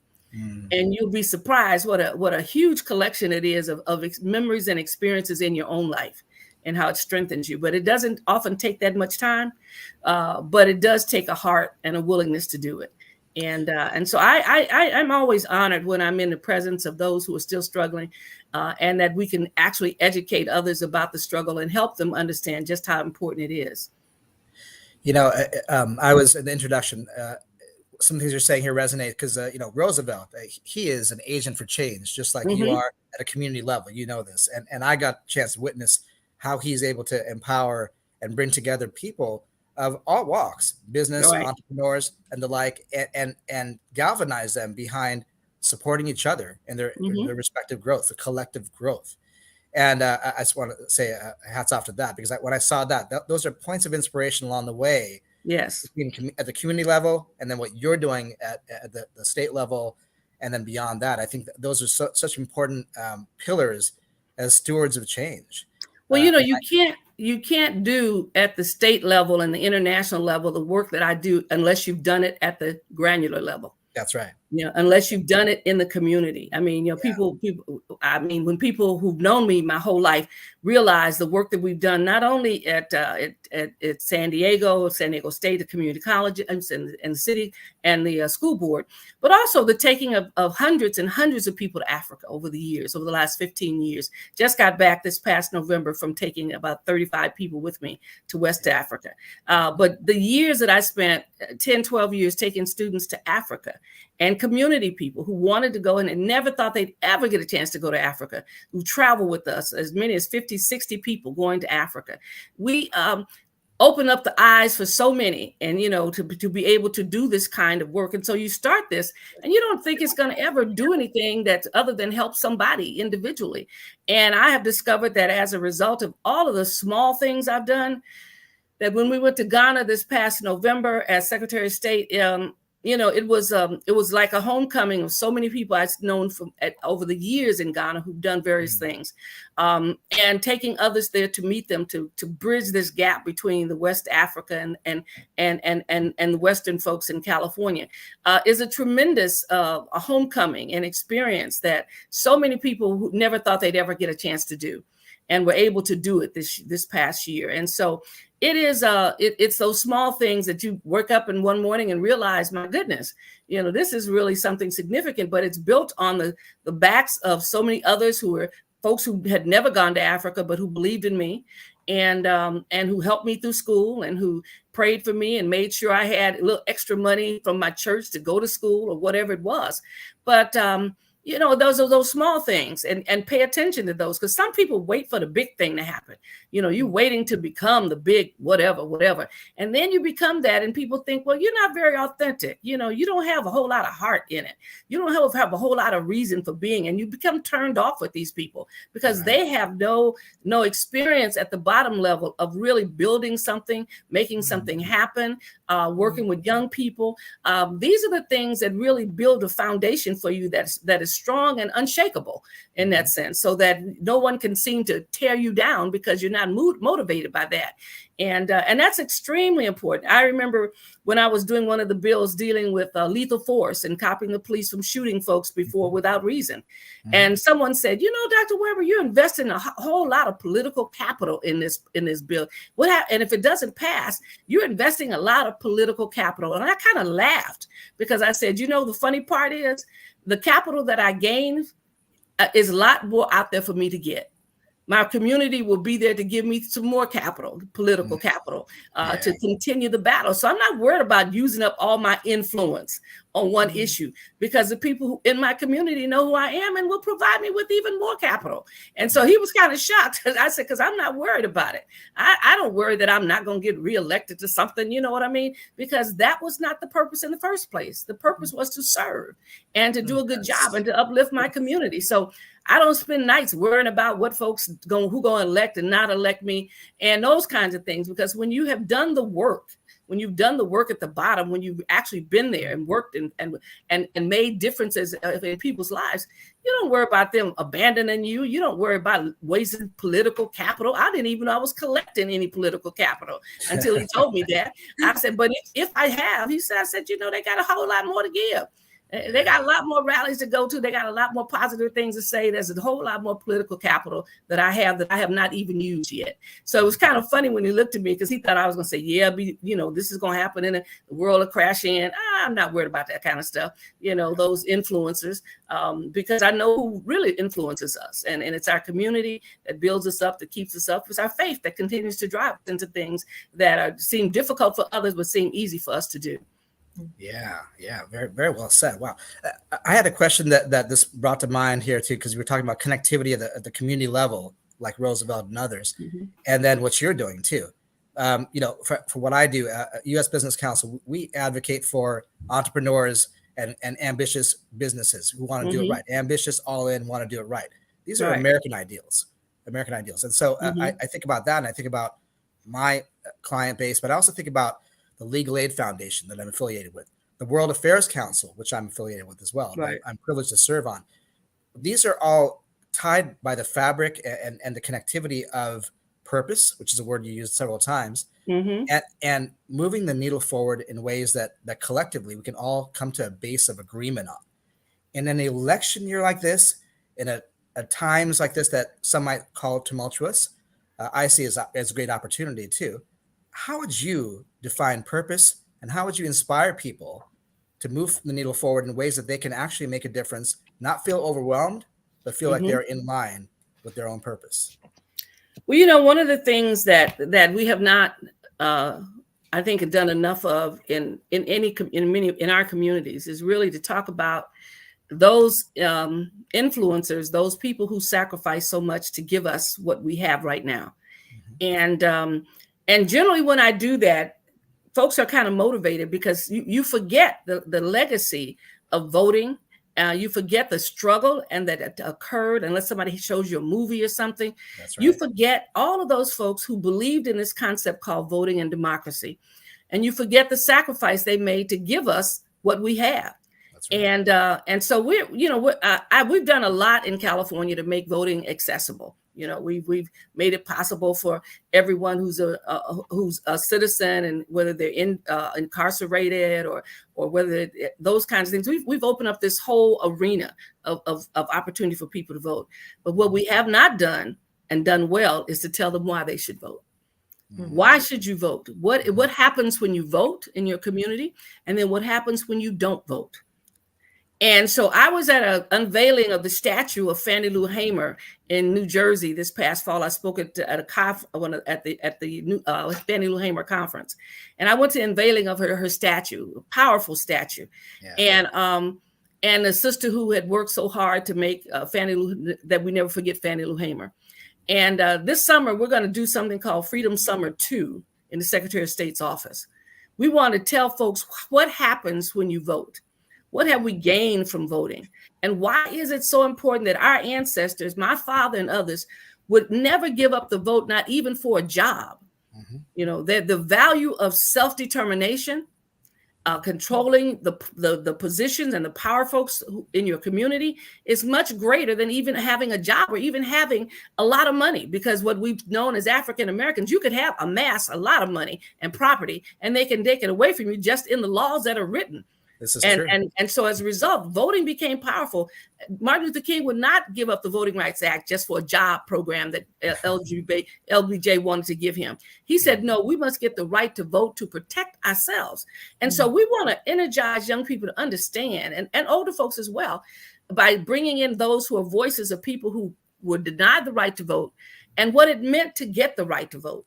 You know, why is this so important? Because we have to teach our folks not just where you go vote and how many days you got to vote and how you fill out the form. We do a lot of that at the Secretary of State's office. But I told them this summer we're gonna do Freedom Summer 2, like Fannie Lou Hamer did, up and down the state. We want people to understand not if you're gonna vote and what have you. We want to understand why you have to vote and how central it is to your existence and the existence of your community and your family, and so that people then have a lifelong passion about self-determination, so that we don't have to pump them up every election. It shouldn't be based on who's running and who's not running and all these kinds of things. It should be based on your sense of ownership and control over your existence and the influence that you have in changing California and changing the world. Right. And so we're looking to do that this summer, so that when I tell young people about voting, I always tell them about the power that they have. The power of one vote. You're just as powerful as the governor, because he has one vote. No matter what else he has one vote. The same as an 18-year-old who just turned 18 yesterday has one vote. That is powerful to talk about the American equalizer and getting what you deserve and having the influence to change other people's behavior. That is powerful. And so we talk about power to young people and how this and what it happens in different times when Black folks have used their power to wake up a system and to get things done.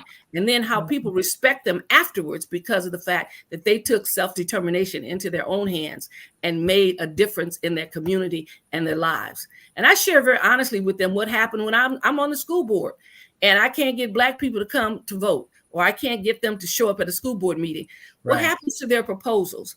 And then why is it that someone from an affluent community walks in, says 2 or 3 words, and get everything they want? Right. Because people know they vote and will hold people accountable. And that's your power. It's not just yak, but it is your power to change. And so we're going to talk about those kinds of things and to help people understand the power of voting, and that it's something that you have that you should never give up. And when you fail to vote, you basically empower your enemy.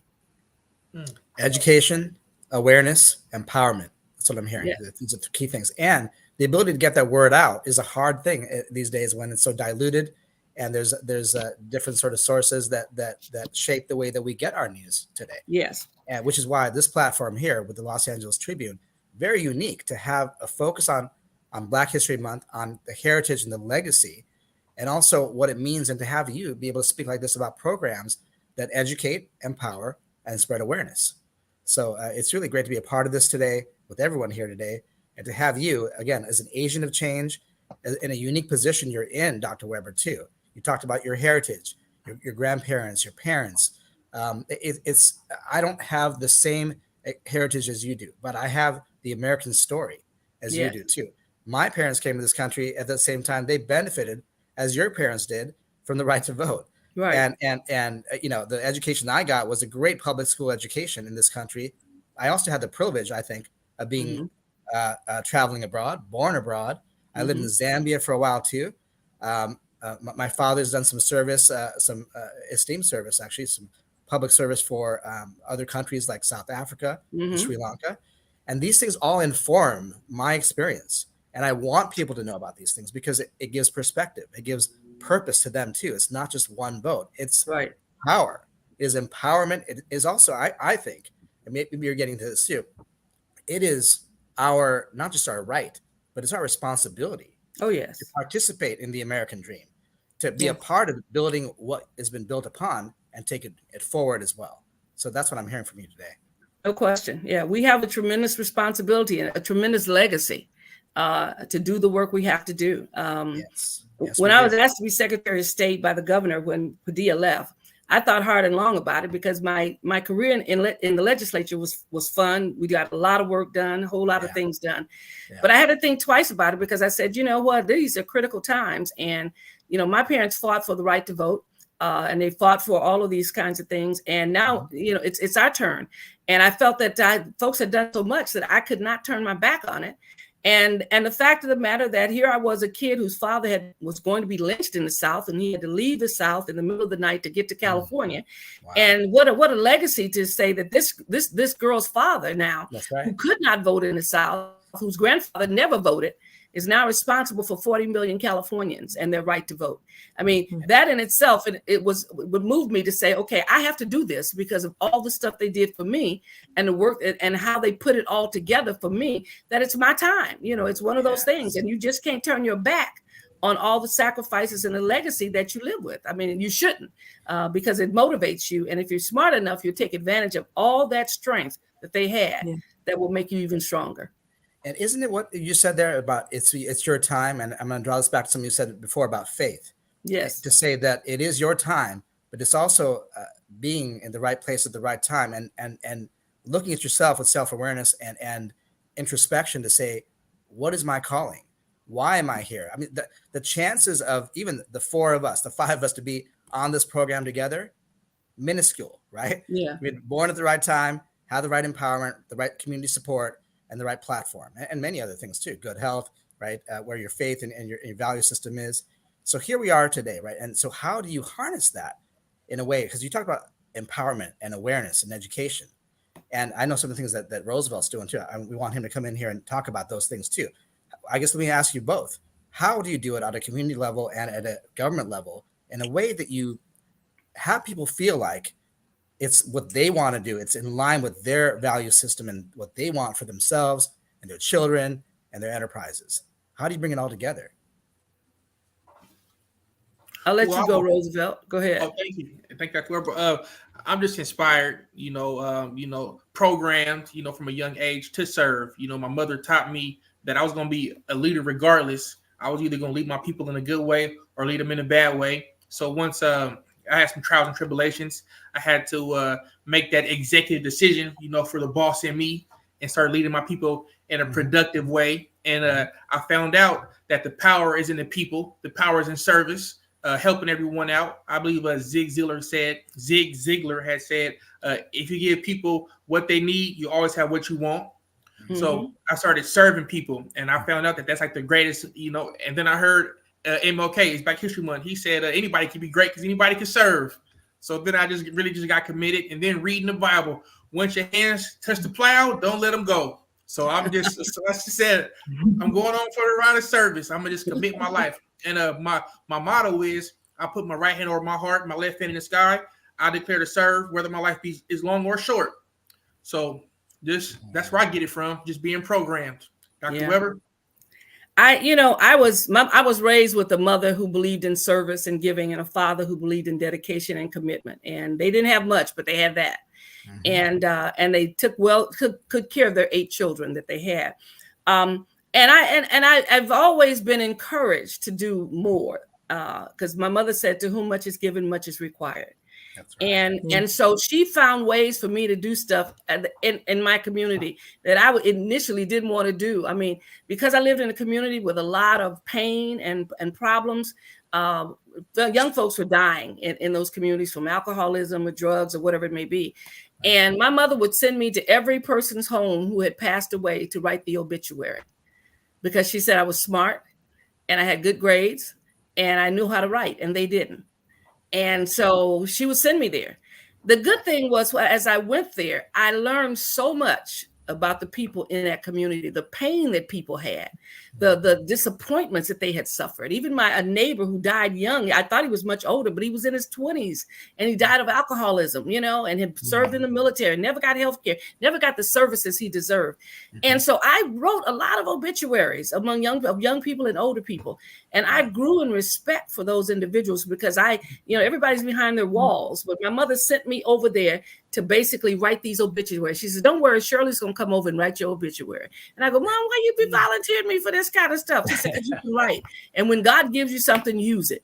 And so I found myself constantly giving things in the community to young people, taking the kids to UCLA with me so they could go to the library, so they could see the universities, even though they lived close by. They had no idea this university was just across town.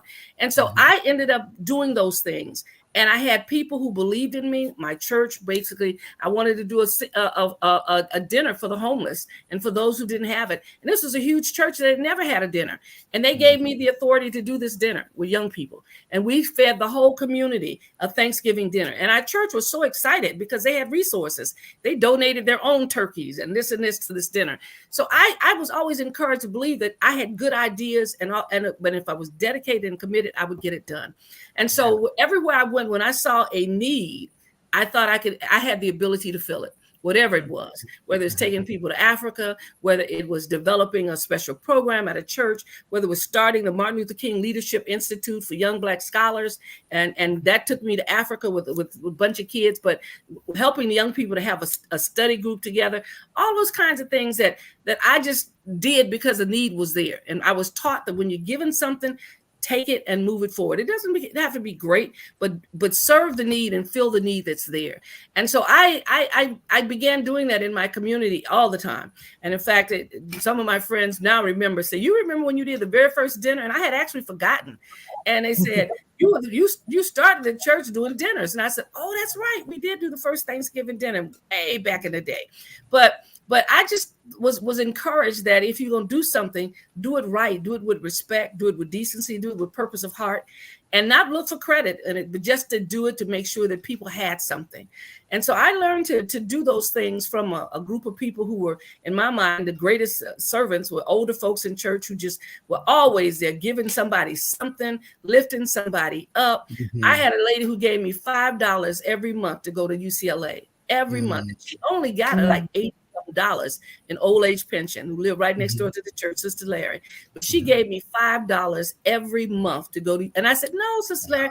She said, no, I want you to go to college and I want you to have these kinds of things. And And so she wouldn't take it back. And then she'd bring me cute little gifts and things all the time because I was the only kid she ever knew who went to UCLA. And she wanted to make sure that I went there and that I stayed there, that I was able to do it. So she encouraged me. And so I've learned that these little things, they matter. I brought out the necklace that this older lady gave me when I was about 19. And she said, because it was such a beautiful necklace that she had on. And she came to church and gave it to me. She said, I want you to have this because you're a beautiful young girl and you're going to be something, she said, someday.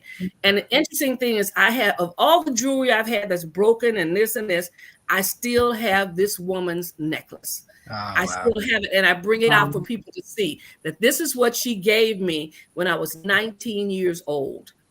And I've never forgotten that gift that she gave of me, and her faith in me and her willingness to give it to me because she said, you're going to be somebody. And I want you to wear my necklace. And every now and then when I do something, I wear that necklace because it was given to me by an amazing woman who had very little, but she had faith in me.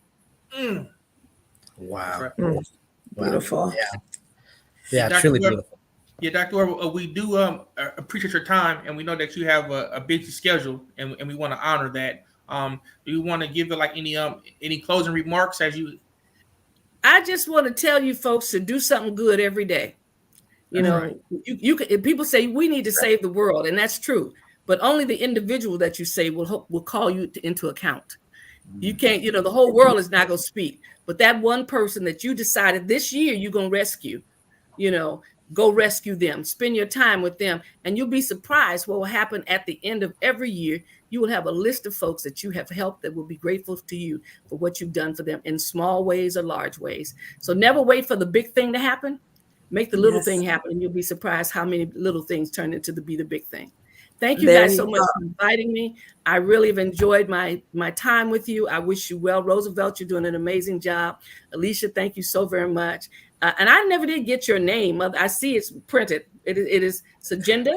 Yeah, you got it. Sagenda. Oh, I'm good. I'm great. I'm good. Okay, good. Yeah, I joke. I say sometimes I'm the only Sagenda in the room, so one name's enough. One name is enough. I heard that. Listen, you guys, thank you for the invitation to be here. Thank you, Dr. Weber. Thank you so much, Dr. Shirley Weber.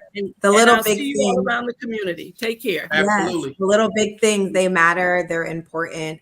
Thank you so much. You truly are an inspiration. You are leaving a legacy. It's really remarkable how one action, one gem shared, one moment of inspiration, of encouragement can really make a difference. And you don't know how that can change someone's life, change their direction in life, be that spark that shifts things for them. So we really appreciate you, Dr. Shirley Weber, and all of the remarkable work that you're doing. Thank you so much for spending your time with us today. Thank you, Alicia. Thank you, everyone. We'll be seeing you soon. Thank you so much. Wow. What an inspiration hearing from Dr. Shirley Weber. Saju, what do you get from that conversation with Dr. Shirley Weber? What are you thinking right now? I am feeling, here's the thing about that. I really do believe one of the remarks I said last, Alicia, which is there's things we can control and there's things we cannot control. And it is a powerful thing. And Roosevelt, you alluded to this too, as well. Whatever your faith base is, whatever your value system is, there is a grander design than what I can design in my life. And when I'm here and I hear the Secretary of State speaking, I was in Sacramento a few weeks ago too, and I was able to be part of a process for businesses advocating, again, for just a great foundation to take things forward. That's not my doing as much, but it is a powerful thing to be in a collective, to be a part of what's called this experiment, which is America, honestly. And people think election year, sometimes that's a lot of tension, that's a lot of confusion and stuff. But if you take that and you turn it on its head and think about the opportunity, what Dr. Weber talking about, the Civil Rights Act of 1964, of 65, the ability to vote, and women's suffrage, I'd add to that as well. And then on a world level, again, my affiliations with the World Affairs Council and different organizations like Legal Aid at the grassroots level, there's so much that's happening and advocating on a domestic level, on a global level, and they all tie together because it's at the right place at the right time. This is 2024, and it's not 1964, but I believe that it's another marker, another moment in time that we can build momentum and actually make a difference for the next generation. So I'm very inspired by what's happening today in the world, both Yes, sir. individuals, entrepreneurs, businesses, and political candidates and people in the right place at the right time. So that's how I feel. Yes, sir. We're definitely living in the epoch.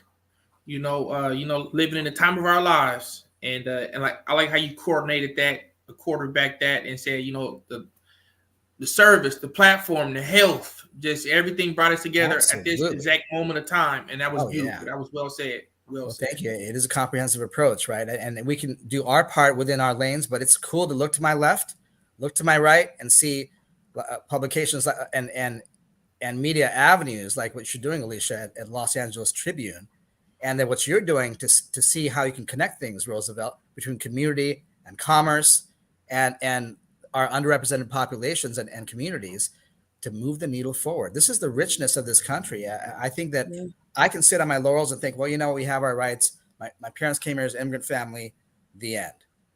I'm at a point in my life where I'm thinking, what's my purpose? Even further, right? I'm alive, I'm healthy, I'm connected to you guys. And there's great people like Dr. Weber coming on to say I'm here, but I'm moving the needle forward myself with awareness. Help me. I feel really inspired by that. And I think so. Election year like this means we need to kind of probably self-reflect, connect with people with a common sense of values and perspectives, and see how we can move the needle forward together. I think there's nothing guaranteed beyond today. So make our mark. Yeah. Gems Alicia, shared. How about you, Alicia? What's your thoughts? Because you're new to the Tribune, but you've moved the needle forward for the organization too. I hear a lot of great work you're doing and the interviews you're doing to move, sort of share the message from people who are agents of change. What's your effect from seeing Dr. Weber today? I mean, she is doing so much. And there was something that she said that it stuck with me. It resonated with me. It's before you want to do the big thing, you got to do the little things, right? You got to start from a place of being aware, speaking to the people around you. I literally got chills. I got goosebumps when she said that she would write the obituaries for the people in her community. She would learn their stories. She would get the time to learn about who they were, what they were about, what their experiences were, and what they were going through. And, all of the work that she's doing, that she's been doing over the years, you can't help but think how you're impacted when you actually take the time to listen to someone's story, understand their experience, and then figure out what can you do to shift their experience? What can you do to change their experience? What can you do to push the needle forward? That takes a level of awareness, but it also takes a level of being conscious of the fact that it's not just us out here. There are so many individuals around us. Each and every one of us has a story, and that story makes us move the way that we do, makes us speak the way that we speak, makes us do or not do the things that we do because of what our experiences are. And so it's really important when you think about it, like, who are we around, but also not thinking about who we are around, but asking ourselves, what is their story? What are they going through? What does that mean? How can I meet them where they're at? How can I support them? How can they support me? And looking at it from both perspectives and both lenses, and then moving from that place. Because when you move from that place, you're moving from a place of understanding. You're not just putting something out there because you want to, but you're actually listening and actively listening to those around you to understand how you can then serve and to contribute them. And you never know if it's just going to impact them, if it has a domino ripple effect and they share what you shared with them and that impacts their neighbor, or they take the seed that you planted in them and they create something with that. You just never know. But the more we can understand, the more we can take the time to listen to someone, what they're experiencing, the more we can really meet them where they're at and really serve them. And then that just has a compounding effect. And, so many of us are doing the work. But it really starts with listening and then moving from that place. And she shared so much, but Sajid, I'll hand it back to you. No, I was just thinking about what you said about that. Well, the power of listening. Lawyers aren't good for listening. I'm a better listener than most lawyers. but when she spoke about the obituaries too, it's interesting that resonated with you too. I thought about you and being an interviewer too, and was hoping maybe you come in. So I'm glad you're talking about it now. Is that even though she gave that as a service, I was thinking to myself, wow, what an enriching experience. Like her mama knew, right? She's able to write, she's giving a service, but she wants her daughter to be in a position where she's going to be enriched with these experiences that are real. I mean, firsthand to learn about the value of the life in the community that was snuffed out early for whatever reasons, right? And they're larger than a young girl could understand probably at that time, but she was at the right place at the right time. And how that must have informed her. And for you, Alicia, you're not just like interviewing people. I think I don't know what your personal inspiration is, but you're probably gaining a lot. Like they're fueling you. They're giving you information that informs you of your purpose and your identity. Am I right? Yes, you are definitely right with that. Powerful We're all stuff. connected. It's powerful. We're all connected in so many ways. We may come from different backgrounds, have different experiences, move in different places, but we're all connected. And so it's truly inspirational. And just to hear Dr. Shirley talk about what her father's experience was like, and then how she can galvanize the people in the state of California to take action, to be knowledgeable, to be aware. And then also how I just loved her energy, her spirit, her confidence of understanding why she's here, the work that she's doing and moving and stepping in the power and from that place. And so what a delight it was to have Dr. Shirley Weber join us today, talk about inspirational legacy, and that she is. And so Saji, Roosevelt, any closing thoughts on our discussion with Dr. Shirley Weber before we bring our next guest up to the stage? Saji, service, serve, and tell you the truth, service with a smile. Okay, embrace the service.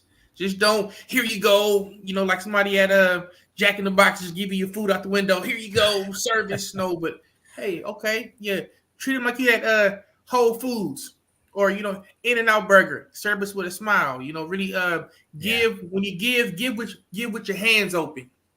Give with your hands open. Like with an open heart. Don't give angrily. So I would just say service with a smile. That's what I took from that.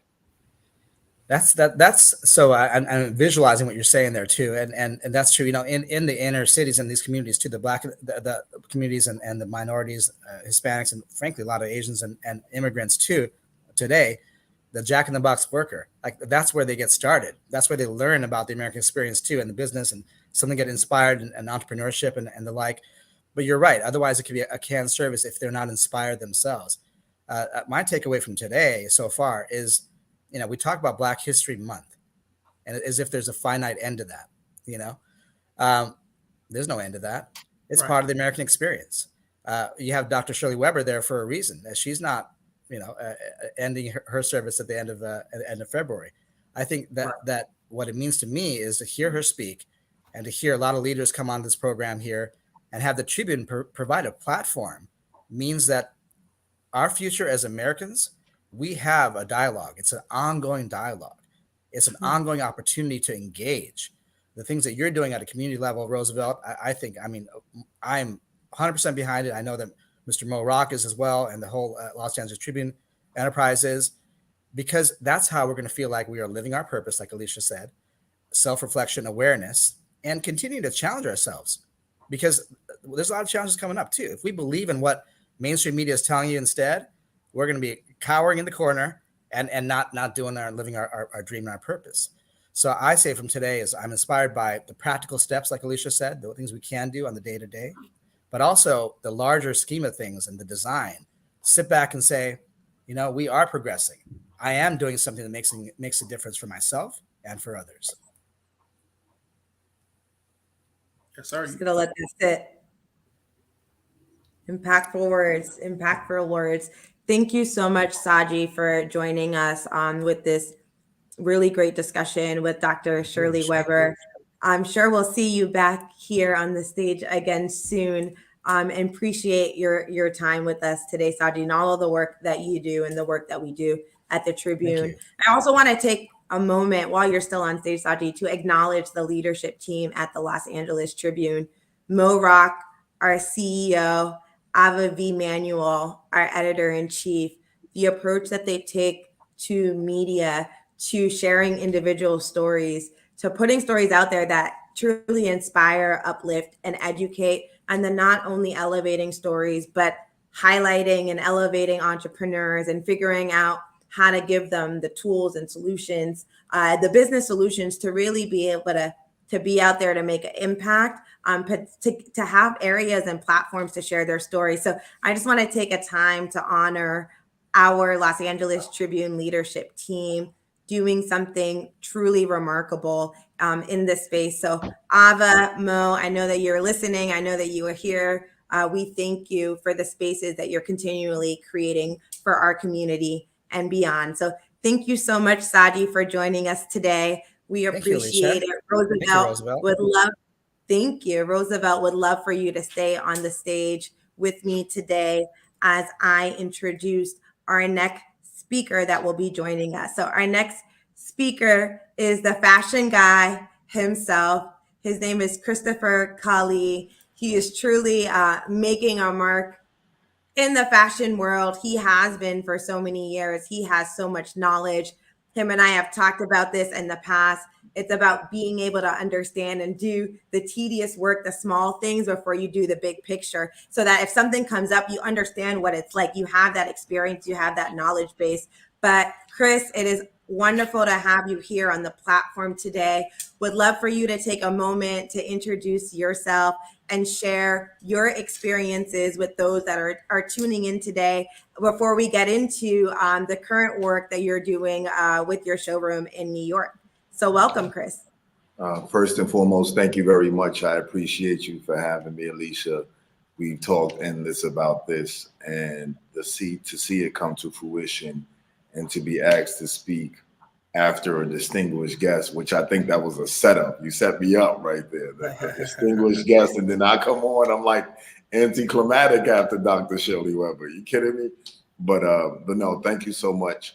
As far as who I am, I'm 23 years in fashion and business, and I've always tried to advocate for our people, Black, minority, and understanding how the other side works. So I called it a 20-year infiltration, where I took the knowledge from what I learned from dealing with different demographics and brought it back to our people, and hopefully can continue pushing our platform forward as far as educating our communities about how fashion can really make a difference in everyone's lives.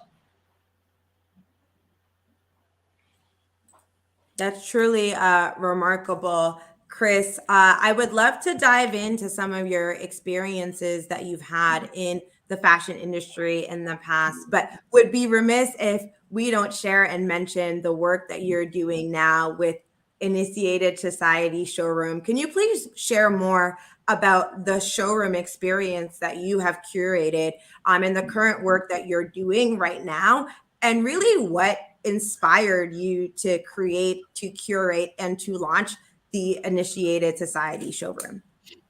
Thank you. Thank you first for those kind words. As far as the showroom, that thought came to me years ago. I had a few showrooms in the past, nothing like this though. One was a custom suiting showroom. The other one was a multi-brand showroom of Italian brands. And so this showroom came to me while I was still doing another aspect. I took about 3 years off from fashion. I was kind of just burnt out and didn't feel like my impact was making a difference anymore.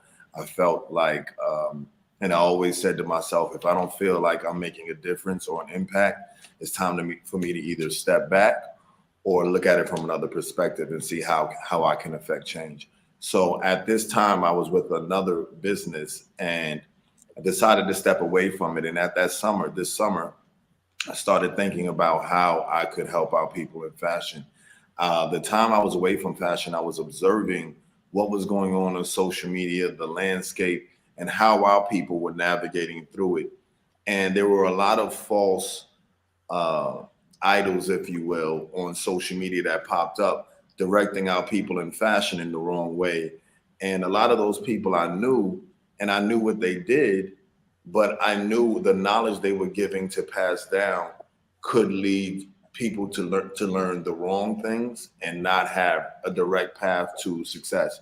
So I took the summer, I started praying, I went to my pastor, I asked the Lord to guide me and say, if you want me to come back into fashion and really make a difference, I'm going to sit still, listen to your word, and then move forward in faith. And what came to me was the showroom idea, right? And the showroom idea was, how can I bring in brands that minority owned and otherwise, because it's not just minority owned, and then use my knowledge to help them actually be successful, because a lot of people define success differently, as we know. So in fashion, when people think of success, they think of the household names they know, right? That's, I'm successful because that person must be successful because I know them. There are so many brands that are doing extremely well that we do not even know about as our own people, and they're run by our people. And it just irked me all the time where I would ask people, so name 5 high fashion designers, right? The first thing that would happen was they would list off all designers, none by our people, right? It was just default, right? Then I said, okay, list 5 designers that are from our people. And they're stuttering, they can't think of any, they're thinking about 1 or 2. They're like, wait, I think it's and that part right there was where I said, okay, now I see what I need to do. I need to make sure that our people understand we have the talent, we have the resources now, but the problem is the effort that we put in to buying that luxury here, luxury there, all of that. Put that effort into our own people and knowing our own brands and knowing our own people's brands. And look how much difference it makes. And so with the showroom, and this is what I'll say about what was the nail in the coffin as far as when I knew I had to start the showroom. I always look at the Oscars and the award shows and the award season. And I always count all of our Black A-listers. And what I start doing, and people know I say this all the time, I said, I want to see how many of our Black A-listers, when they're asked who they're wearing, say a Black brand. 1. In the last 3 years, I've counted 6 out of all the A-listers in 3 years that have said a Black brand. And that to me is troubling. That to me, that means there are stylists that are from our people that are putting our Black A-listers in brands that are not from our people. Now imagine if our Black A-listers would go on an award show and say, oh, this is by such and such, and it's a Black brand. Do you know how much that would change that brand's life? Because now you're not just affecting that brand owner, you're affecting all of their communities around them, the people that helped them make that brand. Now they have that money to put in and actually pay people competitive pricing. Why? Because they're known all over the world now, because you said that one name. So when all of these other brands that don't need any exposure because they're historically legacy brands are said by our people, it irks me every time. And we're so proud, we feel so much status to say another demographics brand instead of our own. And so that's my plight. And believe me, it's a hard one to try to get people to recognize us more. And with the showroom, that was the first step, bringing in brands, educating them on certain things. Don't get fooled by social media. Where is your line sheet? What is your wholesale to retail numbers? Do you have a brand strategy? Do you know what a brand strategy is? When you build social media momentum, what's the next step after that to make sure it doesn't die as quick as it came? How is your brand presenting? How is your customer service? What are your privacy policies? All of these things come into play. And those are the tedious things that you and I talked about offline that a lot of these people don't do. Yesterday, when we had our call and I showed you my mentors and I took you around the whole showroom, I showed you all these people to show you these are people that people don't even know that have been in fashion for 40 years and have represented over 6 brands that have made over $100 million. And you would never know their face, never know their name, because they're not in it for the fame, they're in it for the work. And that's where the showroom is. I don't care about The fame and acknowledgement, I'll save that for those that are in for it for that. I'm worried about being the ghost in the machine, meaning the machine that moves our people forward with silent money so it can't be stopped. The one thing my father used to tell me was, stop announcing everything you're doing because it gives people a chance to stop it. Once it's already too big, they don't have that same chance because they never knew you were coming. So that's what I try to get people to do. Don't worry about being popular. Worry about being successful. Worry about actually having a business that you can employ others and then carry on that legacy where others now are building careers off of the tree that you planted. Wow, you just shared so much and hit on so many points across conscious consumerism, around having a foundation for your business, around, like you said, you got to do the line sheet, the branding, the marketing, and then around creating the space for individuals to be able to work in their creative zone of genius, but then provide them with those tools, those fundamentals to help provide them with that support to really grow and scale their business. You hit on so many points, Roosevelt. As Chris was speaking, it makes me think of the work that you are doing with YB&NB in helping to elevate businesses and provide them with the tools and the resources. And Chris, you have so much vast knowledge across the fashion industry. You've really been in the industry for so long and understand it from the inside out, and see the brands that you're bringing into the space, how you're uplifting them and up leveling them and helping to share the knowledge that you have gained over the years with the brands that you work with so that they can get out there, be known, have the quality. You talked about it yesterday when we spoke about the quality in the details, the quality in doing the work and putting in the work, and not just thinking about the end result, but actually taking the time and the dedicated time and space to really put in the work and set those foundations. That's really what it's all about, not the accolades, not, the headlines, about doing the work and making the impact and uplifting.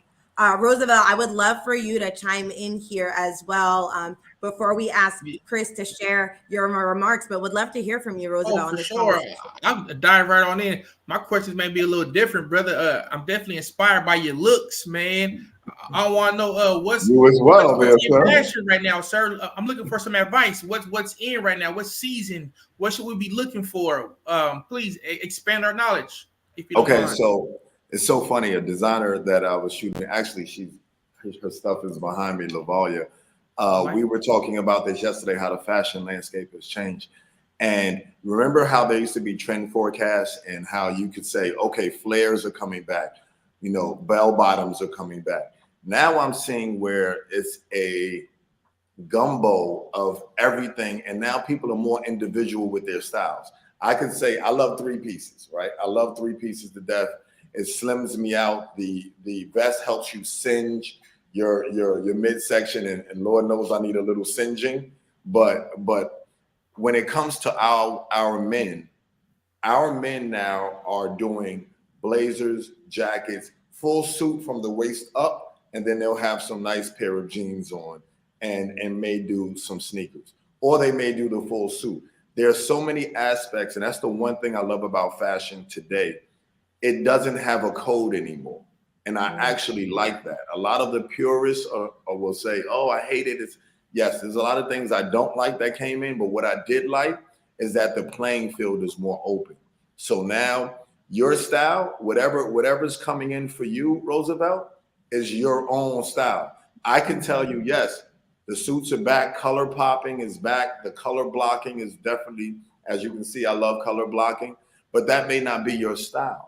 So I always tell people when they ask me, oh, what should I wear? First off, wear something that feels good on you, right? Well, let's start there. And then after that, get out of your comfort zone and explore some colors. Because I know a lot of our men, when I take some of my friends, they say, go shopping. I got a date with this girl. Come on, bro. I need to look like you when I go out there. I'm like, listen, if you look like me, then I did you a disservice, because I don't need a copy of me. I'm me. I need you to look like you in your way. And the first thing I do is take them the colors. And the first thing they do is go, Chris, that works on you, but I don't really like those, the color thing. And I said, listen, You're not dressing for you, you're dressing for the woman, right? Mm. So if you're dressing for the woman, women love to see colors, one, on a man, because it shows they know themselves. They're brave. They're not going to be like everyone else and just give me the one to three colors that I know men wear. They're taking a chance. So it's helping explore some options. Like this suit. I showed this suit to about 6 people. They were like, oh, hell no. I would never wear that. I put it on. They were like, yo, bro, where'd you get that suit from? And I'm like, see, this is what I mean. Sometimes you have to show that people outside of their comfort zone. So to answer your question, Roosevelt, what's coming back isn't what's so much about what's coming back. It's about what's ushering in, which is the style of your own. Explore. I urge people to explore colors. If you never wore a 3-piece, try a 3-piece, but try it in another colorway. If you're about suits, no problem. I love suits, but I like your stripe. I couldn't wear the stripe. The stripes for me make me elongated, and I'm already tall. I look too lanky, so that's not something good for me. It's about actually knowing who you are as a person. I ask people, well, do you know yourself first? If you know yourself, then we can go anywhere. But I first need you to know what you like. Don't think about what I like, right? What I like is for me. But what you like, let's start there. What are your colors that you like? I start simple. What colors do you like? And they're like green, blue. Okay, let's go get a hunter green. Let's see if we can get a hunter green piece for you. And then now we'll go to another color. So when it comes to what's coming in, throw that out the window. It's whatever you want to wear that looks good to you, because your style is your own. And believe me, I have had plenty of times where people have said, Chris, I don't know about that thing. It looks a little crazy today, right? And then the next thing I know, someone will write about it and they're like, yo, you know what? Remember that time you were telling me about that? It was crazy. I saw it in Vogue and it doesn't look that bad. But wait, so does it not look that bad, or does it not look that bad now because someone else co-signed it? So that's where we have to really start thinking about our mental space. And is it, do I want to look different? Do I want to look like myself? Or do I want to be safe and make sure someone else approves it before I jump into it? And I've always been the one to jump into it first. I feel like as a leader, it can't be 80%. It can't be 50%. Roosevelt, you're a leader. Alicia, you're a leader. If you're a leader, it's 100%, right? And that means everything you do. So a lot of times leaders are the ones that are chastised the most because we're thinking something different. We're not going with the crowd. And just with this showroom alone, I'll tell you this. When I first decided to start it, everyone that I came to that I thought would be like, oh man, great. They were like, really? Okay. I mean, I guess that'll do something, that'll work. And now those same people are calling me like, oh, you in the showroom? You know, I'm it's so crazy. I'm with such and such. I'm right by. Can I come up? And it's like, if I'd have listened to you guys, this would have been never here for you to call me and ask me what's out there. Yep. Check this out for me, Chris. I got something I want to share, and you, as you being my fashion consultant right now, you know, and I really appreciate it because you've been helping me out. I don't even have fashion. My wife makes fun of me all the time, and I'll wear a referee shirt, some boots, and a hat, you know, but nobody sees me. But what I do have is a lifestyle. You know, like what I have on these pinstripes and all this is just my lifestyle. It's how I live. But like you said, knowing yourself, you'll make it fashionable. Right. Because you're comfortable with from whatever who you are. I can make a stop sign and a baseball hat and some boots be fashionable just because I'm comfortable with who I am, sir. So no, that was beautiful how you just displayed that for all the listeners and the followers. As long as you're comfortable for what you want, you'll make it fashionable. Exactly. It's so true. I've seen people wear sweatsuits and come in and shut down a room because they just have that aura. They have that feel. So a lot of times you have to understand who you are to actually know what you're wearing and what makes sense for you. Yeah. And that's thank you so much for sharing, Chris. That is profound on so many different levels. I know that we were talking about it from the perspective of fashion and, you know, choosing what to wear. But, you know, today our entire conversation all day long with so many leaders has been about inspirational legacy, past, present, and future. And we've spoken to so many change makers, so many culture shifters in the room. And as you were talking about, your suit today and asking about 5 people, should I wear this? And they're like, I don't know. And then you wore that and their reaction was different. Often when you're doing something for the first time or you're doing something different, that's kind of the reaction from people around you. And it's like, you have to have that strong sense of self on the inside, Absolutely. deeply rooted of like, why am I doing what I'm doing? Why does it matter? What Teresa was saying earlier when we had James on and they were talking about the work that they're doing on the blockchain, and then have the conviction to then move forward confidently and say, people around me may not understand, but I'm doing this for me, or I'm doing this for my family, or I'm doing this for my mom, my brother, my sister, my cousin, the person I don't know on the other side of the world, but I'm doing something. And it's okay if people don't understand me, but I have to have that internal drive and spirit to know that it's coming from a place and that confidence to move forward. And, the conversation was around what you're doing with the showroom.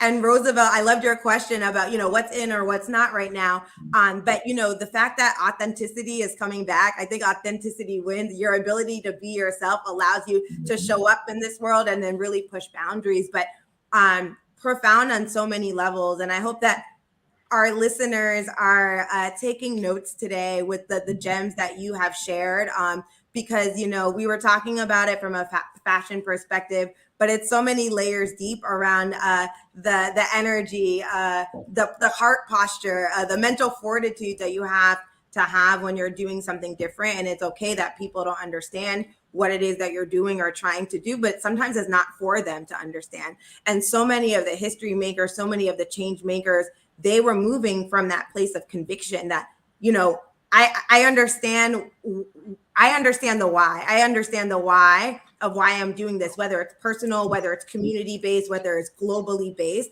but from moving from that place. So thank you so much for sharing. Chris, do you have any last words that you'd like to share with our viewers today? Would love to share it back with you and then ask you about what inspirational legacy means for you. Oh, sure. Hey, Chris. Hey, before you do, man, I just want to say a big love again, man. I'm just admired by your style, make me smile. But I also wanted to say it's great to see another brother break those paradigms, because it used to be tooted and booted, but now, man, suited and booted. Suited and booted. Yes, sir. And you wear it well, my friend. Thank you, Ken. And that's a slogan right there. Style makes you smile. I like that. Well, I hope to see that again, hear that somewhere else. Back to you, Chris. No, I would just like to tell everyone, make sure that you understand 3 things. One is understand who you are and what impact you want to leave on this world, whether it be small or a big, large impact. Make sure that it is an impact that's positive, because our community, especially our Black community, needs positive impacts right now. We don't need people that are using us for just our dollars and then we're dispersed as quick as we gave them our money. We need people that actually care about doing the work. I'll be honest, with this showroom, it is not easy. Last night, we shot from 3 p.m. until almost midnight, and we stayed around. Black photographer, beautiful model Laureen, and beautiful model Tiana, Black and Asian, and they all stayed until the end, no complaints. So that's doing the tedious work. If you're not ready to do the tedious work, believe me, there is no impact that you're ready to actually enforce and create, because the tedious work is how impact really matters and gets done. So with my showroom, I just want to be impactful to the brands and share my knowledge, give them that strength that they can know to go out there into this world and be successful. And when it comes to our Black community, please, let's give each other some grace. Let's give each other some support. Let's give each other some support through our dollars, because I've seen so many of us take time to find that thing, that item that we needed in whatever store, whatever high-end brand. Take that energy and search our brands. Search our 10 Black-owned brands. Just search 10 Black-owned brands, 10 Black-owned banks, 10 black-owned venture capitalist firms, 10 black-owned skincare lines, 10 black-owned houseware products. Just do that and open up your world and dichotomy a little more, because there are a lot of us that need your support, that need your genuine support. Not saying I bought it one time, that's my support, because you didn't go to H&M one time, you went 30 times. So why not keep coming back to us and make us a part of your lifestyle like you make all of our other demographics a part of your lifestyle? So just try to be vigilant in our supporting and our knowledge of who we are as a community and what's happening in our community, because it's so important. I saw Dr. Shirley Weber say this, and I'll end with this. When she said, if you don't vote, you're empowering your enemy. That is the truest statement that could be made, because I say this to everyone. When they don't come to me and they start a fashion brand and they like, oh, well, I didn't want to bother you. How would that bother me? You're starting a fashion brand. I'm not one of those people that wants a piece of it. I want to make sure you go the right way, because it took me 23 years to get here. And some of the worst experiences I've had was with our own kind. So the racism that I faced was, yes, from the other side, but also from us. And I still persevered through, because it's not about me or that person. It's about our community on a whole. And let's always keep that in mind. The community is what we're trying to serve. And if we're not, then get out of the way for those that really are. What a close.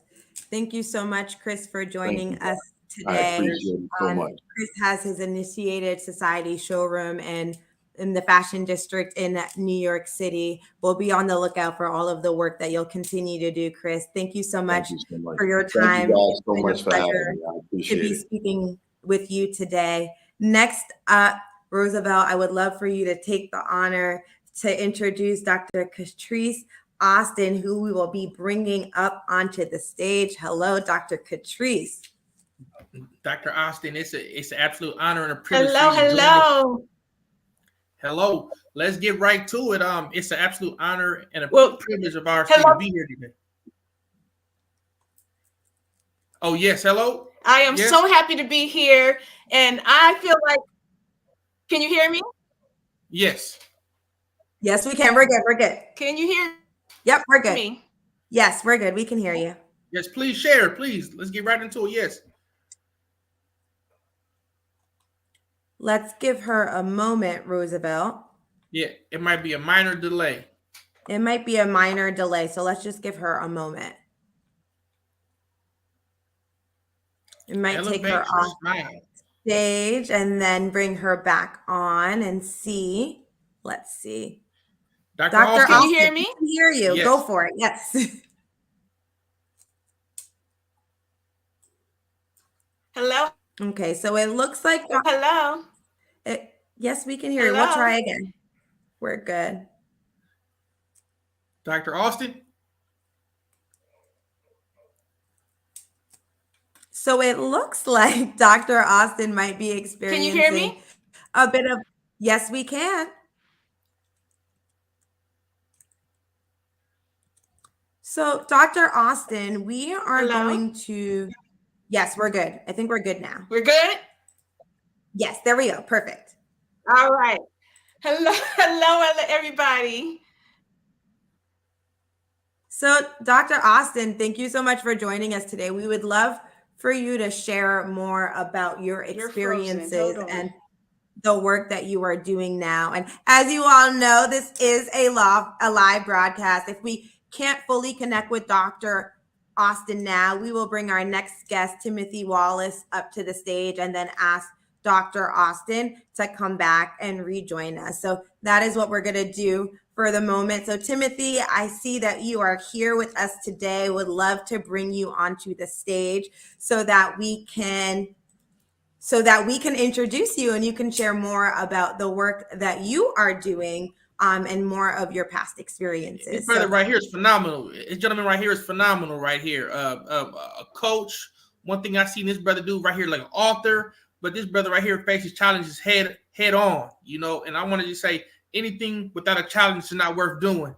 So this brother right here has a phenomenal story. Get your pens and your papers out. Mr. Wallace, you have the floor, sir. Amen.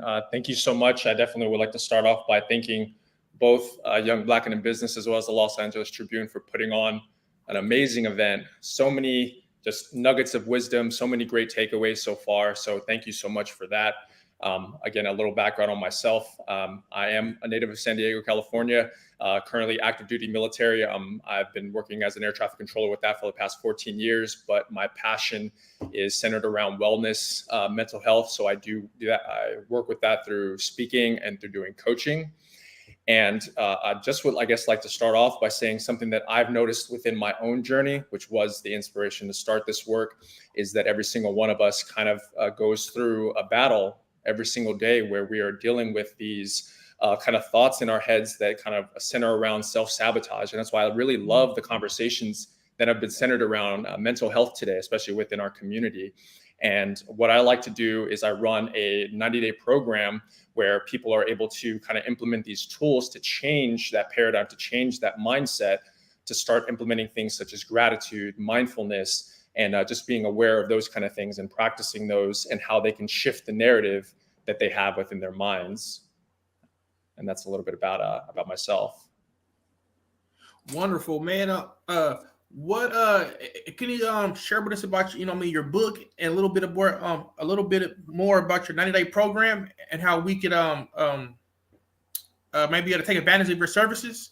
Yeah, absolutely. And so the book that I currently have out is called The Greatness Effect, and that's on Amazon. And it's a 50-day challenge in itself that goes over several areas in your life. So it goes over mindfulness, it goes over gratitude, it goes over implementing exercise. Perhaps the most important thing that is in both the challenge as well as in the book is the importance of integrity. And I know that a lot of people have been speaking about the importance of values today. And when you understand your values and you understand what's important to you, you're able to kind of quiet that voice that kind of self-sabotages and kind of tries to keep you stuck or to hold you back from moving forward. And so the 90-day program, it starts off, you start off your day, you make your bed, you start thinking about something that you have to be grateful for. And so you're starting your day off in a productive way. And then you just kind of go through the process of making sure that you're getting exercise during the day. You do something that causes you discomfort. I don't think everybody that I've talked to, because one of the things that causes discomfort, let's say, is taking a cold shower, which is part of the challenge. And so I know everybody's been hearing about ice baths and things of that nature. When you're able to say yes, when everything in your mind's kind of trying to tell you to say no, that's when you're able to take ownership. And that's where I think it's like the cornerstone of discipline. And so that's kind of just kind of being able to do things such as that and holding people accountable. And that's where I come in as the coach, where a lot of us are limited by these beliefs and these seeds that have been planted, which I love that they were speaking about earlier today, where the coach is not limited by that, by their blind spots. You can kind of just really speak power and speak truth into people's lives and let them see that they are capable of doing more, that they don't have to stand in their own way. And so that's kind of what I like to do through those two programs, through the book and through the coaching, is just kind of implementing and planting these new seeds to let people see that they're capable of doing more. That's good, man. It sounds like a morning hero. You Oh, yeah. catch them right at the morning, man. All about he said, make your bed. And that's your first victory you can do in a day is make your bed. That's the very first victory. You know what I mean? You pray and all that type of good stuff. It's other systems as well, but make your bed, man. How were you able to develop this system, to be able to encourage others? Because it's obviously working, brother. Yeah, absolutely. And so the thing I like to tell people is, as far as how I got started on this journey, and it kind of brings to mind a quote from Robin Williams, and you were kind of speaking a little bit about my story and my background on that. He said, it's the saddest people that want to do the most good because they know what it feels like to feel absolutely worthless, and they don't want anybody else to feel that way. And I had a little bit of a difficult childhood growing up, and I faced some different experiences in my life, including anxiety, depression, suicidal ideations, things of that nature. And when you hit that rock bottom, I guess you kind of have a choice whether you want to keep on going down or if you want to see something better of yourself. And I'm really grateful that I was in a position to see that I was capable of more and that I had something in my life worth fighting for.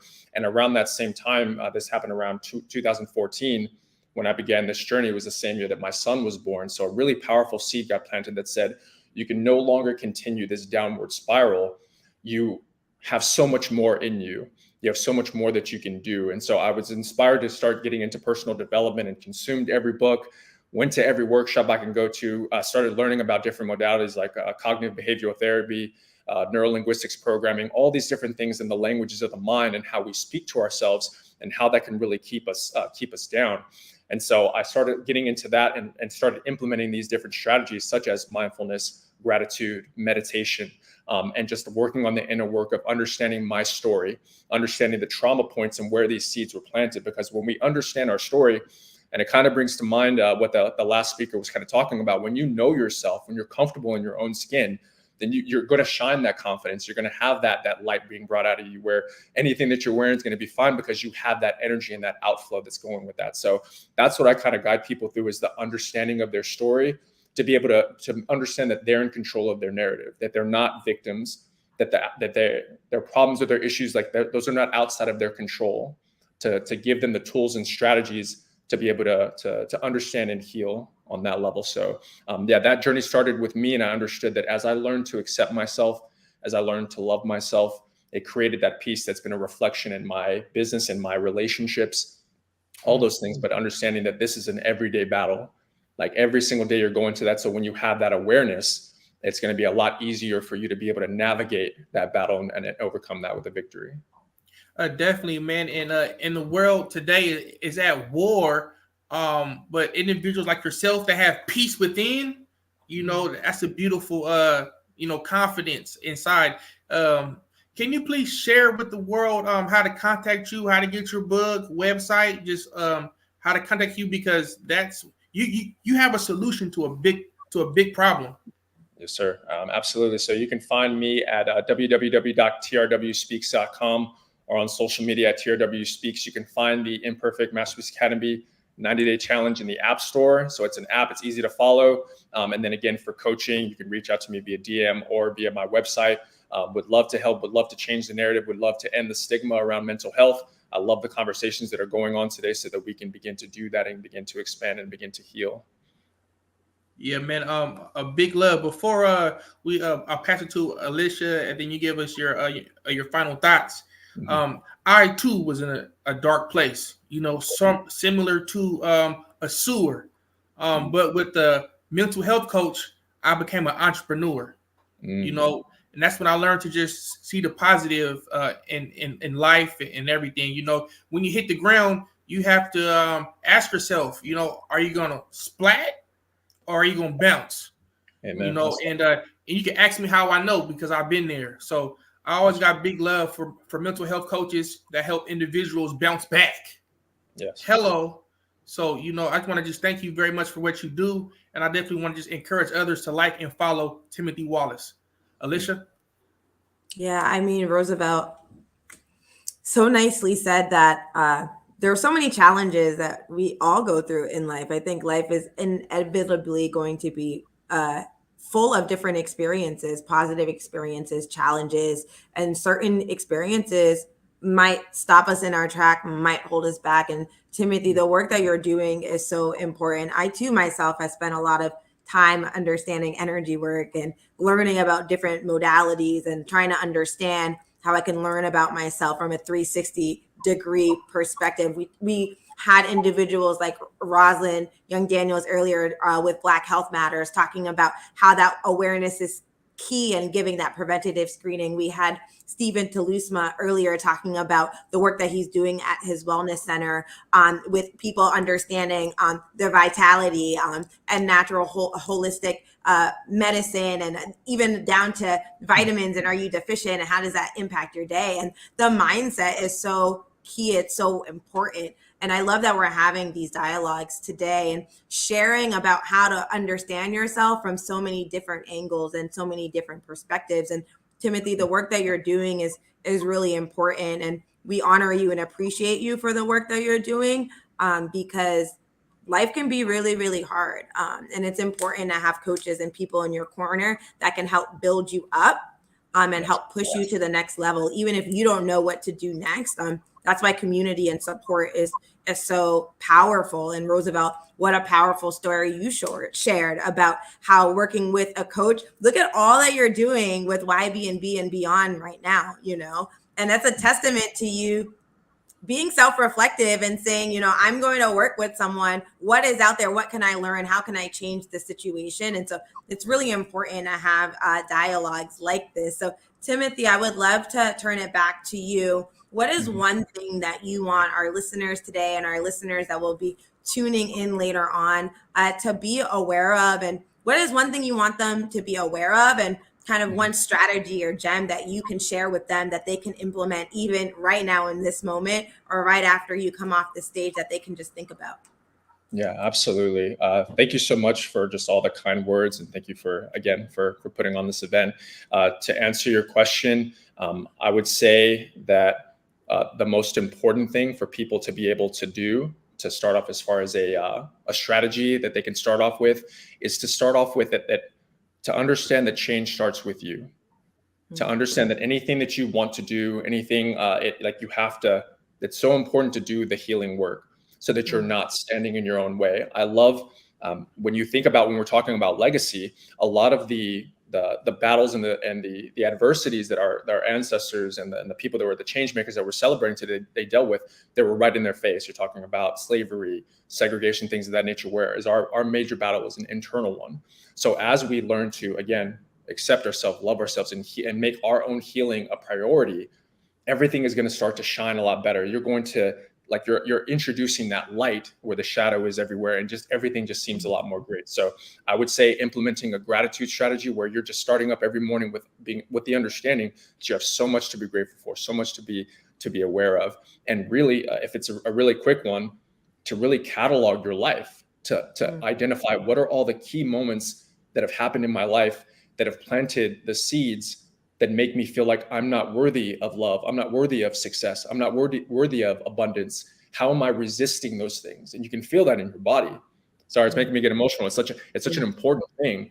You can feel that within your body where you're resisting those things. So it's every day to understand that it's okay to not be okay, but don't suffer in silence. Speak to somebody, get that healing work done. And so it's so important.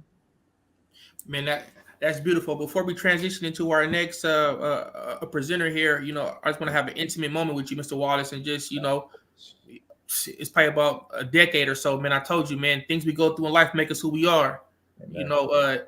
It's the bad times that make good memories, man. You know what I mean? So we're going to keep it going. You're a rock star, man. And thank you for what you're doing. Thank you so much. Thank you so much, Timothy, for joining us today. Thank you so much. Before we bring our next guest on, Roosevelt, hearing from Timothy, what are your thoughts on the work that he's doing, on just mindset and on healing? Yeah, I'm going to tell you, in order to be a man, you must know a man. And that was a man right there. Anybody that could be vulnerable and they could be able to share with you and to be able to have solutions, you'll be surprised how many people wake up with nothing to do. So with this gentleman giving individuals a curriculum on how to be a hero, starting from the morning time to the time you go to bed, that's a man right there. And I took copious notes right there from that gentleman. So Timothy Wallace, big love, big shout out. Go follow that gentleman.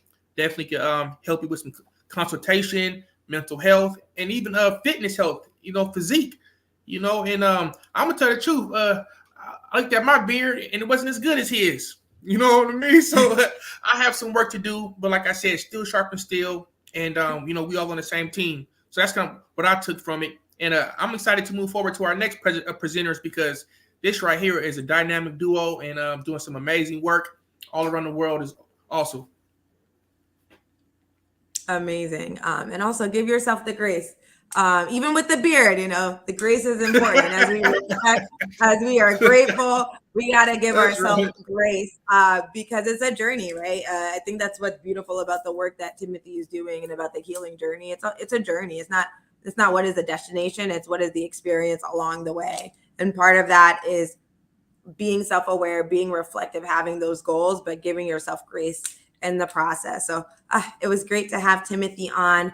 Without further ado, though, we are going to continue moving on and bring our next guest to the stage. And Roosevelt would love for you to introduce our next guest that we have. And the crowd goes wild. The crowd goes wild. We have a phenomenal duo here with us, Letitia Nicole, and we have J2 805 Self LLC. Only thing, not the only thing.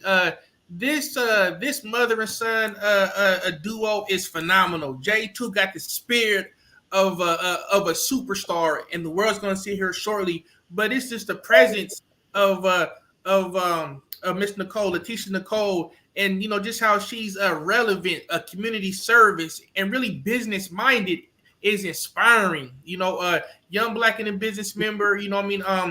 For years now, but most importantly, just a community servant, a leader, spiritual advisor. Just authentic experience. I could just go on and on and on. But now just on J2. You know what I mean? Just from football, just to being an artist, just to see his rich culture, just his style, his swagger, coming to the stage. You know what I mean? Letitia Nicole and J.Mo Belly, also known as J2. Please brag about yourself. Tell us what's going on. Tell us how we can purchase your music. Tell us how we can follow. Give us give us some words of encouragement. You got the floor. Thank you. First of all, I want to give a big thank you and a shout out to Young Black and in Business, the team, the members, the sponsors, those that are supporting Young Black and in Business. We appreciate you for the time and the effort that you put in to help build our communities, to help build us as a people and our businesses. We appreciate you. Los Angeles Tribune, we thank you. We appreciate you. Eva, the beautiful queen right here, amazing host. I thank you. And all the listeners, my name is Letitia Nicole. I am the CEO of 805 South LLC. Also the brand ambassador of the Heart of San Diego. And our goal is just that, to reach the hearts of people one piece at a time. We are also an entertainment company. This is J.Mo Belly, J.Mo Bell, also known as Little J2. We're members of Young Black and in Business, excited about today, grateful to have everyone on. And Roosevelt, I'm just, I'm grateful. You always connecting the dots, and I'm grateful for you and the team. Thank you for having us. We have the nonprofit organization where we work with youth, because our goal is to not just reach the youth, but to reach their households. And so we have a music and arts where we also teach financial literacy. We teach the children about youth investment. We teach them about youth entrepreneurship, show them the steps to start their own business, among the few things that we do. But we use music as a tool. We use music to inspire people. We make music which is called village music. If you've never heard it, village music, we want to build the village, as my sis Malika say, it takes a village. And so that's what we want to be a part, building the village. J2, what's going on with you, man? Nothing much, just life, living it. Yeah, man, I'm gonna tell you right now, in about a minute and a half, I'm gonna add some bars too. We're gonna need a little bit of sample in about a minute and a half. So get excited, get them words together. But man, you're an inspiring young man. To a lot of individuals that may not be as developed as you are.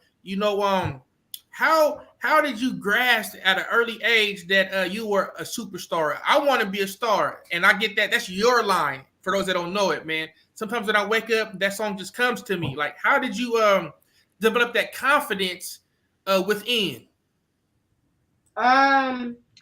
So my confidence came from my mom and my family having me supportive, and I was just vibing to something, and we started.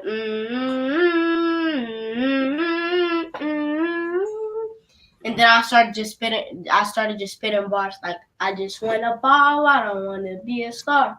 I just want to ball, I don't want to be a star. And then that's how we got the idea.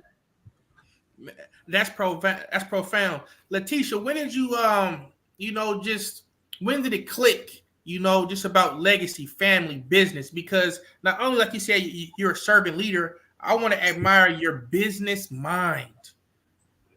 Actually, I was adventurous in my younger days, and when God started dealing with me, I knew that I was supposed to be impacting the community in a better way. Some of my homies used to call me, my friends that I grew up with, they used to call me the hood angel because I always lived by certain, morals and values. I believe it took place when I realized how big of an influence I was, in that I needed to be teaching our kids and creating our future and not be a part of the problem, but be a part of the solution. Okay. And I would say probably around 2001, I really started, hey, I got to start making a different direction. 2004, did my first inspirational project to influence the community and the world. And years later, here I am. I seen Young Black in the Business doing his thing, and I started my organization things because I was always volunteering for other organizations way back when George Stevens was in office for Stop the Violence movement and things like that in the community. And I said, hey, I got to get serious about this. It's time for me to move forward. And that's when it clicked. And then J2 was born. And he's like all of us in one. And so I'm excited about him being a vessel as well for the mission to come. The 3 E's: educate, encourage, and empower. Hey, man, we want to get that again. And we want to get that at them bars. But I really want you to be able to share with the world right now the Father campaign. As a fathers do matter, the Fathers Matter campaign. How we could subscribe to it, how we could follow, how we could support it. Because that's heavy. As being a father, you right on point. Yes. Well, this year we decided, Joshe, we was working on a song. We had talked about doing a song about fathers because I have a mother and child song already, and there's a lot of songs about mothers. And so we wanted to do a song about fathers and giving fathers their flowers while they're still here. And we didn't get that song done until after his father passed away. And so when his father passed away, he was very urgent to get the song done. And so we did a song called Fatherhood Does Matter. And so Black History Month, we're celebrating Black fathers. And so that's what it's about today. And so it's an honor to be able to do that. And for the pieces, I'll turn the track on when you're ready, and he'll do the first verse of that song. We want to make sure we present it as professional as possible. J2, are you ready? Are you ready like spaghetti? I'm ready like spaghetti. Okay, man. Let's get the confetti. Let's get a couple bars, sir. Global premiere. Ooh, one sec. Tell them about the song. Tell them how to follow you. So make sure to follow me at all platforms at JMovell, TikTok, Instagram, YouTube, Facebook, and Twitter. JMovelle. Let's go. This song is for the fathers and the kids who lost their father. Deepest condolences to them. Amen. Fatherhood. This song's for the fathers. Lord, all of my mama. But I need my daddy. And every kid need a father. I look like you. I talk like you. Hey, I smile like you. I walk like you. Hey, hair like you. Sports like you. Hey, can't imagine my life without you. I'm gonna make you proud, Jim. I've literally got the crowd. World screaming loud. Angels turn in the clouds. Ain't nothing but a brown thing, baby. All the kids in the world need a daddy. Thank God, you and mom made me. Good woman, takes good care of me. Every kid in the world need a father. And remember, tomorrow's not promised. This song's for the fathers. Lord, all of my mama. But I need my daddy. And every kid need a father. Fatherhood does matter. Fatherhood does matter. Fatherhood does matter. Fatherhood does matter. Okay, J2.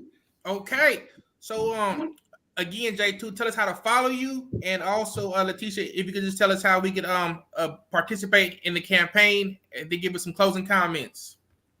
Thank you. Go ahead. So follow me at all social medias: Twitter, Instagram, YouTube, TikTok, and Facebook. Definitely. At JMovelle. JMovelle. Yes, yes. Thank you for having us again. Thank you for the listeners.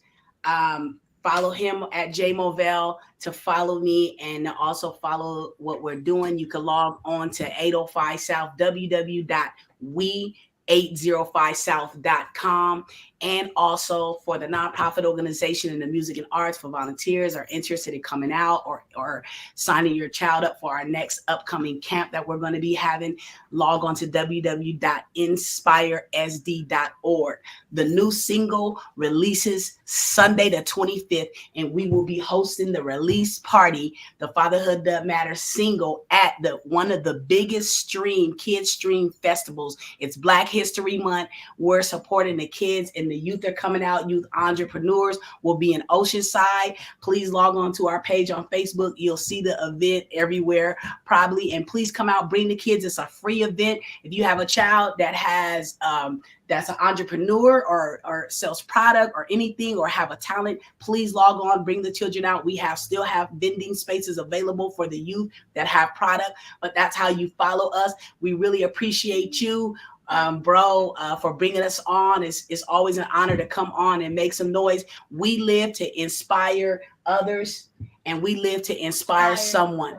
We could think of all the negative things, but the best thing is the positive things and the great things that we're going to be doing and others are doing. And so we salute each and every one of you for what you're doing to help build our future. And that's what we're doing, right, J2? Yeah. Creating our future. And it starts with us. Thank you. Okay, and then too, the 3 E's. Educate, encourage, and empower. And empower. What an inspirational message. Great performance, J2. Talk about inspirational legacy, the future. We're really excited for you and your song release that's upcoming on the 25th. Have a great event with the Kids Stream event. We'll continue to watch you. And Letitia, everything that you're doing for the community to inspire and to uplift, and your energy that, J2 exudes is a testament to all that you are doing and the inspiration that you are for him. And, that's what it's all about. It's about sharing with our family, sharing with our community, shining our light on others so that it can shine in them and through them. So thank you so much, Letitia, J2, for joining us today, and have a great release party, J2. Thank you so much. J2, let's go. Yeah, 805 South. Yeah, a beautiful spirit, beautiful family that's destined for greatness. Go ahead, Lisa. Yeah, what a great performance. Roosevelt, we had to bring you back on stage. I saw you dancing back there, so we got to bring Roosevelt back on. So, exciting release that J2 is going to have, and what a deep, profound message and the importance of having inspirational figures, father figures in lives. Very, very profound. Shout out to J2. Our next guest, we have the pleasure of bringing Dr. Catrice Austin back on stage. She has rejoined us, and we will be bringing her back on stage. Hello. Hi, Dr. Catrice. How are you doing today? Hello, everybody. Can you hear me this time? We can hear you loud and clear. Thank you so much for coming back to join us today. Oh, such a pleasure to be here. I love all the references to smiling, like you are on fire today, Roosevelt.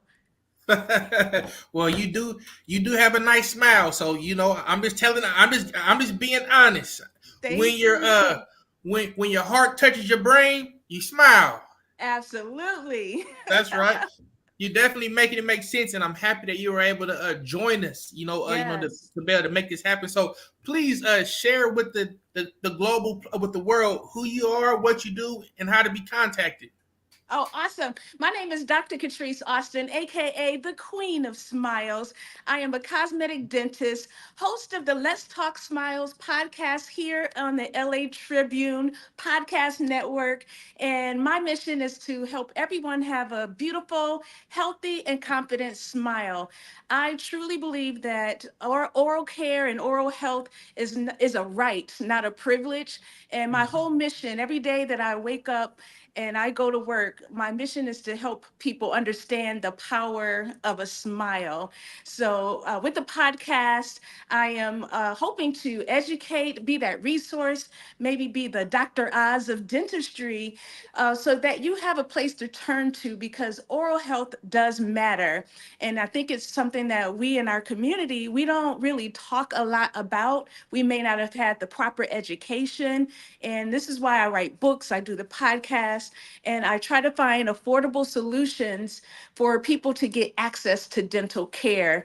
A lot of people don't realize that there are free resources like Mission of Mercy all across the United States, where you can get free dental care. They have free dental days where they do everything, y'all, from checkups, cleanings, to replacing missing teeth. There are resources like dental schools, and I have a whole guide that you guys can download when you follow me on social media. I have this resource guide that tells you about dental schools and training centers for dental hygiene programs. And then there's just discount dental plans that are available as low as $8.95 a month to get you and your family access to care. So I say that as long as everybody understands that oral health matters, side teeth matter, all of this stuff plays a role with your confidence, your self-esteem, your ability to get a job, to climb up the corporate ladder and find love. Your smile is everything. It's like your business card, your mood ring, your come hither card. It's like all rolled into one by having a confident smile. And sometimes it's not about having, the straightest and the white, the straightest teeth, the most cosmetic smile. Just a clean, pearly white smile will take you far. Yeah, I think I got one of the when I do the white, I think your teeth is, the tissue and they test. got Alicia, hers is popping. I'm gonna have to go in the mirror and get my hygiene together. But what are some of the resources for individuals to be able to take advantage of that may need a confidence booster, that may need a reassurance for their smile?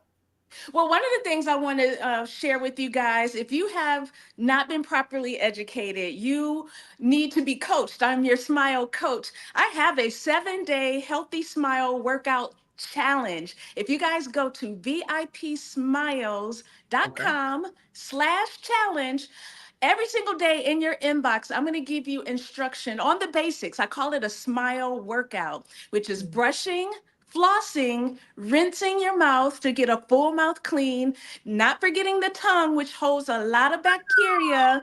And then the last 2 days, day 6 and 7, we talk about the pretty stuff, teeth whitening and all the benefits if you're a candidate and which whitening is best for you. And then day 7, we talk about missing teeth with implants, veneers, which everybody's talking about on Instagram, and straightening your teeth with the clear aligners. And all of these things, I have found a way to make it super affordable for those who just don't think it's in your reach, that you can't do it, you can do it.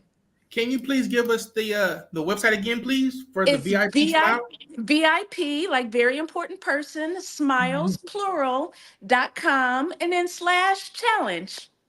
I like that a lot. I really appreciate that as well.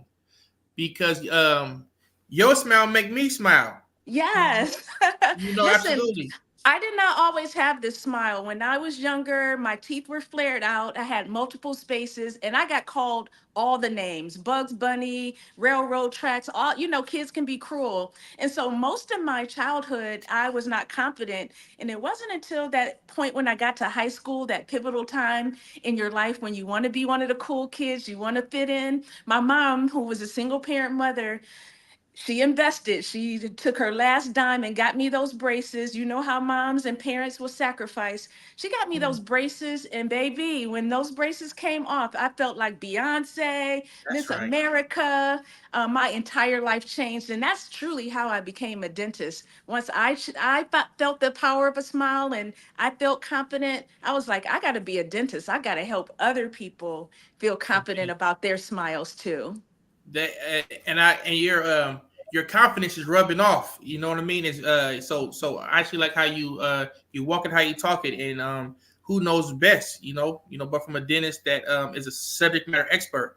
I know a lot of people that talk bad about people that got rotten teeth in the back of their mouth. So they out here bad mouthing. You know what I mean? So when you giving those hygiene tips, I highly encourage all of our listeners and viewers to go, have that very important smile with Dr. Austin. Highly encourage that as well. Lastly, before we transition, I want to know, do you have any tips you can give? So for example, I use myself as an example. I rinse my mouth with a peroxide. Yes. Yes. So I'll take you through the workout really quick. First of all, you're going to brush twice a day, in the morning, at night, preferably with a soft manual toothbrush or an electric toothbrush. I love electric because it does all the work for you. It has a timer. Brush 3 surfaces of your teeth: the front surface, the biting surface, and the back surface.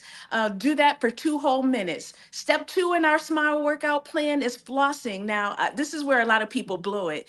Get a bag of those flossers, that 100 in a bag, really cheap. And what you want to do, you want to get the part that you did not brush, that hidden part below the gums. Go up and down in a vertical motion. You want to hug the tooth and clean the sides of the tooth where the plaque, which is the bacteria that causes cavities and gum disease, resides. Do that with a manual flosser or pick up a water flosser device. They're really easy. They're like a car wash for your smile, and you just aim it, that hose at the gum line, to rinse the bacteria away. The name of the game, guys, is to get rid of the plaque, that soft, gooky stuff that forms on your teeth every single day. It's nothing but bacteria. When you see it, get it off. Rinsing is super important because when you're brushing and flossing, you're only reaching about 25% of the mouth, and that's not good enough. You have gums, you have lips, you have tongue, you have the throat, tonsils. You need a full mouth clean. So you're gonna rinse with mouthwash, preferably an antiseptic mouthwash like Listerine Cool Mint antiseptic. Is really helpful to kill the germs that causes bad breath, gum disease, and gingivitis. So you want to rinse for 30 seconds, 10 seconds here, 10 seconds here, and then gargle for 10 seconds. And finally, clean that tongue, which holds a lot of bacteria. The crevices holds a lot of plaque. So you want to use like a tongue scraper, a tongue cleaning device. Brushing is great, but tongue scrapers are very, very effective. And that is our 4-step smile workout every single day, in the morning, at night, certainly before you go to bed, so that you are not letting that bacteria marinate on your teeth all night long. And you'll have a healthy, confident smile with fresh, kissable breath. That's right. That's right. Before we transition into our next presentation, can you please go give us the website one more time, please? VIPsmiles.com/challenge. That's right. That's right. I like how you said it and you smiled. Thank you. Right. Alicia? No, thank you so much for the work that you're doing, Dr. Kachis, the education behind the hygiene. Love that you have a boot camp around it. And Roosevelt said something earlier that just stuck with me. He said, Dr. Kachis, I saw you smile and made me smile. It's amazing and beautiful how a smile to a stranger, someone that you're walking past, you never know how it can impact, shift, and influence their day. Thank you for all of the work you are doing, Dr. Catrice. To those of you listening, visit her website to learn more about her work and her boot camp. Thank you so much, Dr. Catrice, for joining us today. Have a good one. That's right. So Roosevelt, yes. that was great. It's always good to learn. Hygiene is important. It's always good to be on point and be aware of the latest and greatest and how we can take care of ourselves from the inside out and from the outside in, which has definitely been a theme throughout today. Our next guest, I would love to bring him on stage as you are introducing him. Everyone, wait, watch out, be on the lookout. We have Nicholas Harvey joining us today. Nicholas, bringing you on stage. Hello. How are you doing today? And Roosevelt, would love for you to introduce Nicholas a little bit further before we share the mic with him. Oh, definitely. I met this gentleman in Las Vegas at a book release. Just met him person to person, but not just on the internet. And he was very relatable, approachable, the gentleman. I wouldn't say he was a soft spoken, but carried a big stick. Very knowledgeable, knew what he was talking about, and is just someone that you all should get to know. So, with no further more, Brother Nicholas Harvey, please share with the world your services, who you are, how to be contacted. It's an absolute honor to be here with you, sir. Greetings, family. Nicholas Harvey here, the social impact coach, inclusion instigator. Indeed, it is my honor to be with you all on this day. I'm the principal and CEO of Nicholas Harvey Consulting, and I am an expert in the area of inclusive leadership and a welcoming workplace. So I help business leaders address the challenges of retention, recruitment, and respect with clients, co-workers, and colleagues, and assist them to have more income, more influence, and more impact. When it comes to leadership, especially when we start talking about diverse leadership, the challenge that we're finding so often today is people have preconceived notions and ideas in their minds about what does a leader look like. As a matter of fact, there was some research done that says, what does a leader look like? And traditionally, people think that leadership looks like what? White and male. But we know that there are people that are out there that are doing it, that are getting the job done. And so I want to commend the people that are doing that. Because in my life, I found myself integrating white spaces from an early age. And because of that, I had to step out as a leader in and of myself. So I was the first Black in my kindergarten, first Black in my elementary school, in my college education programs and the like. And the word of encouragement for folks is this: don't take it personally. People have their issues, they have their challenges, and guess what? It has absolutely nothing to do with you. So let me share a little bit of my story. When I wanted to get my PhD, that was one of the goals that I had in my life. I wanted a PhD. And I reached out to a professor saying, hey, can you help me? What do I need to do to level up my game? Because knowing he was a person who had a PhD, remember, a mentor is somebody who has achieved what it is that you want to achieve. So just in case, don't follow anybody that's got less than what you got. So when you are stepping up, you want to find a mentor, somebody who can guide you, take you by the hand to get you to that place where you want to go. So I reached out to this professor, happened to be a white male, worked with him for a little bit, and then he wrote me a letter.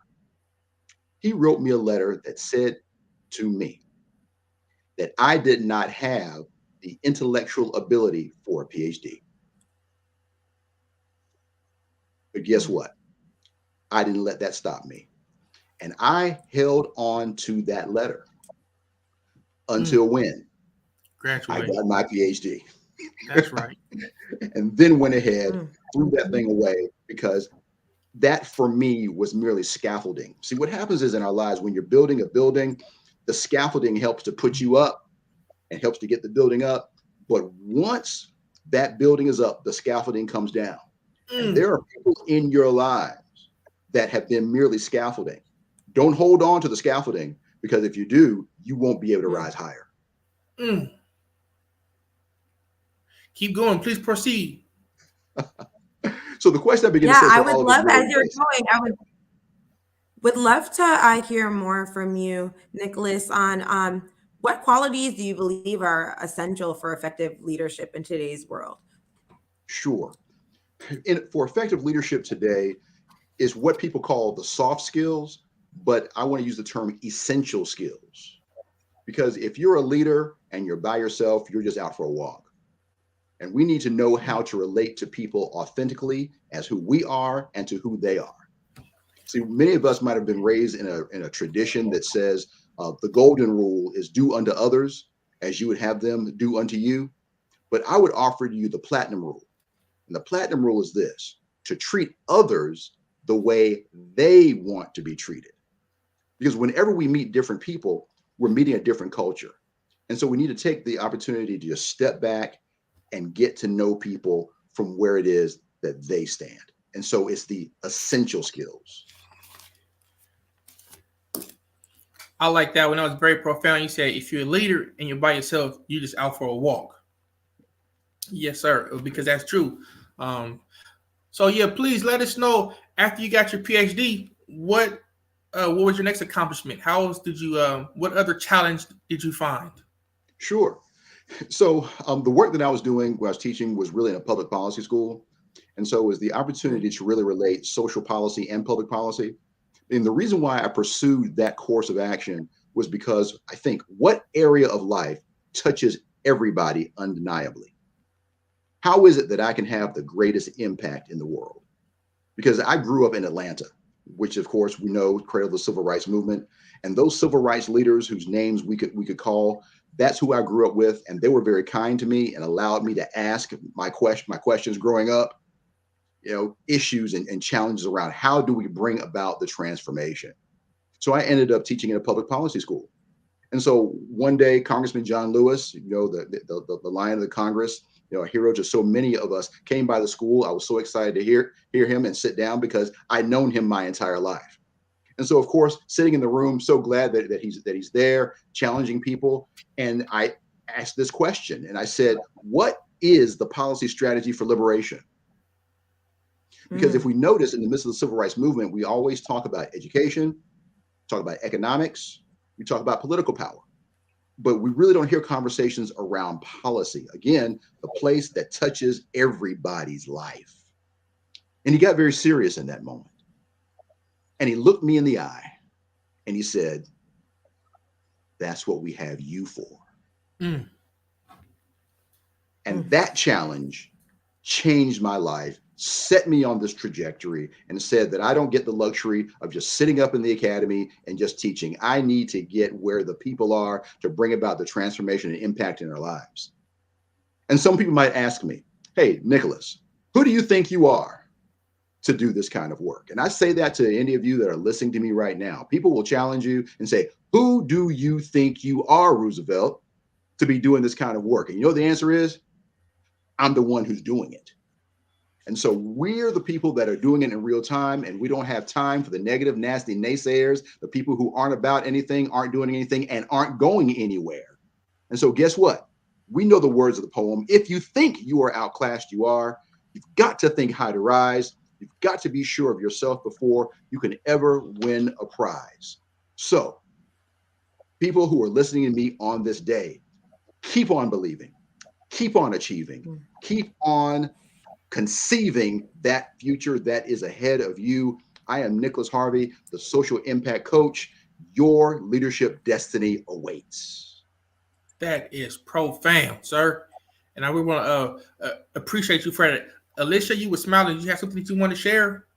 Or yeah, that was profound. And that moment that you had when he pointed at you and he said, you are it, you're doing the work. I'm curious, as a coach, as social impact coach, curious, what are some lessons that you've learned from the individuals that you've worked with, the individuals that you have coached, the individuals kind of on the other side of what it is that you are teaching? How have they taught you and how have they inspired the work that you do? Sure. The thing that I really enjoy about my clients is that they are people who want to get the job done. So often we spend our time and we say, I want this or I want that. And in my mind, as always, we'll see. If you really want something, then you will align your life in order to make that happen. And the thing that clients have done, and what I really, really appreciate, and the honor that I have in serving them is this, is they recognize their need for two things. One is accountability, and the second is support. Imagine the things that we can accomplish if we just have some accountability and support.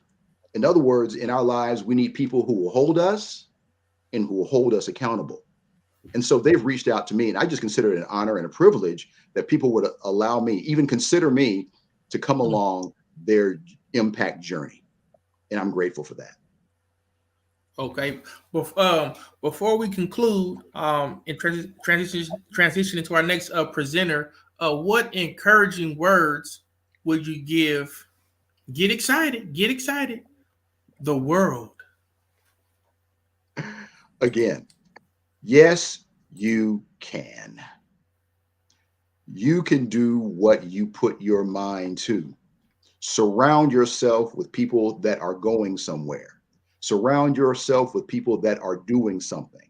Surround yourself with people that are about something. This community that we have right here that we're listening to, this list of speakers, reach out, contact people. If you want to find me, you can find me at nicholasharveyconsulting.com. Find yourself a mentor, someone who can take you by the hand and guide you step by step to that next great thing in your life. That's outstanding, sir. I'll be reaching out to you to possibly have you be a speaker at our BizCon. We're having a business conference on Saturday, May 11th. And I believe you can make your long journey a shortcut for others. So I want to thank you, Mr. Harvey, and the social impact coach, sir. Bravo. My honor, family. Thank you so much, Nicholas, for joining us today. Yes, that was powerful. Roosevelt. Yeah, that Yes. was powerful. Especially when he shared that story. Said it's going to be you. Imagine when someone says, Roosevelt, it's going to be you. You are creating the shift. And with that, Roosevelt, you just mentioned your BizCon conference that's happening. It's happening in May at the San Diego Convention Center. Would love to give you some space right now before we bring out our next guest to share a few words and a few remarks on BizCon, what it's about, why you're hosting it, and it's at the convention center. It's going to be a great experience. Please share more about what people can expect by attending in person, live, or how they can learn more about the work that you're doing with YB&NB. I know that you're expanding and opening chapters in other cities, so would love to create some of that space for you to share a little bit more about YB&NB, and then delighted to bring out our next guest who is here, and she is ready to join the stage in just a few moments. Okay, first of all, if you want to make more connections and if you want to meet new clients, you need to be in San Diego on Saturday, May 11th. We all heard about Comic-Con, right? We all heard about Comic-Con, yes. So I was inspired to host a BizCon in the same facility that they hold Comic-Con. And because of our diversity, equity, and inclusion program, the convention center said absolutely. So what we're doing on Saturday, May 11th, we're going to have a mastermind on the mezzanine. Also, we're going to have a marketplace on the mezzanine, overlooking the water and the yachts, Joe's Crab Shack. But most importantly, we're going to be doing B2B, B2G, and B2C. For those that don't know, that's business with business, business with consumers, and business with the government. We're going to have live demonstrations. We're going to have exhibitors. We have 4 stages for individuals to speak. We have 4 breakout rooms. And we're going to have 2 DJs. But most importantly, we're going to be able to scale our businesses. The theme this year is technology and innovation. So our goal is to help early emerging entrepreneurs go from 0 to 100 real quick in technology and innovation. It's a proven fact. If you don't have technology or innovation in your company, you will not make $1 million. So we're allowing this platform. We're putting on this conference in San Diego, California on Saturday, May 11th, 2024 for individuals like you to connect with more individuals, get more clients, and make more money. Saturday, May 11th, you do not want to miss it. You can go to joinYB&NB.com to get more information. That's joinYB&NB.com. Or you can call the number right here at the bottom of the screen. We want to see you in San Diego, California, America's finest city, on Saturday, May 11th, 2024 at the San Diego Convention Center for our mastermind on the mezzanine, our marketplace on the mezzanine. But most importantly, we can make our long journey your shortcut because we're galvanizing over 1,000 individuals to be able to learn and grow when it comes to technology and innovation. So we'll see you there. I'm Roosevelt Williams III, the founder of Young Black and in Business. Young is a state of mind, so we have members of all ages, The color Black encompasses all. So we're a diverse, eclectic meritocracy. We have members of all hues. And we define business as providing a solution for a problem that makes a profit. And lastly, we provide educational, instructional, entrepreneurial content to bring early individuals out of the darkness and into the light. because what you don't know may hurt you. So we'll see you at BizCon 2024. You can go to joinYB&NB.com to learn more. Thank you, Alicia. Thank you so much, Roosevelt. Head to joinYB&B.com to learn more about the work that Roosevelt is doing across the YB&B community and to hear more about BizCon that will be coming in a few short months. So without further ado, it is an honor to bring our next speaker to the stage, Kenyelle Ash. Hi, Kenyelle. How are you doing? We're delighted. Hello. Great. I am great. Thank you so much for having me. I have been tuning in to all the beautiful Black faces here today.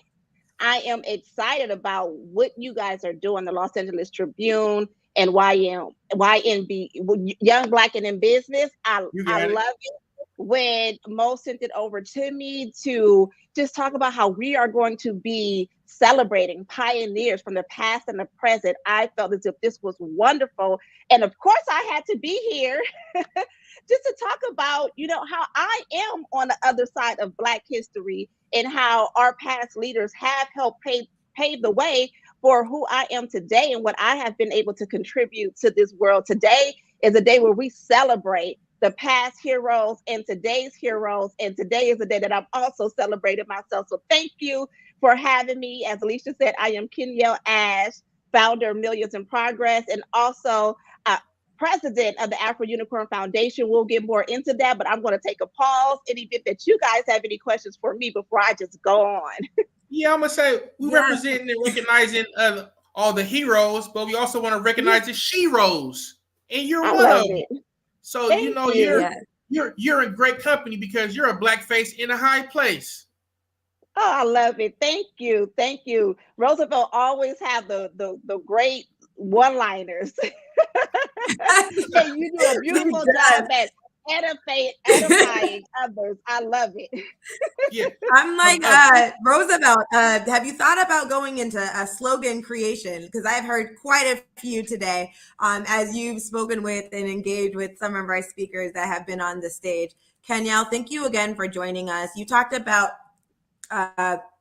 those that kind of have come before us. Who are some historical figures that you identify with and have learned from and whose legacy and impact you continue to pull from today as you do the work that you do?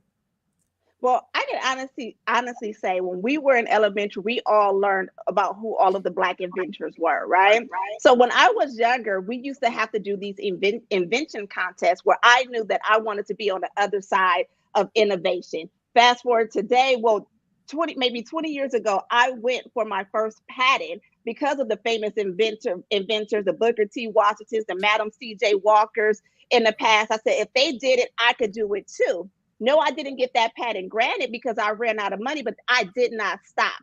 Today, I am the first Black woman to create a concept, which is the all-in-one vision board book. Yeah, you may see it today, but I'm the creator of that concept. And that's just something that I am proud about because it's hundreds and thousands of copies that's sold every single day. I see it, but I'm the pioneer in that space. So when we think about Black history and who we are to our families, legacy creation is who are we to our family members too, right? Not just to the outside community. I believe in making an impact in our communities. I make an impact in our communities every day. We will talk more about that, but I also believe making an impact in your household and creating a legacy within your family. And I'm proud to say that I've done that. I definitely inspire myself, but also my mother, my grandmother inspires me. My grandmother had a dream. She kept the dream alive. She has been very prominent in the city of Compton, and our family as a whole has been prominent in the city of Compton. She had a dream, and at 80 years old, she became the councilwoman. Right? So she's definitely one of my heroes because she showed that you're never too old to dream. We know that you're never too young, but you're never too old to dream. And she's very young at heart. So she's definitely one of my inspirations, aside from the Dr. Martin Luther Kings, the Rosa Parks that we see today. And also, I have the honor and the privilege to work with the first Black woman who's created a licensed character brand in retail, which is Afro Unicorn. She is the first to have a licensed character brand, which is in Target, Walmart, JCPenney's, over 40,000 retail stores. And because she's the first, I became the first Black woman to launch a foundation from a major brand and licensed character, and that's a licensed character brand, which is the Afro Unicorn Foundation.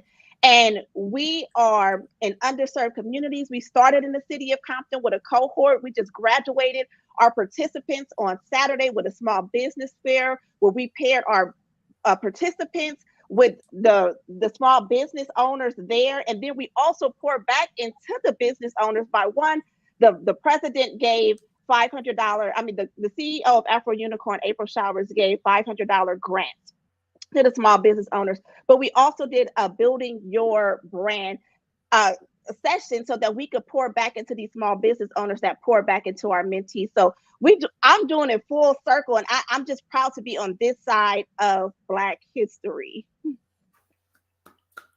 That's a round of applause right there. That's how, that was a lot of firsts. That was a lot of innovation and ingenuity. Big love, respect. Yes, thank you. Someone said first Black woman creator of the Vision Board magazine. Yes, I am the first Black woman creator of a Vision Board magazine. And and I'm very proud to be the first and be a part of the first within the space. And that's why it was an honor and a privilege for me to come, because we're on a come up together. We're coming up together. And when you look at our past pioneers I'm going back to Dr. Martin Luther King, Rosa Parks, and those that we know that's in history books, I know that what I've created is going to also be in history books. So to be able to connect with more Black faces to help bring them up along the journey and with me through the journey is also important to me, because I remember feeling when I was younger counted out, which is why it was important for me to have a young girls program starting in an underserved community. It was very important for us to be able to show them their power within with the Afro Unicorn Foundation.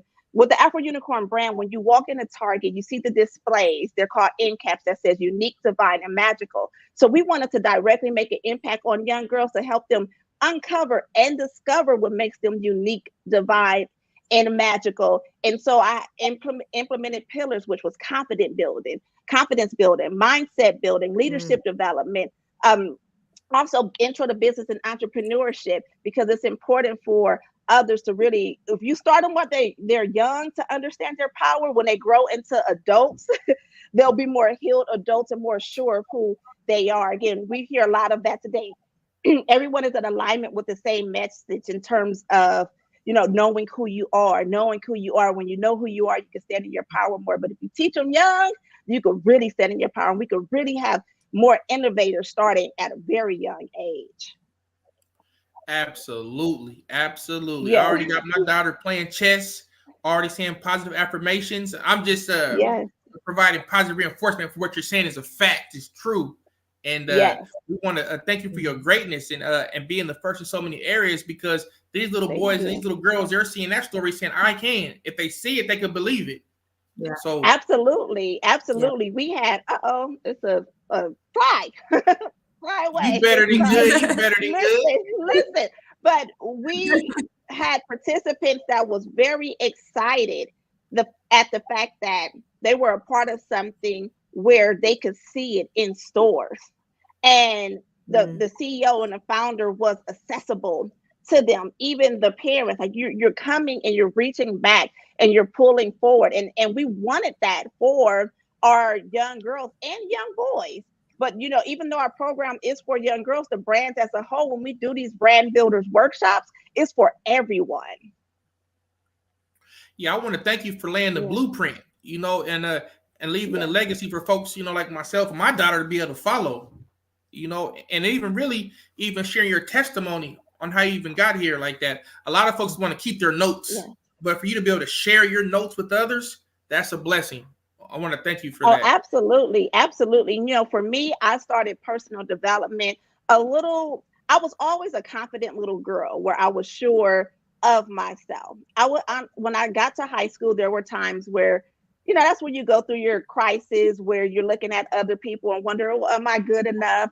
But I got into the personal development space when I was maybe 21 years old. Think and Grow Rich was the first book that I've read. I say that all the time. That was one of the first. I had to read that maybe 4 times in order for me to fully grasp it. But I always knew that I was different. Even coming up in an underserved community and being around less ambitious people, I knew that I wanted more. I believe in the power of faith and manifesting. I remember sitting down on my floor when I was 19 years old, wondering how was I going to get around more ambitious and like-minded people, because everyone around me was not like me. I was just wondering how.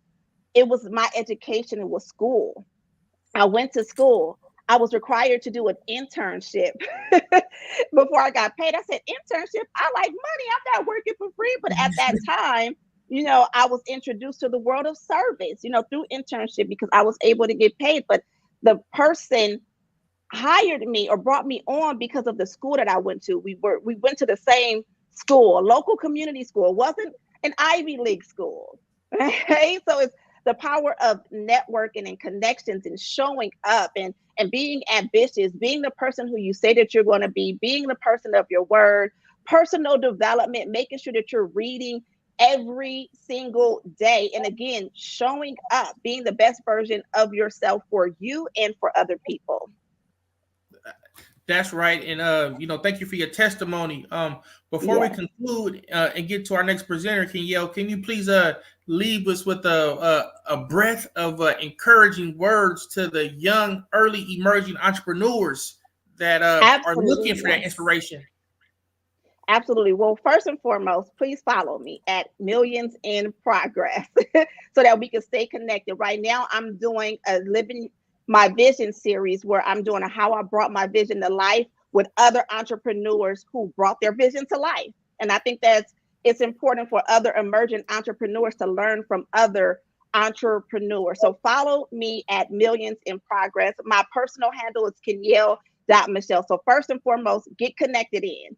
I told our small business panel, they were so happy last Saturday that they came, is that it's all about the power of one yes, saying yes to yourself, getting inside of those rooms. Make sure that you're saying yes more and not having excuses for yourself. There's a million reasons why sometimes we can't, but it's like, how can I versus how can I? And I remember another thought leader said that on one of the other Los Angeles Tribune summits, and that really resonated to me with how can I versus how can I. And another thing, we're on a Black History Month program talking about innovators and pioneers. The only way that you become an innovator and a pioneer in your space is by being the solution. So make sure that when you find a problem, you also find a solution and be the solution to a problem. There's no invention or not anything new if you're not solving a problem. So make sure that you're consistently being a solution and finding out how you can be a solution and of service to others. Okay. So I want to let everybody know, don't be no entrepreneur, be an entrepreneur and follow Kenyelle Ash. Okay? Yes. At the www.millionaireprogress.com. Millionaire in Progress. Millions in Progress is the website, but at Millions in Progress, just how it sounds, Millions in Progress on Instagram. Follow that. That's the brand. And my personal Instagram is Kenyelle.Michelle.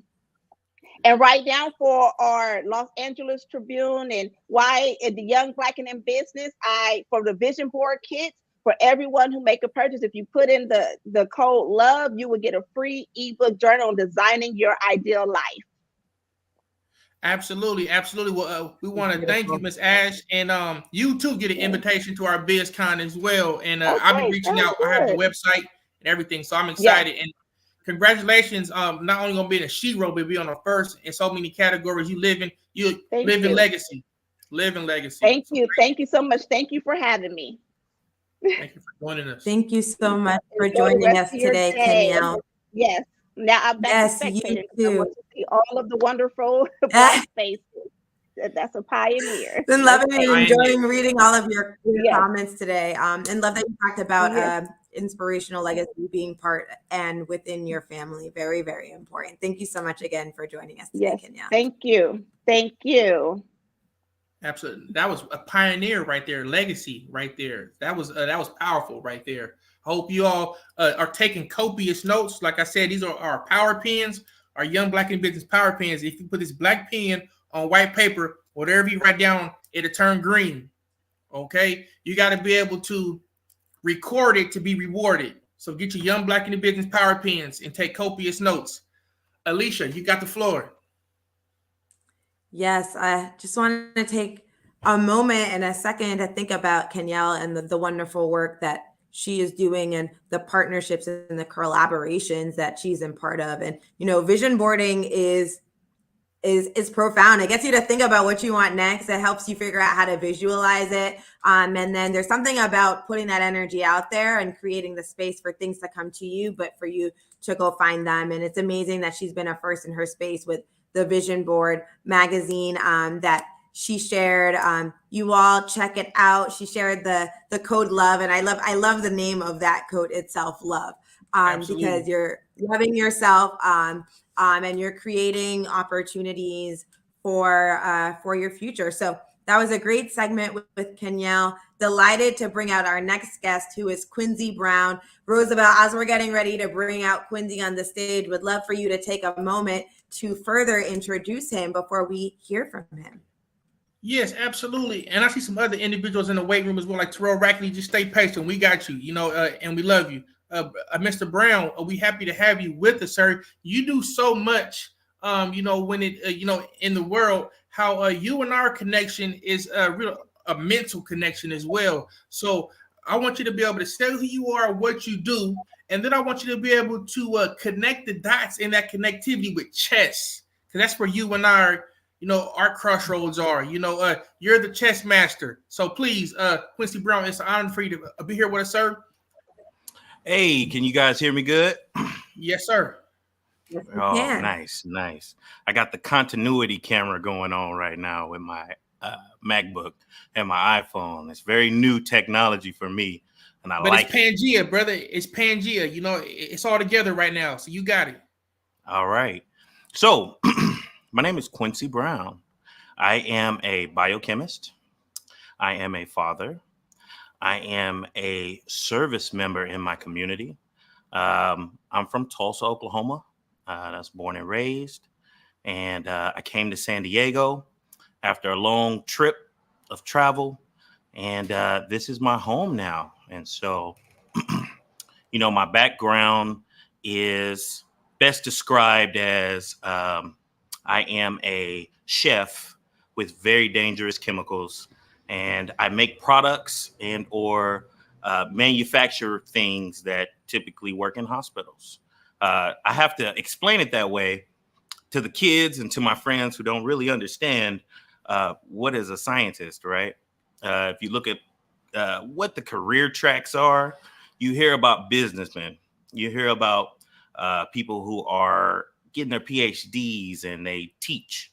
And so not many opportunities for what science as a understanding and education and as a industry do we have a lot of examples for. So, I try to keep it simple, and I have a very interesting perspective about how I got to this point and how I relate that to chess, which is my second passion. And so, that's the brief. You want me to go into exactly who I am, like where I'm from, and like really no. So she did a great job, because this is the first time that we've seen a scientist on the program today. So by even sharing that testimony, that's profound as well. What got you into science, brother? Oh, that's a great question. So I was a very active child. I think I was about 4 or 5. And I found myself always hurting myself. I had very strict parents, and I would get in trouble for hurting myself. And so there was a incident where I was doing backflips back home in the country on a trailer, which is something people from Oklahoma do. And there was a piece of rusty wire, and I cut myself. You know what I mean? And I panicked, right? Because I'm like, oh yeah, I'm about to really get in trouble. And so the cut was pretty deep. I had to go to the ER, and I ran into my first opportunity with a doctor. Okay. And this specific type of doctor, he was an anesthesiologist. And so he broke down chemistry for me to explain to a 4-5-year-old little person why these chemicals are going to be able to stop your pain, reduce blood spillage, because I was really afraid of bodily fluids, especially blood at that time. You're going to be completely awake while this is happening because I'm going to send some signals to your brain that tell the pain to go away, and you're going to be up. And he broke it down for me, right? And I'm like, mind blown, okay? I was in a time of crisis, and I had this individual explain something to me from a perspective that was a scientific foundation, okay? And so he broke down chemistry, right? Biology, physics. That all happened in an hour span while I was getting sewn up, okay? I was hooked at that point, right? What else can science bring to my life? I'm a Discovery Channel kid, you know, so I didn't have much access to TV growing up, but I had free reign on Discovery Channel. You could watch it as long as you want for whenever you want. So whenever there was an opportunity for me to learn about zoology, to learn about space, to learn about any of the scientific concepts that at sometimes we think are normal for kids today, you know, I was in there. You know what I mean? And so I built a mentality of exploration with data and learning how to use the scientific method in my life as a little kid. And I remember high school, and said, what do you want to be when you grow up? You know, and I'm like, okay, I want to be that doctor. All right. And I want to be a scientist. Let me figure out how I can do both of those. And so That's beautiful. that's Like, I how know got I'm going to stop your wisdom, but I know you heard about Dr. Charles Drew and the blood transplant. I know, so that's what makes me think about that. And you know, that's just inspiring. How many individuals do you see yourself like? Do you see other scientists of color in your field, in your industry? Oh no. Mm-mm. It's quite seldom, actually. But let's talk about sample size, right? I'm in San Diego, California. We have a huge biotechnology industry here. And so competition is heavy. So I never expected to see a lot of me at that time. And, you know, it could be different in different areas of the world, if that makes any sense, right? So for me, academically, I learned that I would be in a league of my own when I went to college, and I was the only face in the biochemistry program, right? So I couldn't identify with anybody around me. All my mentors were not like me, and until Neil deGrasse Tyson really like blew up, science educators and scientists alike, I didn't see many of me. I will say that we exist. However, in the STEM fields, we hyper specialize. So for me, I am a biochemist who hyper specialized down a medicine track. So I don't get to run into circles very often of engineering scientists or scientists that work more on the economy side, like market scientists, market research. However, we definitely exist, but because of the nature of our jobs, we're highly specialized. So it's usually only one. That's right. All right. Well, look, we got about another minute and a half. How does that correlate with chess? Before I call up, I'm gonna call Terrell Rackley next. So you know, Terrell, get excited. But can you correlate that in chess and life? You know, for the viewers, because we thinking, man, you know, we move mountains with our minds. We calculate large numbers. How do you connect that with chess? Well, Mr. there are a Brown? few sayings, you know, chess is like life, which sometimes I don't agree because chess has 64 squares. Life has more than that. So it's really hard to take a one-to-one view of chess, but you can take some of the strategies. And so with science, you have to do your background work, right? With chess, you have to practice. And some of the things that I've learned are, how do you translate your inner personality and who you are into how you move? So for me, I use chess as a emotional gauge because I learned at a very young age that I move better under circumstances of pressure Hmm. at different emotional states. That was the first lesson I learned. When I'm very upset, I play good. I don't know why, but when I'm on fire, you're on fire. You hear me? And so I take chess like an examination of what my inner self is going through at any given time. And that's one of the examples, because that was very important to learn as you navigate the industry of science. You got to know what's going on internally to be successful on the outside. So that was about 28 seconds. Yeah. No, sharp, brother. I want to thank you for sharing that, because we have a lot of Titanic thinkers, and so for individuals that are, may not know about chess, I just want you to be able to share that, your perspective. And if there is any chess competitors on here, Quincy Brown will definitely give you a run for your money. So I want to show you big love, brother, and for you being a scientist of color during Black History Month, I want to give you your flowers. Thank you. I appreciate that. I love that. That fuels me. Today, I am inspiring others, not just with chess, but service. So here I'm volunteering today at the ABCU Foundation. It's a boxing organization that works like a leadership program and a prevention program for the students in San Diego. abcufoundation.org. You can check it out. And yes, absolutely. And I'm the chess guy. So if you're ever in San Diego and you're in downtown in the gas lamp, you can find me somewhere on 5th Street playing chess. But you probably got to find me first. Or if they get you, they can find me. Let's say that. They'll be practiced for sure. Well, big love, Quincy. Round one, round two. Quincy, I was going to say, Quincy, before you leave our stage today, would love to hear from you. What is a piece of advice that you'd like to leave for the next generation of scientists, the next generation of Black scientists? There's so much innovation, dynamic work going on in that space. What can you leave for those that are listening? Words of advice or words of wisdom? Sure. My formulation for my pyramid of success starts in service. Okay. So find a way to give back all of the gifts that you have first. Find a way to give back. Service. That's number one.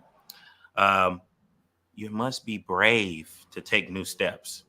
So one of those big steps for me is I'm a scientist, not a businessman, but time for me to be brave. I have a lot of skills and gifts, and this is the first year that I've taken it very seriously to become an entrepreneur and to start some businesses. So you got to be brave and lean on your support systems, especially your elders while you got them.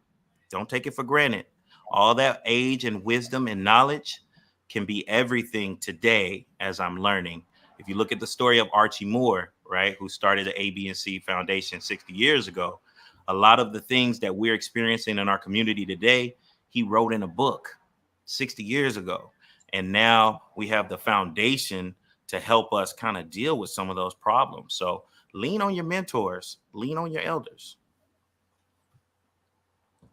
Yes, sir. Yes, sir. Well, we want to thank you, Mr. Brown, for coming on and giving us those critical success factors and those principles of life. Alicia, did you have any more questions for Mr. Brown? Or? Thank you so much, Mr. Brown, and thank you for those words of wisdom, especially lean on your elders while they're still here. They have so much wisdom, they have so much knowledge, and history repeats itself. So how can we glean on the knowledge they've shared with us and then be innovative and take that knowledge and leverage it in our current times to create pathways for the future. So with that, thank you so much, Quincy. Have a great rest of your day. Thank you. And I also want to thank that brother, like you said, for being bold and brave and venturing into the world of business. Because I would have to be bold and brave going into the science world, and I know what it can take. So phenomenal gentleman, scholar, and like I said, during Black History Month, we definitely want to give him his flowers. Being a Black scientist that was inspired at a young age. Yes. Most definitely. And I know that we have our Terrell Rackley with us here today, and we will be bringing him on the stage in just a moment. Before he comes onto the stage, Roosevelt would love for you to share an introduction about Terrell before he comes onto the stage. Oh, Mr. Rackley is he the reason why my roads is red. You know, he's a florist. He's a community icon. He's a servant leader. This gentleman has this so much selfless work in the background. A lot of folks don't even know it. One thing that he has done, he's contributed to a 5K hip hop, and it's about health and wellness. And you know, they encourage individuals within the inner city community to become fit and healthy. That is one of his major roles that I personally see him do an impact. But selfless service, you know, brother, volunteers recently here in our region, we had a major flood. This gentleman and his team has been out there selflessly serving the community when it comes to food, volunteering, doing community assessments. So this brother right here is a community leader. He's a community icon, and he's a businessman, an astute businessman. So no furthermore, Mr. Terrell Rackley, and he's a young Black and business member. Yes. Mr. Rackley, how you doing today, sir? Excellent. How are you? Man, I'm one hop from the top, sir. You know, we making it happen. Right. Extremely thankful. Yeah, yes, sir. I and pardon the interruption, but I've been amazed this morning. I've been amazed throughout the day of the diversity within the excellence that's amongst us. I was looking forward to follow up Hub City, but y'all put me after the chess champion of San Diego. I want to invite him to a chess tournament that we'll be setting up pretty soon. But okay, brother Quincy Brown. Okay, right. I can definitely connect you two together. Mr. Rackley, do you also play chess? I actually do, and I actually do, and the irony of the fact that he chose biochemistry because of a personal experience, and then his pursuit led him to be passionate about his serving the community. I too, I've chosen botany, which I'm not officially declared. I'm a person of basically little education of anything outside of life. I've chosen agriculture and the study of plants and living things that are green to be my passion for the past 35 years of my life. So that in itself is a science, and that in itself puts me in a space where there are few, if any, of I within that space, whether it be in farming, which I'm definitely a participant of that particular space within agriculture. I call myself a unique unicorn. I go back to Hub City with the fact that floriculture and horticulture are both within my scope. A little more than the retail, but retail definitely is my given lane. But as far as horticulture, I've been in the nursery business for some time, and this floriculture, I cut my teeth in floriculture, technically at 16, but officially at the age of 20. Where did you find that passion from, sir? I love living things. I love living things. I love living things. At the age of 14, I was diagnosed with systemic lupus erythematosus. And at that time, I was given the opportunity to just as Quincy, it's crazy how there's kismet. I was introduced to a lot of different chemicals that would sustain my life at that point. And from 14 to 18, I desired to find a way that will be organic for me, right? I know no offense against any other method, but non-intrusive and would be just as helpful if there would be any. I know that people, I respect and honor people as such, Dr. Sebi, and things alike, but it's truly been my passion to find ways by use of organic forms of plants and or flowers. If you could share in if you choose not to, I definitely understand. But in our culture, the African American culture, lupus is like a common, is a common issue. Can you please share a little bit about when you found out, and then how you're overcoming and how you encourage others? Because I know we overcome lupus, Yes. Which happens to be a name of a nonprofit Yes, sir. organization Yes, that's sir. a beautiful person and a beautiful organization. Now, at that time, I had total renal failure. I was considered a person that had very little time to live, possibly, quite possibly. Make-A-Wish had, been in contact with me as a foundation. So at that time, it was sincerely a pursuit of knowledge of lupus first, like what's going on with me, right? So at that time, I was, and it's still, it's heavily prevalent in African American population, but it spans, abroad, but it also is most prevalent in childbearing ages of the female side of the population. So I was really, that really drove me to find out more, because as a teen male, what am I doing with this disease that, is associated with women of color that are in their childbearing age? I fit none of that description except for the color. That's what really kind of drove me to find out more about it. It's a systemic lupus. It's obviously your entire system, from your skin to your bones to your organs. At that time, that was my kidneys. I've had every single part of my body impacted by that since that time, and I've been driven to explore the second opportunity that I received in life, to do my best, to be my best, and give my best to those that are around me. I watched at a very young age more than a few of my peers that were around me at that time, also suffering from different ailments, leave this earth. So again, all living things became very important to me at a very young age. And not to be redundant, sir, but you like really are the epitome. I know it's cliche, you hear from me all the time, but like live to give. Yes, I see the appreciation of life that you have, and you really are a giver, sir. More about your business though, because you are a florist, and you do actually cater, and you do actually put together nice ornaments. If anyone has ever been to our Young Black and in Business galas, this is the gentleman right now here that has created the florist. The centerpieces. Excuse me, the centerpieces. So with that creativity, and that business sense, sir, can you please expand on that?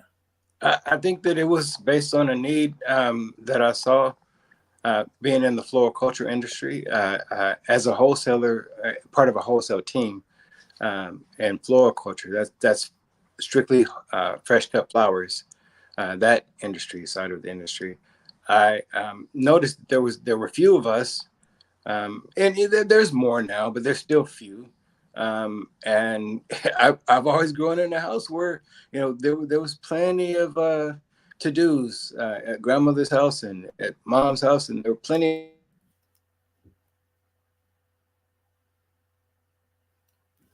You still there, sir? All right. Like your brother's microphone went off. Hello. Let's give him a moment. And Okay. Terrell, can you hear us? Can you hear us, sir? I apologize. I see what happened earlier. Yes, you are. I received a phone call, and as I was talking, I knew I saw the phone ringing, but I thought it wouldn't impact my ability to communicate with you. So apologies. Apology accepted. You were. It is okay. You left. You were turning to do into Tadao.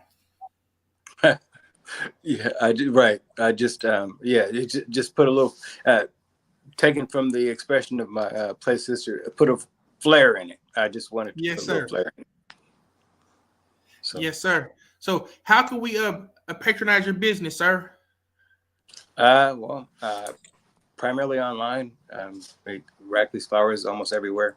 That's my last name, Rackley, plural, flowers, plural. That's right. That's where this rose, you might see rose with a rose, or it more likely came from Mr. Rackley's Flowers shop, and from because he's a florist. So I just wanted to have you in here and say big love to you, sir. And before we transition, can you give us any closing words of encouragement? Well, disheartened. I look forward to watching my brother's segment because I really was interested in having a conversation with he and I about the hip hop health and wellness. As I watched through, and I made some notes, right, and it'll be quick. But going back to the initial communication with Moses that I saw. And then going to John and Rosalind, the prevailing theme that I hear is how can we push forward what's happened? And there's a lot of statements about our elders, but with our hip hop health and wellness movement, and that would more than likely will speak toward that. I guess that'd be that opportunity. But I've always my introduction into to starting it along with him is as respecting our elders, right? First and foremost, respect them, because if you respect them, you'll hear them and they'll hear you. Protecting our babies, because they're the ones that are going to carry on whatever we're doing right now. They're the ones expected to carry it on. And then let's have a healthy dialogue amongst our peers. Because if we have that really honest, open, healthy dialogue, there's so many things that we can reverse this false narrative that seems to circulate even today. Well, thank you, Mr. Rackley. Please stay on the here with us, because we have the good brother right here, Dawood Hassan, with us, and you two are the co-founders of the 5K Hip Hop Health and Wellness. I just want to introduce his brother Dawood, because he's taking this movement globally. He's having a global impact. And did you know that health and wellness, I'll let him expand on it, but it's an element of hip hop. He can give more clarity for it. But we're celebrating the 51st year of hip hop this year. Stay on those camera rack. Say again, sir. You got the floor, brother Dawood. Peace and blessings, everybody. Man, I just want to say thank y'all for having me here. Amongst so many esteemed people, man. I've been so in awe, of everybody just sharing their stories and their skills and talents, man. I salute you, Roosevelt, and your whole staff and team and squad, for tying these knots, man. Because I think what you're doing, brother, is revolutionary for the town. So salute to you, man. Thank you. Oh, big love, man. We gotta stay rooted, and you definitely are a pillar in the community, business community. But when I seen you making that global impact with the 5K hip hop and what you're doing, that global impact, can you please share a little bit more about that global impact and the initiative and how it actually ties into hip hop, health and wellness? Yes, sir. Yes, sir. Well, first of all, the organization is Hip Hop Health and Wellness. It spans from a event that Terrell and I put together back in 2014, 2015, called the Hip Hop Health and Wellness 5K and Festival. So doing that event for a few years, we built a blueprint, and that blueprint, it just appeared to be like we can bring this to other cities and other states, and it would work well with the condition that, Black and brown people are going through, especially with our wellness. So running, walking, taking care of yourself, as far as like watching what you eat, these are all elements of hip hop culture now, so since 2014, there's an element attached to the original 9 elements in hip hop. And that 10th element is health and wellness. So real quick, the 10 elements of hip hop is MCing, breakdancing, graffiti,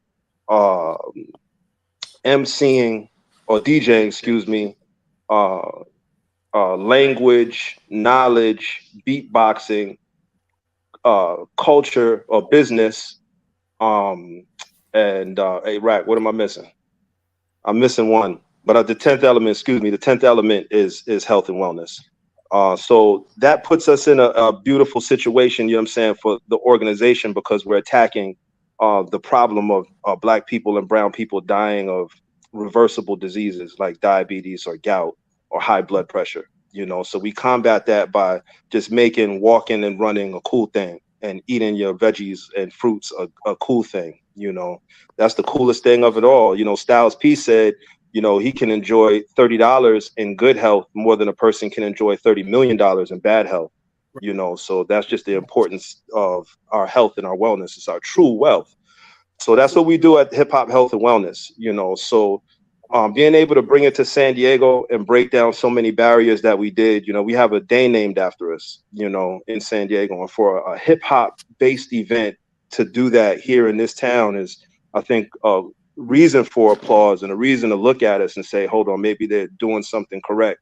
You know, there's a lot of now, you know, the movement really kind of took root in the culture like around 2015, 2016. And now you see it everywhere in the culture, you know, so that's a beautiful thing. But, you know, being able to bring it here in San Diego and have the conversations about, okay, we're going to do it in this city and that city, and understanding that blueprint that we set, my mind is ready to push global, you know. And I just think that, you know, what we have is just like hip hop, you know. It's a global awareness. It's a thing that everyone can connect to as far as health and wellness. So the first leap of faith into the international realm is dealing with Nigeria. You know, we have a lot of connections out there with the Nigerian government, and they're ready to invite and to welcome people of, you know, Black and brown origin back home, you know, as a part of the return. So the year of the return is something that started back in, again, 2014, 2015 with Ghana, and just inviting Black people back home to be able to celebrate our roots, you know. But one thing that I feel like that's not happening is just having that bridge, you know, for Black people to go back home, that it's not just, okay, we're going to go party, but, you know, we're going to go make a statement as one people, you know, as a large group of people, and saying that we're going to go back home and touch the land and download that ancestral information, you know, and bring it back to the continent here in America and grow from there, you know. And I take that inspiration from what Nipsey Hussle taught us, you know, when he went back to Eritrea, you know, before he passed away, unfortunately, you know, and he was heavy in the gangbang life. But when he went home, you know, he saw how different it was, you know, he saw some real culture, you know. And so when he came back, he turned into the Nip that we know, the Nip that, you know, helped, you know, just, I don't want to say he changed all, you know, things, but I think Nip inspired so much of us, you know, in his life and definitely in his transition. So that's what I'm focused on. You know, that's what excites me, is pushing the health and wellness, the hip hop health and wellness movement global. And Africa is the first place that I want to do it in. And the reason being is because that huge return that's happening with Black people going back to Africa. I want to be one of the first people to help create that pipeline from America to Africa. And I think Southeast San Diego, I think we have a great opportunity to do that here coming up in the near future, and to be one of the hubs where large swaths of Black people are going back home to celebrate health and wellness. Beautiful, beautiful. Before we go into our next presenter, would you and Mr. Rackley be able to give us some upcoming dates, activities, how listeners and viewers can get involved, maybe be able to contact, and how we can support the movement, this global movement? Well, there's the flood that happened here about a month ago has kind of pushed a lot of stuff back, you know. So that conversation has kind of got pushed back to the back burner until we can deal with our people that's hurting on the ground floor right here. All of our constituents are still on board and they're ready, but you know, there is nothing that you can do right now to support besides support us here in the flood efforts, you know, to take care of our people here on the ground level. We have a weekend of service coming up March 1st to I think March 3rd. And I invite everyone who is in San Diego and the surrounding communities to come out and join us because there's people on the ground floor that needs our help right now. The education is the one that you missed, D. Okay. So that was it. But I echo what Dawood said about the fact that we're really focused on the flood. But I would like to tell everyone that on February 25th, we are in collaboration with My Black City and Belief in Good, that we're having a stream event for children. I believe that the children should never be impacted to where us adults, we can take care of what we need to take care of, but let them continue to love, let them continue to play, let them continue to learn. It's in Oceanside, California. You can, My Black City, you can go on to My Black City and find the information, but it's science, technology, robotics, engineering, arts, and math. And that's, like I said, we protecting our kids, giving them something that they can, can chew on too. So that's what we have going on February 25th. So Big love, Mr. Rackley. Big love, Mr. Rackley. Dawood, can you give us some closing remarks, some inspiring words before we conclude the segment? Yeah, just one love. Keep God in your heart. Keep being mission centered. As far as know who you are, know why you're here in this life. We're not here to just pay bills and go to work and go to school. We're here to help push humanity forward. And I believe that into my core. So if you can tap into yourself and find that purpose in yourself, you're winning. No matter if you have $5 in your pocket or $5 million in your pocket. Let's keep God in our lives, keep healthy, keep wealthy, and it will stay wise. God bless you. Blessings, my big brother. Blessings. Alicia. Powerful. Thank you so much to you both, Dawood and Terrell, for joining us and all of the remarkable work that you're doing with wellness, and also the work that you're doing on the ground to support all of the flooding. And it has been raining and then raining and then raining and then some in California right now. And it's important, the work that you're doing and how you're showing up for your community. So we want you to know that we see you, we recognize the work that you are doing. We commend you and are giving you your flowers today. Flowers for a man that knows flowers, Terrell. We see you all out here, and thank you so much for joining us today. Appreciate it, gentlemen. Thank you. Wonderful. And again, just to echo what you have said, these brothers is really boots on the ground. Them in the organization, 5K Hip Hop Health and Wellness here, helping the flood victims here in this region get the resources, food, the basic necessities, and also the Harvey Family Foundation as well. A lot of host of great community servant leaders. But just to echo that, really boots on the ground, helping out the individuals in need. So big love and kudos, Alicia, for also just recognizing that as well. Thank you, Roosevelt. And next, we are excited to bring our next guest on. It's Charmaine and Sumise. And before we bring them on stage, Roosevelt would love for you to introduce them and some of the work that they are doing in the community.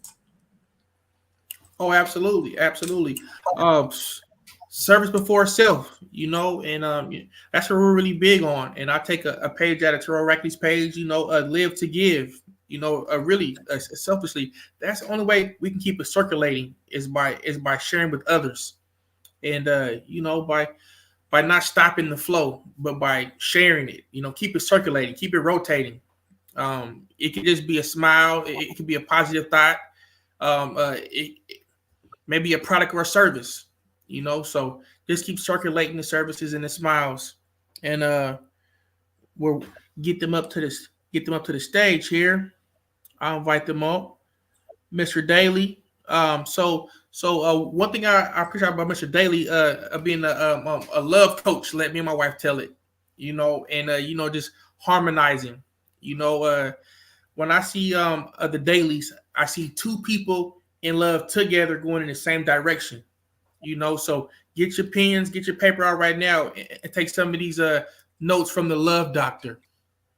Mr. Daly, I know I'm making you smile, sir. It's just because I'm happy to be here with you, sir, and I really appreciate you.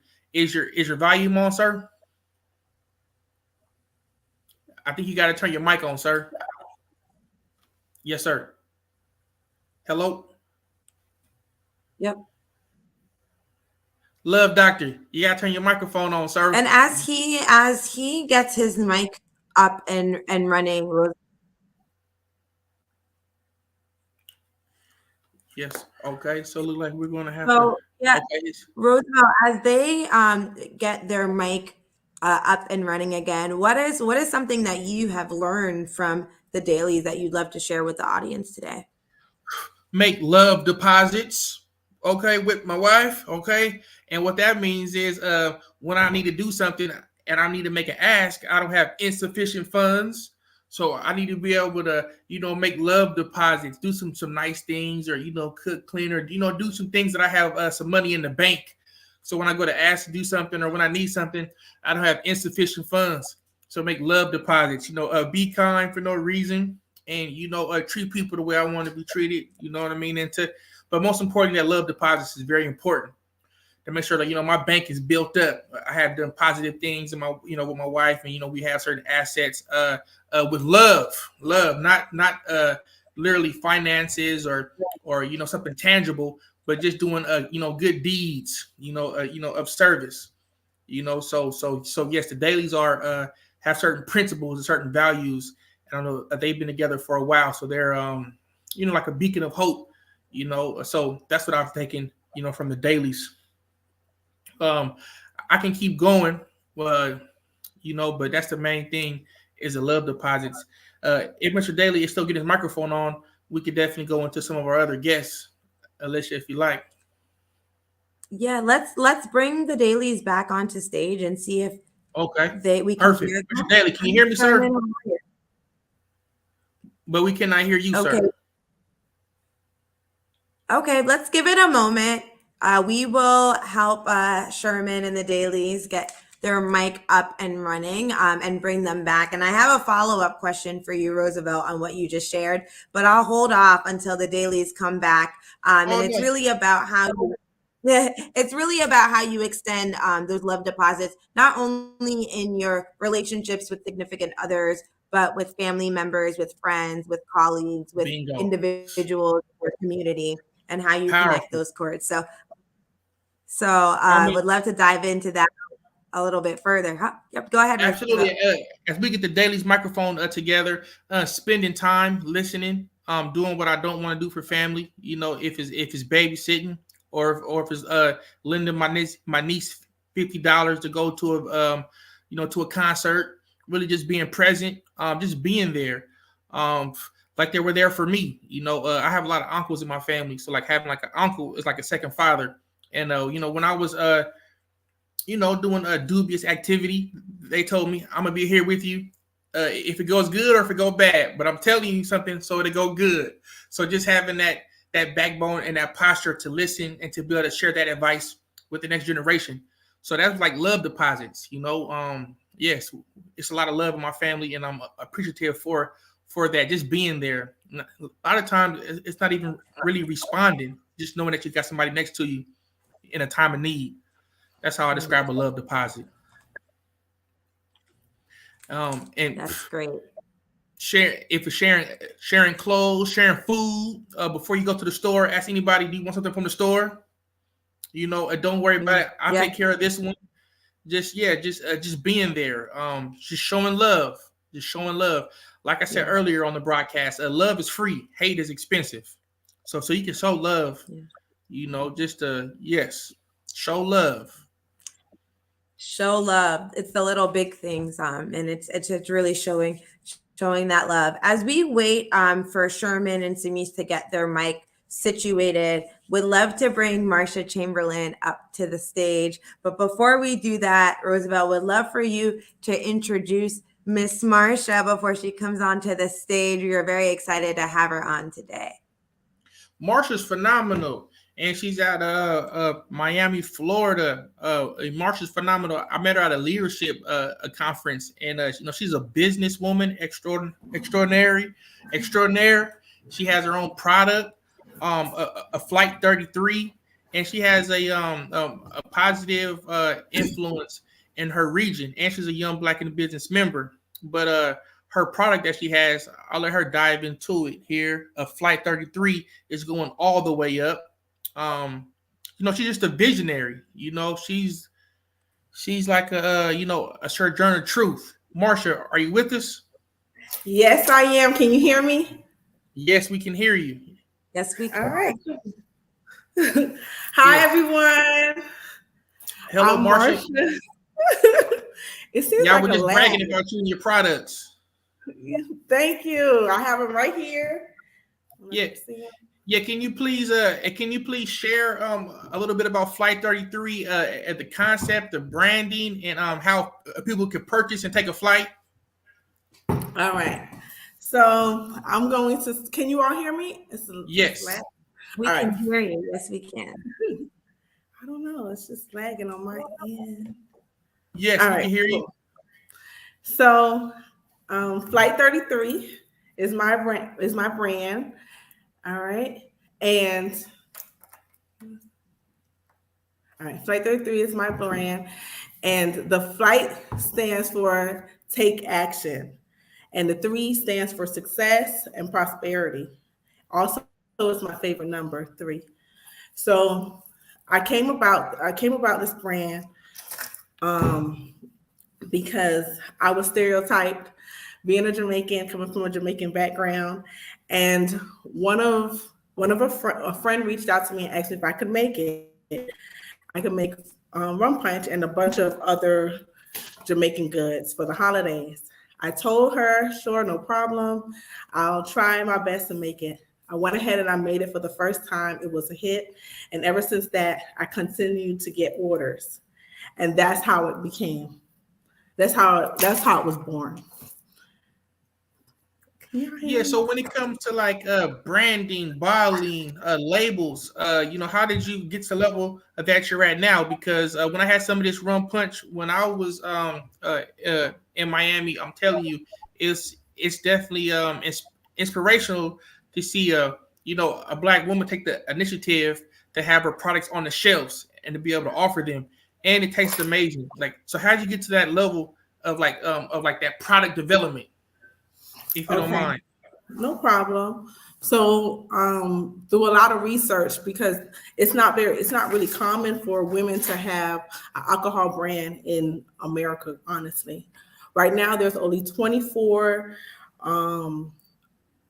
alcoholic spirits made there's only 17 founders in the United States, and there's 24 of them and there's only 24 alcoholic brands branded by women.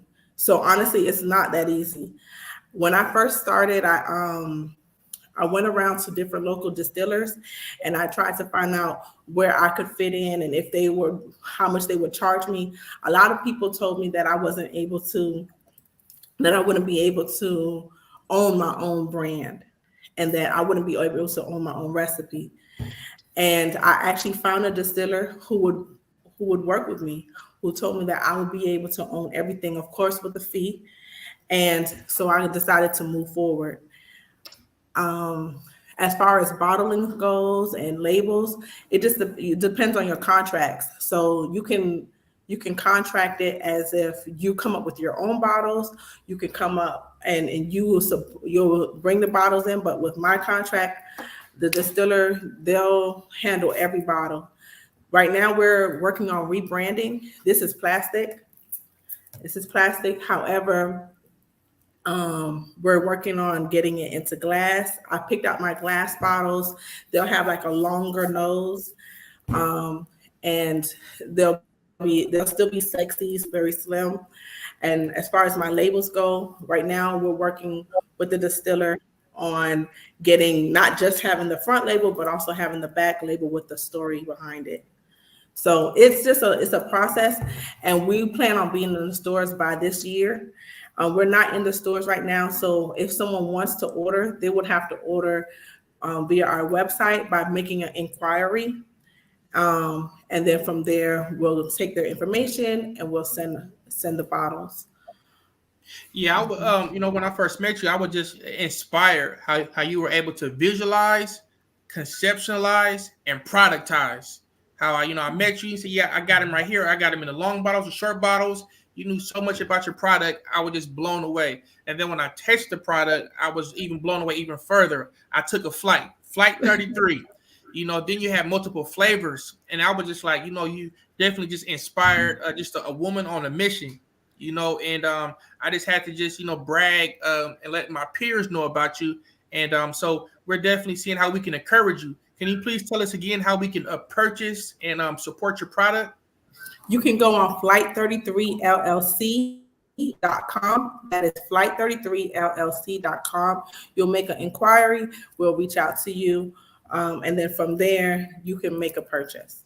All right. We have 2 flavors. We have our Tropic Pine flavor. Let's see if I can take off the setting, the background. And you also have a trademark as well. Yes, it's also trademarked. That's the right. name as well as the logo. And we also have the original Jamaican rum punch. So if you're familiar with Jamaican rum punch, if you've ever been to Jamaica, mine is actually the best. No offense, but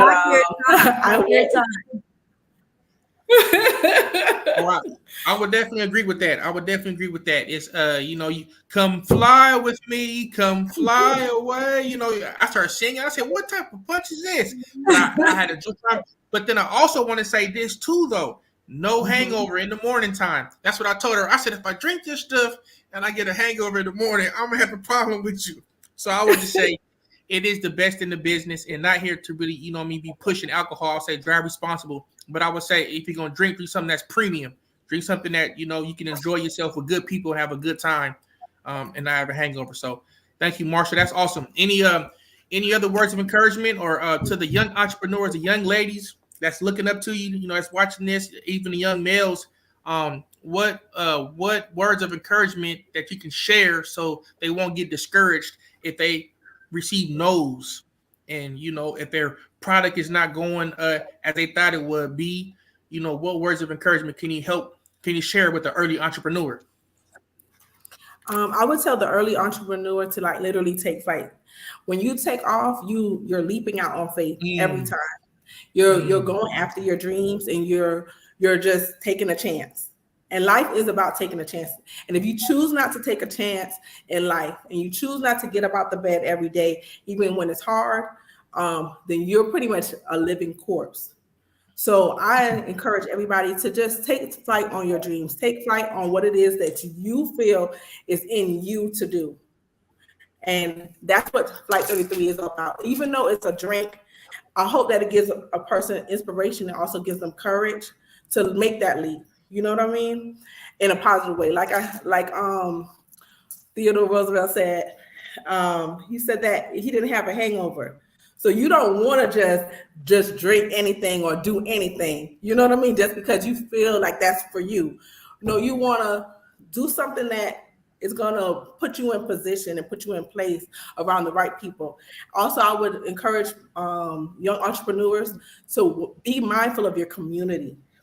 Be mindful of your community, because that's very important. When it comes to community for myself, by day, I'm a school teacher, and I'm also a mentor, a coordinator, a community advocate, all of those things. So yes, that's hence the name of Flight 33 is really important and endeared to me. And so I push people to do what it is that is right for them. As a teacher, most teachers, you can always come back to the school 24 years later and see your same teacher. And we are always pushing and encouraging everybody to go after their dreams. However, I'm a walking, living example of going after what it is, what's right for you. What is right for you. And so, yes, one day I will leave the teaching field. But if I do leave, and when I do leave, I'll still continue the non-profit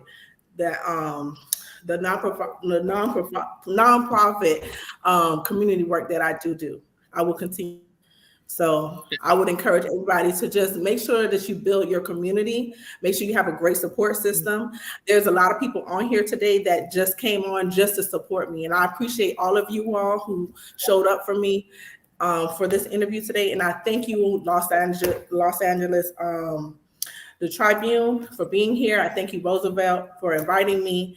And I thank you, his whole team, because that website was really organized and I was able to get the information and be able to digest it. And if anybody is thinking of joining YBM, I would promote them and I would tell you all to join because it is a community. And if you're looking for a community, a safe space to speak and something that is organized where you can read it, if you're not able to be present, it is clear, concise, you'll get it. Marsha, we want to thank you and we want to let you know this is just the beginning because we taking off. We hitting our crescendo. So get excited. We want to thank you again for joining us. To all your fan base that came on, Flight 33, big love. I definitely seen a spike in numbers and everybody commenting. So you definitely got a strong support system and that speaks volumes about your product. And that's why we had to have you here to give you your flowers. Happy Black History Month. Let's keep it going. We're going to continue to support you. And big love, Marsha. Thank you. Take care. That's right. Again, Marsha, your work and your contributions to your work, her work, are continuing to push and create cultural shifts. You heard her say there aren't that many women in the spirit space, but she did not let that hold her back. And she continued to prevail with what she knew was a good product. And then was able to keep going out there, not listen to those no's and connect with individuals, with distributors that could help her get her products out there on the shelves. So Marsha, it is great to see the work that you have been doing. I continue to push forward and hope that all of you all tuning in here today and watching this at another time will be inspired by Marsha not taking that no and continuing to push forward, just like so many pioneers and innovators that have come ahead of us. The no is not a no when you know who you are and what you're bringing to the table, and always into that. That's right. And I would just say this too, 15 seconds. She's also a great person. So that shows in her product, in the taste, in the marketing, branding, and all that. So, she really just shares, her recipe from within, you know what I mean? And as you could tell in the bottle how beautiful it is. And I will also say the no's build character. Somebody tell you no, that's being character. The yeses help you progress. So, it's the character that's inside as well, beauty from within. So thank you again, Marsha. And I'm excited for our next presentation. Yeah, so Sherman and Samis are back. So we're going to see if we can bring the dailies back on stage and see if their mic we're able to hear them. Time? Hi, Sherman. Yes, sir. Yes, we can. Yeah. Awesome. Yes, sir. Okay. Yes, Thank welcome. you for welcome. Thank you very much for having us. Really appreciate it. Really appreciate it, Alicia and Roosevelt. I thank you. I've enjoyed listening to everyone on the presentation so far. It's been very impressive. So thank you for the opportunity to allow me to be here, to be able to share and be a blessing. So yes, sir. It's Black History Month. Let's talk about some, some Black love. You know what I'm saying? How could we get to your level, sir? For all the lovers listening, lovers and friends listening here, sir. Because I know you. So one of the big things that we focus on, and I should share a little bit of our story is why we're motivated in the way we are. What we do is we help couples avoid divorce. So we help them restore and strengthen their marriages.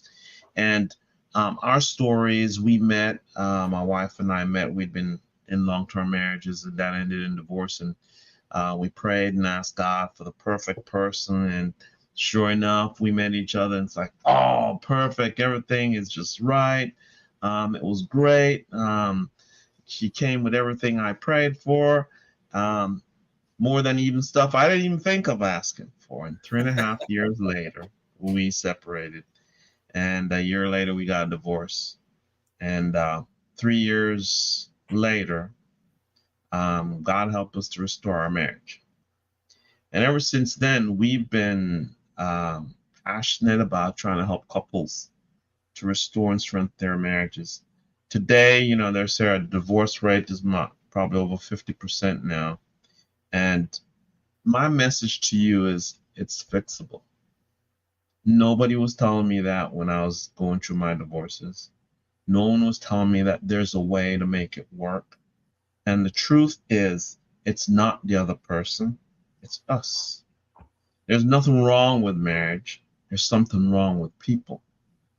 And we keep blaming marriage as an excuse to not address where we are. The reality is, whatever situation you're in, it's fixable. There's a caveat, though. You got to be willing to do the work. Unfortunately, it's the dreams that we get from Hollywood and the world around us and what everyone tells us about relationship is that it's just a dream, but it could be that happy. However, it does take work, it does take effort, and it does take you learning what you don't know. And I have to say this, the number one reason why people get divorced is because they hit a point in their relationship where they don't know how to solve it. And the only solution is to get rid of the spouse. And the reality is, it's not the solution. That's the solution you've come up with because you don't know how to solve it. But here's the reality. That doesn't mean that there is no way to solve it. It's just that you don't know. And there's a lot we don't know in relationships, and we're still afraid to find out. So it's easier just to walk away than to actually seek solutions. So my big mantra today is fixable. Now, a lot of people need to hear that in the Black community, we're struggling. There's a lot of divorces, there's a lot of hurt, there's a lot of pain. But here's the reason why. When you marry someone, you don't just marry the person. You marry their past. You marry their history. You marry who they are. Family. Yes, you are. You married that whole family. And whatever's back there, that's what you're marrying into. The reality you married is credit card. You married a credit card, everything. Yeah. But the reality is, you know, we need to realize that there's things that can be done that can improve the relationship. But here's the thing. They don't teach us in school how to have effective communication, how to communicate properly, how to communicate without hurting your spouse. There's skills that we all need in order for us to grow. In my relationship with my wife, even after through our dysfunctions, we had to learn, we're still learning how to love each other, how to communicate with each other. And the skills that everybody thinks that, you know, a perfect marriage it doesn't come without some work. It doesn't come without effort. You got to learn how to communicate and share relationships. And here's a big deal. 69% of problems are never solved in married relationships. What does that tell you? Well, that number they tell you is there has to be a way to make it work without solving everything. And there is. We look at conflict, which is the number one driving force towards divorce, as something to be avoided, when in reality, it's something that identifies where the problems are in the relationship. See, we're looking at it backwards. That's why a lot of things isn't working. So that's I don't want to, I know my time is limited, but I do want to say, you know, that's the big thing for couples. If you're out there and you're struggling, we couldn't do it without getting help. We had to go out and get coaches. We had to go out and have people that we could talk to that could basically help us, show us where we were doing things that was wrong, that was not productive for a relationship. And we need to learn the right attitudes, the right habits, the right way to communicate, the right way to foster understanding, to foster love. We needed to do that in order for us to have that right relationship with each other. And that being said, in your relationship, it doesn't matter what relationship you're in, there's a right way to communicate, and we all need to learn that.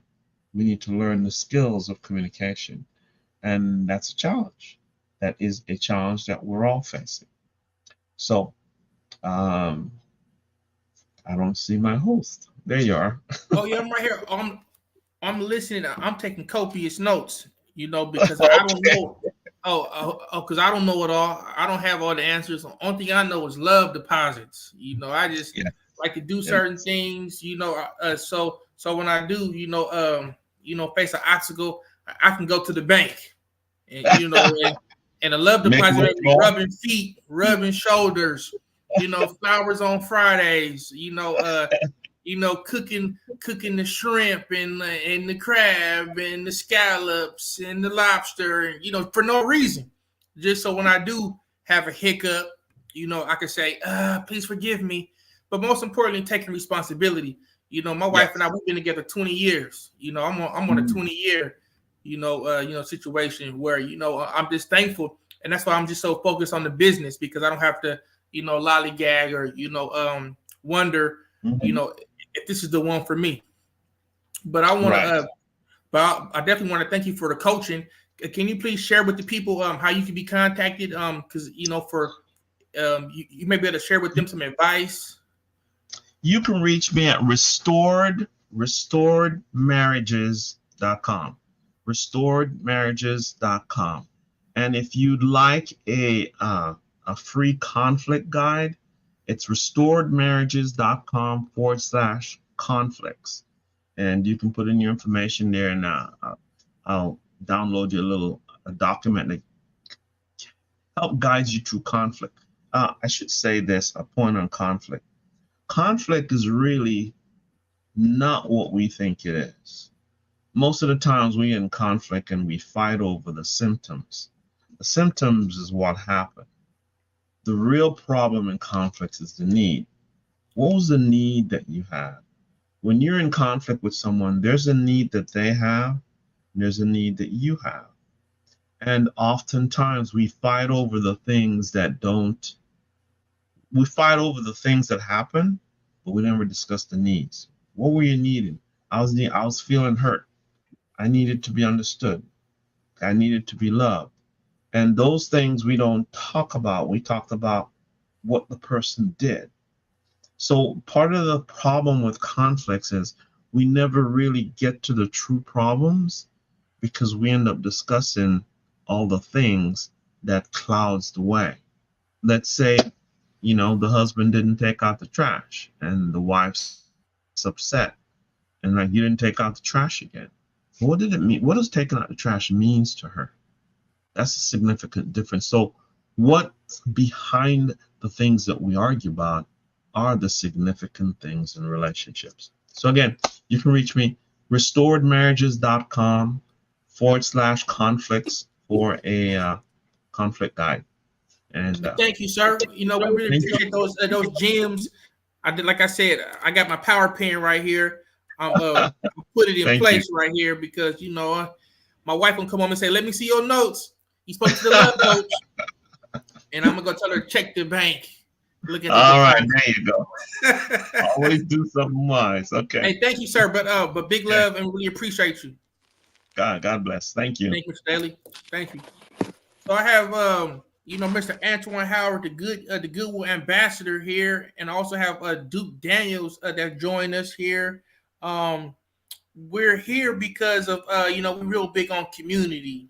Right. So when it comes to the Goodwill ambassador, Brother Antoine, I want you to be able to share who you are, what you do, and then we'll go to Mr. Duke Daniels, who can talk about the Zoo Planet.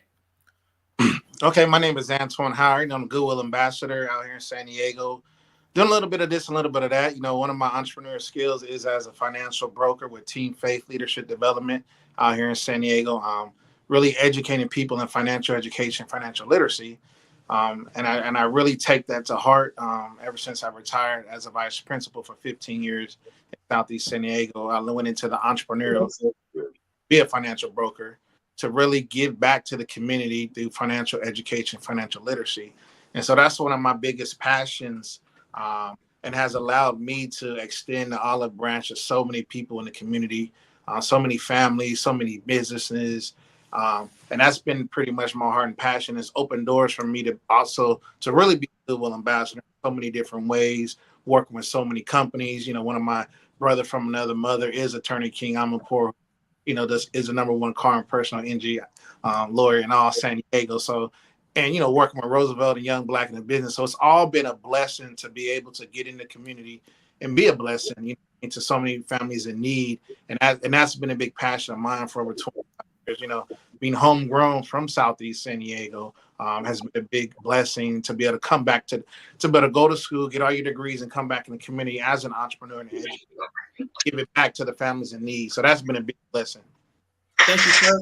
And then I'm going to, at this time, I'd like to introduce Harold and Lisa Corsair. And what we want to do, too, after the introduction, this is going to be like our financial literacy, kind of panel.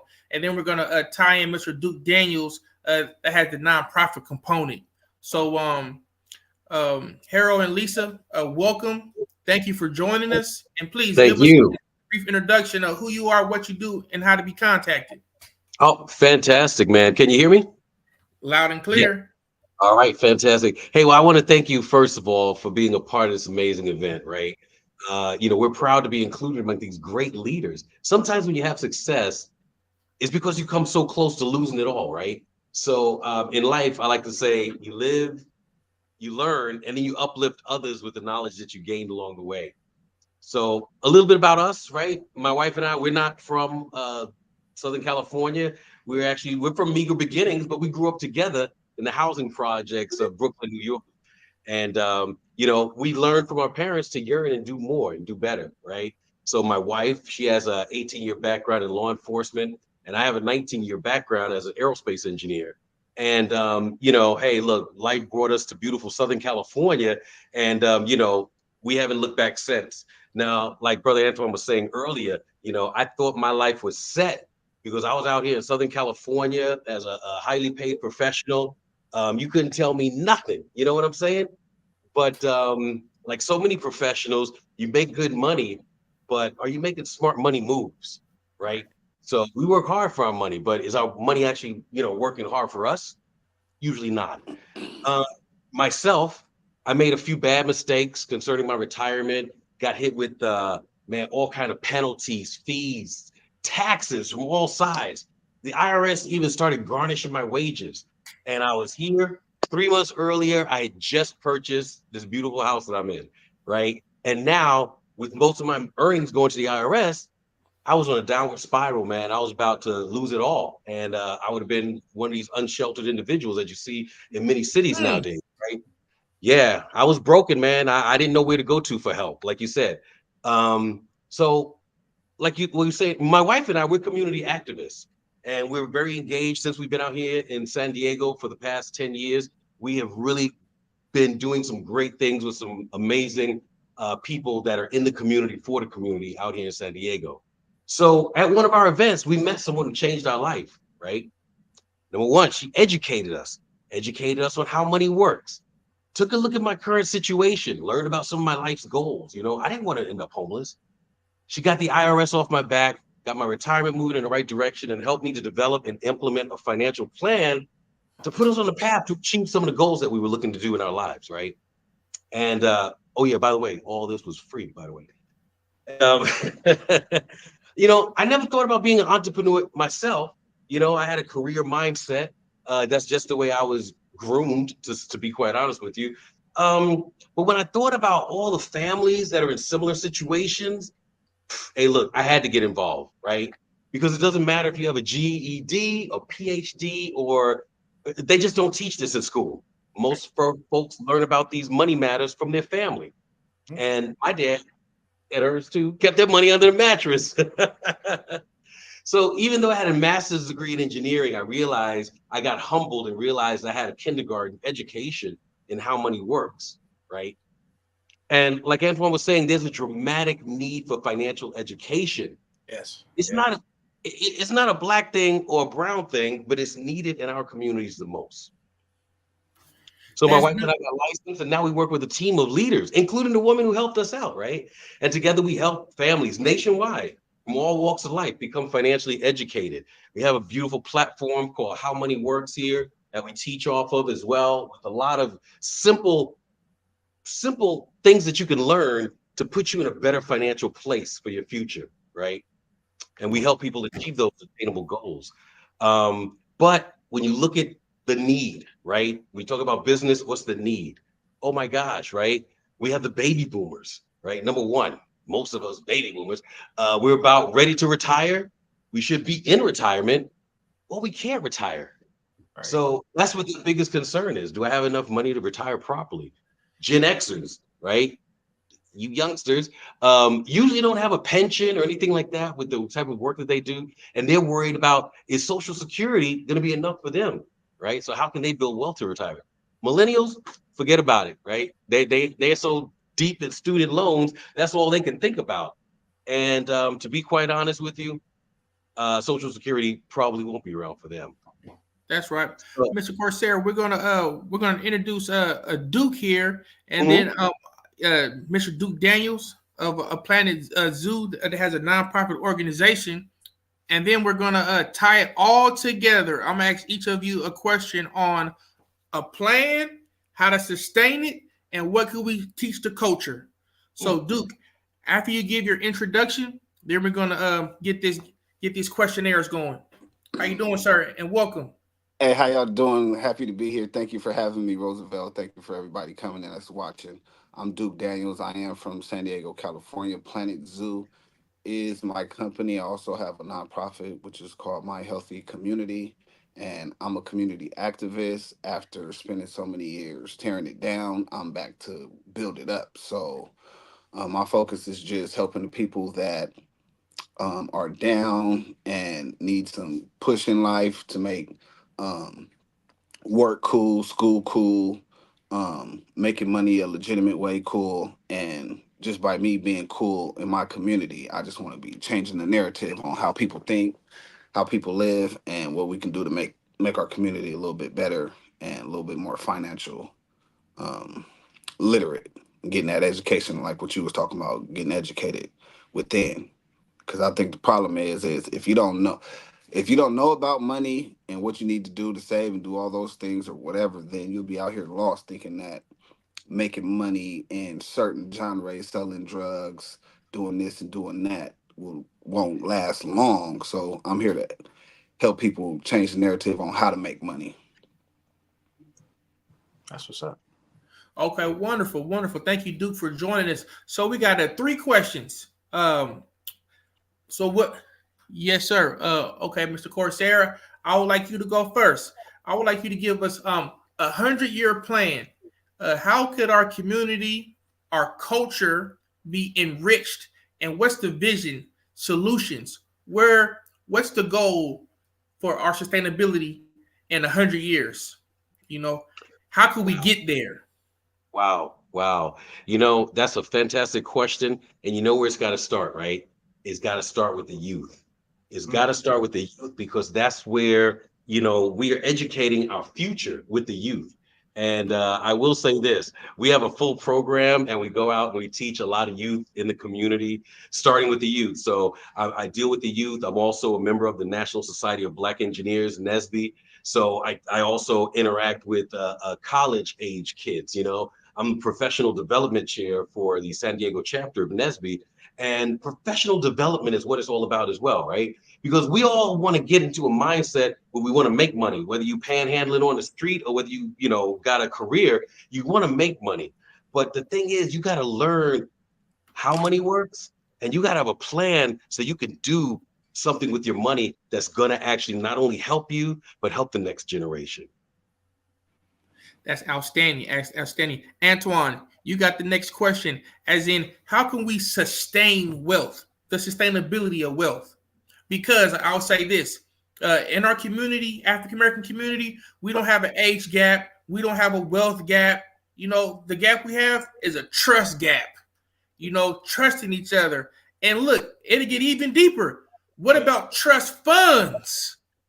There you go. Do we have trust funds? So how can we have these legacy trusts, the trust babies, and how can we have sustainability, sir? You know what? You hit it on the nail right there. The trust. It's all about trust, especially in our community. And I think that's why I went into the financial services, so that I can turn my 3 kids into trust fund babies turn myself and have my trust and my money in the right place. And I think that's where it starts at home. And it takes someone like me to leave the school district for over 15 years to go into financial services to teach the one thing that we were never taught, you know, how to sustain our money for longevity, how to pass it on from generation to generation to generation. And, you know, and I think that's the question that we need to answer. But I believe, like you said, the trust, it starts at home. It starts with your own family. And then we have to reach out and help the family members around us, the people in the community and all that. And that's what brings the community together, is working with our money and circling that dollar within our own community is very important amongst all the entrepreneurs in that. And so my question that is, it starts at home. Are you saving? Are you putting your money in the right place? If you don't, get with us so we can help you so that we can pass that legacy on for generation on generation so that our community can sustain its own self. And the entrepreneurs that are working in here, we can work one another to circle that dollar so that we can all eat at the end of the day and have money for generations to go. Beautiful, sir. Beautiful, sir.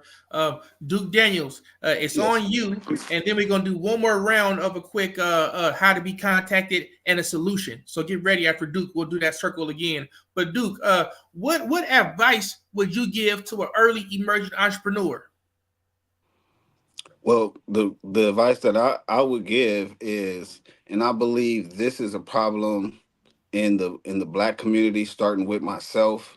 We all want to live by coming from the mud, believing that the struggle is the best way to go and all that stuff or whatever, and not willing to ask for help in the beginning from the people who will help you if you ask. Closed mouths don't get fed is something that I know because I didn't open my mouth when I needed. So in the beginning, go ask for the help that you need, reach out to the resources that are willing to help you that you don't have to pay back. And a lot of the time, when we go into asking, if you have to pay something back, you really don't want it if you already don't have it. You know what I mean? So it's like, I'm gonna get some money from somebody and then have to pay it back, and I don't got none right now. If it flops, now I owe somebody, and you know what I mean? And that's the narrative that we take mentally going in, and all the resources in California, in America, that you can reach out by email, by phone call, by this, and then it's like not executing that plan when you need to. So my advice would be to have your hand out and ask everybody that you can before you fall off using your own money to come up as an entrepreneur, knowing that your idea is great. It's a team thing and you can't do it all by yourself. Beautiful, beautiful. So now I want to give everybody one breath, just because we got to conclude this segment because we're running out of time here. So we get one breath. You know what one breath is? One breath to say again how to contact you and a solution. One breath. Let's go, Mr. Corsair. One breath, please. All right, yeah, I'm gonna put my information in our in the chat here, right? But the key thing is, right? Do you know anybody, you or yourself, who could benefit from learning how money works, or benefit from learning about retirement, investment, savings, right? That's really important. Number one. Number two, like Duke was saying, right? Do you know anybody who's looking to make a powerful impact in the community? Because that's what we're doing today. All right, that's what we're doing. So my information, the contact information, in the site. You can just Google me, man. I'm trying to be seen. So yeah, definitely. And I got a unique name. So it's either gonna be me or my dad. Thank you, sir. Thank you, sir. Mr. Howard, one breath, sir, on how to be contacted and a solution. How to be contact me? You can contact me on email, and my email is PWR, B as in boy, God as in God, 44@gmail.com. Send me an email, and we can go from there. And just keep pushing, keep striving. You know, it's hard enough. Be a blessing to others in need, and pay it forward. Thank you, sir. Mr. Daniels, how to be contacted in one solution. One breath, please. You can contact me, Duke Daniels, at planetzeusstaff@gmail.com. I respond to emails within 24 hours. My solution is to keep thriving as well and to communicate with more people. Reach out to resources and try to get as much as you can out of the people so you can help their brand as they help your brand. So when you're reaching out to people, be looking forward to helping their brand out as well as you need help with whatever you got going on. So if you have to sweep their floor or take out their trash or wash their car, get over there and do it if they can help you. Just don't ask if you're not willing to work. Right. That's right on time. I want to thank everybody for attending. We do have to some bills we have to pay, so we have to end this segment here shortly, but we will definitely have you back on. And I want to thank you all again. Appreciate Alicia? it. Anytime. Thank you. Thank you. Excellent. Thank you all for sharing your gems of wisdom. Appreciate it. Appreciate We're you so guys. excited to bring Mama. Thank you so much.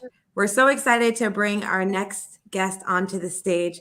Our next guest is Mama Soul herself, Loretta Wetzel. Hello, Loretta. How are you? How are you doing today? I am excellent. Thank you for having me.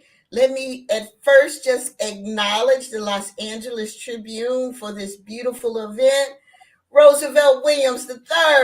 Man, when I first met you, I said, this dude is going places, young, black, and in business. We are gathering the people together to make a positive difference in the world. Thank you. It's so excited to be here. Wonderful. Please, for the folks that don't know who you are, Mama Soul, please share with us who you are, what you do, and how to be contacted.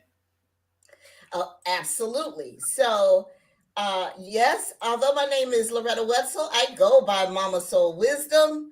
I am a global transformation speaker and prominent family authority with entrepreneurship and families. So I empower executives, professionals, other individuals, and they're living paycheck to paycheck. But I'm transitioning them to creating assets and building legacy through business ownership. That's important. Why? Because the only way to gain a competitive edge in life for yourself and your family is to control a family business. How you can contact me, I have it right there next to my name. soulwisdomspeaks.blog/intake-page. This isn't just about me. This is about the African griots that tell the story, and the church mothers, the community mothers, the aunties, the uncles. We all have stories. So I created a blog called Soul Wisdom Speaks because it's time to collect those stories, to share our wisdom so we can pass it on to the future generation.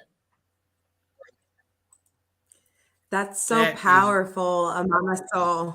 What is a story that impacted you and impacted the work that you're doing right now? Oh my goodness, there are lots of stories. I can tell you my most recent story is when I had an opportunity to speak to over 12,000 students in Nairobi, Kenya, all the way out to the Masai Mara village in 1 week. And the unconditional love that we were met with at each school, just showing their appreciation for us coming to speak with them, to share life wisdom with them. And they literally have next to nothing in many of the top schools. No indoor plumbing whatsoever. Meals are at a bare minimum. Many of the elementary kids are walking miles carrying sticks every day because in order for their lunch to be cooked over fire and kettles, they have to bring the sticks, the wooden sticks. That just made a huge difference in my life because when I came back to America, I just realized I got more work to do. There's a global impact here, not just in America. This is humanity we are talking about. And we must look after each other, but particularly our Black and brown families, because we're the ones that are not given the exposure. You know, there are three critical issues that are facing Black Americans today. Number one, we're addicted to our labor. The number one problem facing Black Americans is an addiction to their labor as the primary mechanism in which they generate income. And they're also addicted to themselves as the solution. It is time to control a business. Is it time to employ others to help build your business? And it's a mentality that we must work at. Number two, diet, health, and fitness. Because I tell you, more of us every day are leaving this earth because of lifestyle diseases, diabetes, cancer, high blood pressure, all the things that are associated with your lifestyle. And number three, and this is really critical, especially for our youth, is the lack of exposure. Our children are not exposed to possibilities and what options that they may have. And so if you only go by only what you see on television, cable, live streaming, and social media, that's a business. And whatever sells is what's going to be on the media. And we all know there are a lot of negative images that sometimes shows up on television. So we got to reverse that. That is so powerful. Mama Soul, we have so many more questions for you. You've talked about so much here, and there's so much to unpack. And you're also on your own journey, going to new spaces, pushing new barriers, which has something to do with space. So I will leave that here for you all. We are going to take a quick commercial break. And when we come back, we'll be back on stage with Mama Soul. We are going to close this broadcast. We ask that you stay here and just wait until our commercial break is over, and you will be able to get back into the broadcast. Thank you all so much for joining us here today, and we'll be looking forward to speaking with you right after this commercial break. Thank you.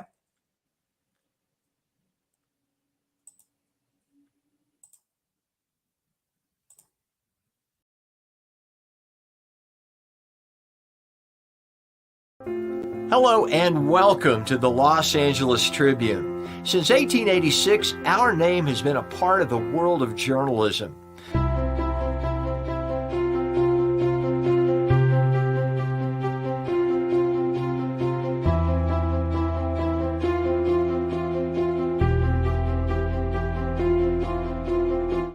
We have earned a reputation for being a publication that practices integrity, authenticity, and responsibility. For general inquiries, contact today. Thank you on behalf of the Los Angeles Tribune team. Hello and welcome to the Los Angeles Tribune. Since 1886, our name has been a part of the world of journalism.